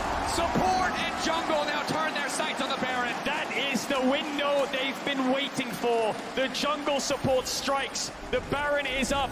TP in from Doran. They haven't started it yet. They're baiting it. Realm Warp provision. DRX don't even start up the objective. They get a TP, they get an ultimate, they get a pick. Zeka knows Doran's up here. But you know the pressure on them because the second he went down, Doran immediately TP'd. They can't afford to misstep. You see the pressure time and time again, but it is Zeka zoning, looking for an opportunity, trying to lock down the Renekton. Pyosik coming over the wall, ready to deal the damage. Concussive blows have marked him. Ignite has marked him, and there is no one here to protect him. It is Doran versus the world. It is Doran versus DRX, and DRX come out on top. And they're capitalizing on Gen G's mistakes. Peanut disrespecting topside vision. Doran TPing up there a little bit too early. Is now the time to start the Baron, I wonder. 2 items on Deft. Doran 30 seconds, no TP. Ward in the pit though, no pink down from DRX, so Gen G have all the information they need. Ultimate coming up from Peanut soon. Zeka doesn't have the Predator up just yet, but he wants to zone them away. Don't forget about the Kindred ult. They could bait it once again. Looking for that opportunity, locking Peanut out of the pit. It's getting lower and lower. There's no jungle, and it does not matter. That is the Baron for DRX. Peanut now has to run unstoppable on the retreat, but DRX have got what they came for. Zeka zoning, DRX eyes on the prize. They will take the objective. And they are so close to booking their ticket to the World's Final. 2 picks, a Baron, 30 seconds on this next Dragon to put them on soul point. All of DRX take a base. They run down towards this bot side river. Gen G need to respond. Chovy swapped over to the Smite. This could be their last stand. And the gold, dead even. This game, skill versus skill. It is not about snowballing. It is not about beating the opposition with your wallet. Outplaying and outmaneuvering. Catching Peanut, taking the objective, setting their sights now on the Dragon, and it looks like Gen G know that this is not their time to fight. Giving Soul Point away to DRX, knowing they cannot afford to take this. Peanut perhaps can fish for the steal, but instead happy to just go back to his own safety of the jungle. It's Ruler. Ruler versus the world now for Gen G when he gets that Infinity Edge. 2 levels up on depth. Despite these picks, I think Gen G's team fight is still incredibly strong. DRX need to respect it. They're playing 1-4 right now. Kingen doesn't have TP, but neither does Dora. And Ruler is showing on mid to catch the waves. When he gets that Infinity Edge, he will melt through the front line of DRX. But as of now, with this Baron buff, that's 1 tower. Can they find more? Doing so well to mark the flanks on the side of DRX, pushing forward, and this is such a hard situation for Gen G to fight. They have to be fully confident when they pull the trigger. Again, a single misstep can cost them everything. In the mid lane, Kingen pushing in already, trying to get more gold out of this Baron buff. Already plus 2k on the Red Bull Baron power play. Looking for a bit more. This tier 2 surely will fall. The rest of his team now on the bottom side, playing across 2 lanes. Doing what they can with their range advantage, but respecting the potential for Gen G to pull the trigger here in bot lane. DRX keeping up the siege. Proving absolutely everyone wrong. Looking for this bot tier 2, looking for the win. With this Baron buff, 45 seconds left. They got the mid tier 2, they got the bot tier 1. Realm Warp from Chovy after clearing mid waves to help defend. Will they commit for the fight? Lahan's ulti, the big sources of CC, where will they go? Deft ready to disengage at a moment's notice. The taunt waiting in the darkness in the brush. DRX, confident, it is slow, it is steady, it is methodical. They're going to keep up the pressure. 3 minutes, 20 seconds away from that soul. They want to keep Gen G in their base. They're going to have to base soon, though, because they have a lot of gold to spend. Watch Kingen's ult. He might be looking at it from over the wall. There's the ult. Lock up. Now trying to take out Doran. Doran, how much more time does he have? Follow-up lock-up is going to hit Lahans. It might hit Ruler as well. They're trying to lock down everybody. Chovy being pushed away. It will be the tier 2 falling. Gen G know better than to commit on that one. The recall is immediately coming out. DRX got what they came for. Good macro and good patience from DRX. They didn't disrespect Gen G, overforce any kind of dives. They don't want to make any mistakes with the lead they've been given. And now they're ahead up against Gen G, who were stronger in the mid-game with this Renekton, but all those picks and that Baron have put them in the lead now. Zeka is ahead of Chovy. Ruler, though, has picked up the Infinity Edge. Ruler is the one who needs to stand his ground and carry Gen G to this Game 5. So much pressure on a single player. But if it had to go on anyone, you'd want it on the man who's lifted the trophy before, on the world champion. Ruler, no doubt, the most consistent. He did it in Game 5. The Lucian, the Quadra in the face of Damwon. Can he bring Gen G to a Game 5 here? 2 minutes on the Dragon, and there will be a moment to take a breath until that spawns. Neither team will look for anything else. There's no objectives to play for. There's no towers to siege down. There's only waves to catch and 2 minutes to discuss how are you going to fight this. Gen G going to give some respect to DRX as they get the waves in and push into their jungle to get some vision. Chovy being very conscious not to get caught out on top wave. He's going to join his team and wait for the waves to crash so he can catch them. And 1 minute 40 seconds left. I think DRX will have the setup, of course. It's just whether Gen G can find a way in, an avenue. Through mid it looks hard, but through bots with Doran's push, that might be their way to fight the Dragon. Keep your eyes on the vision. Flanking wards and teleports, perhaps the avenue to get into the back line of DRX to do what they did twice already this game and delete Pyosik instantly in the fight. Ruler only getting stronger. Similar story for Pyosik. 3 items for both of the respective AD threats on the side of DRX. And I love this from Zeka. No tanky items, here for full damage. That combo, ready to take Ruler out at a moment's notice if he missteps. Waves being pushed in, Chovy taking his final base before what you expect to be the last team fight of the game. But there is one play that DRX could do to catch Gen G off guard, and looking at their vision, they might look for it. They could bait a Dragon Start, then they could all go towards the Nash and actually force that as Gen G tried to deny that soul.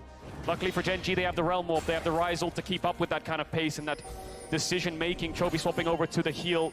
Gen G need to get mid-waves in so they can get information to work with 30 seconds left. Deft coming out of base. Pyosik and Zeka coming down towards mid. Both teams want to get mid-wave in. Peanut face checking. Stepping in, this is risky. Peanut goes unstoppable. The mark's already hitting him, but he will retreat. That's lots of summoners already burned. The heal now coming out.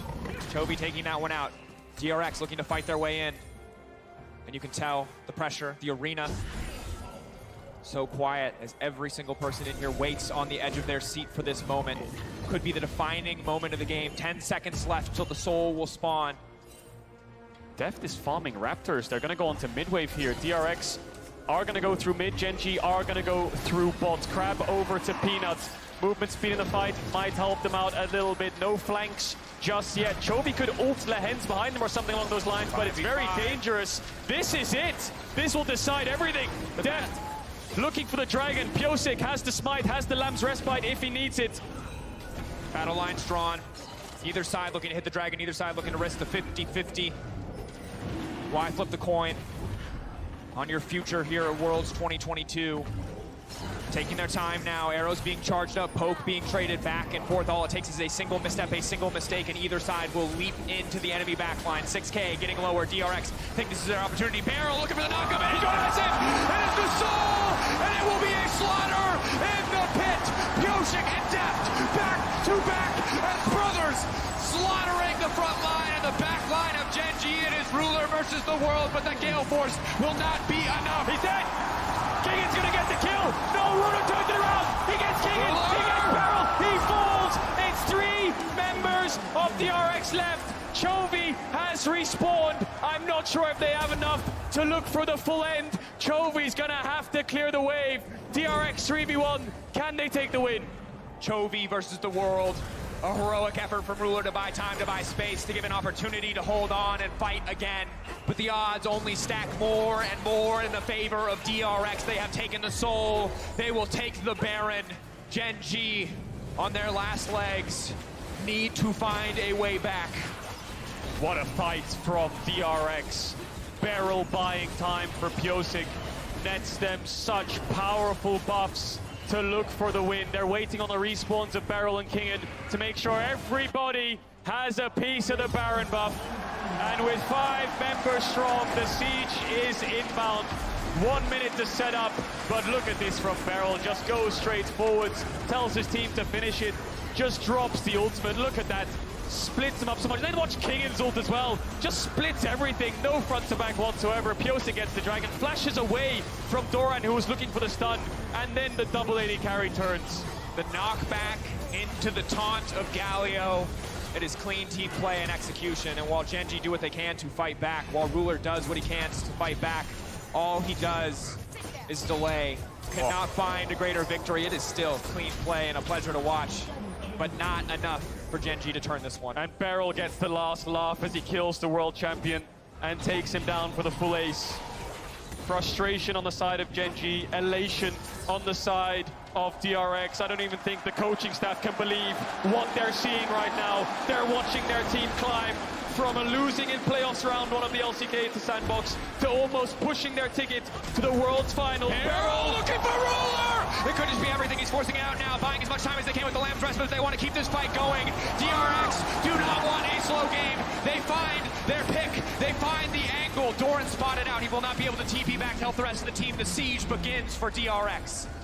Zeka doesn't have the TP. He's trying to gap close as much as possible to be ready with the Galio. There's the TP from Doran to help the wave clear. The Baron buffed up creeps are coming in. Gen G are slowly holding on, but DRX will start to move forwards. They'll start to push them back. They'll start to look for a base break, and they'll get it. Inhibitor will fall. DRX put a dent already into Gen G. The world champions from 2017, looking incredibly vulnerable right now. DRX looking for Nexus towers. Barrel blocking what he can. A lot of damage onto the Nexus towers. Zeka already breaking open mid lane. A second inhibitor surely will fall. Gen G knowing that this next fight will be their last. Stepping back. Buying brief moments. They're gonna force it. They get it. Stepping in. The carries are so strong. Doran goes into the meat grinder, and he is taken taken out. It is domination for the team. 8 years ago, Def fell to his sister team in Samsung White, but today, in the face of insurmountable odds, he stands tall. The last dance goes on. The stage is set. It is one final chapter. It is one more page in the legacy of Deft. He has one chance to kill the king, and today he did not miss. And the king is waiting in the World Finals. Genji shell-shocked. And for one moment, the world stops spinning. The sun refuses to set on the dreams of Deft. In what could be his final year, he has one shot at a title. Something he's never had in his entire career before. DRX are limitless. Every time they have been doubted, they have stepped up. Your predictions against them, your doubt is there, Ambrosia. They are unstoppable. They are the first team to go from play-ins to finals. This is Def's first final. It is the third for Beryl. Zeka on his wings, on his back, on his Akali or Silas. He has made his mark on this stage. Keep doubting them, and they will only get stronger. Heartbreak for Ruler. What has been such a successful last 6 months of domestic domination comes to an end. We're left with 2 LCK teams in the finals, in T1 and DRX. Genji and Damwon are out. One final bow for this roster. Still a hero's exit. Friends on both sides of the rift.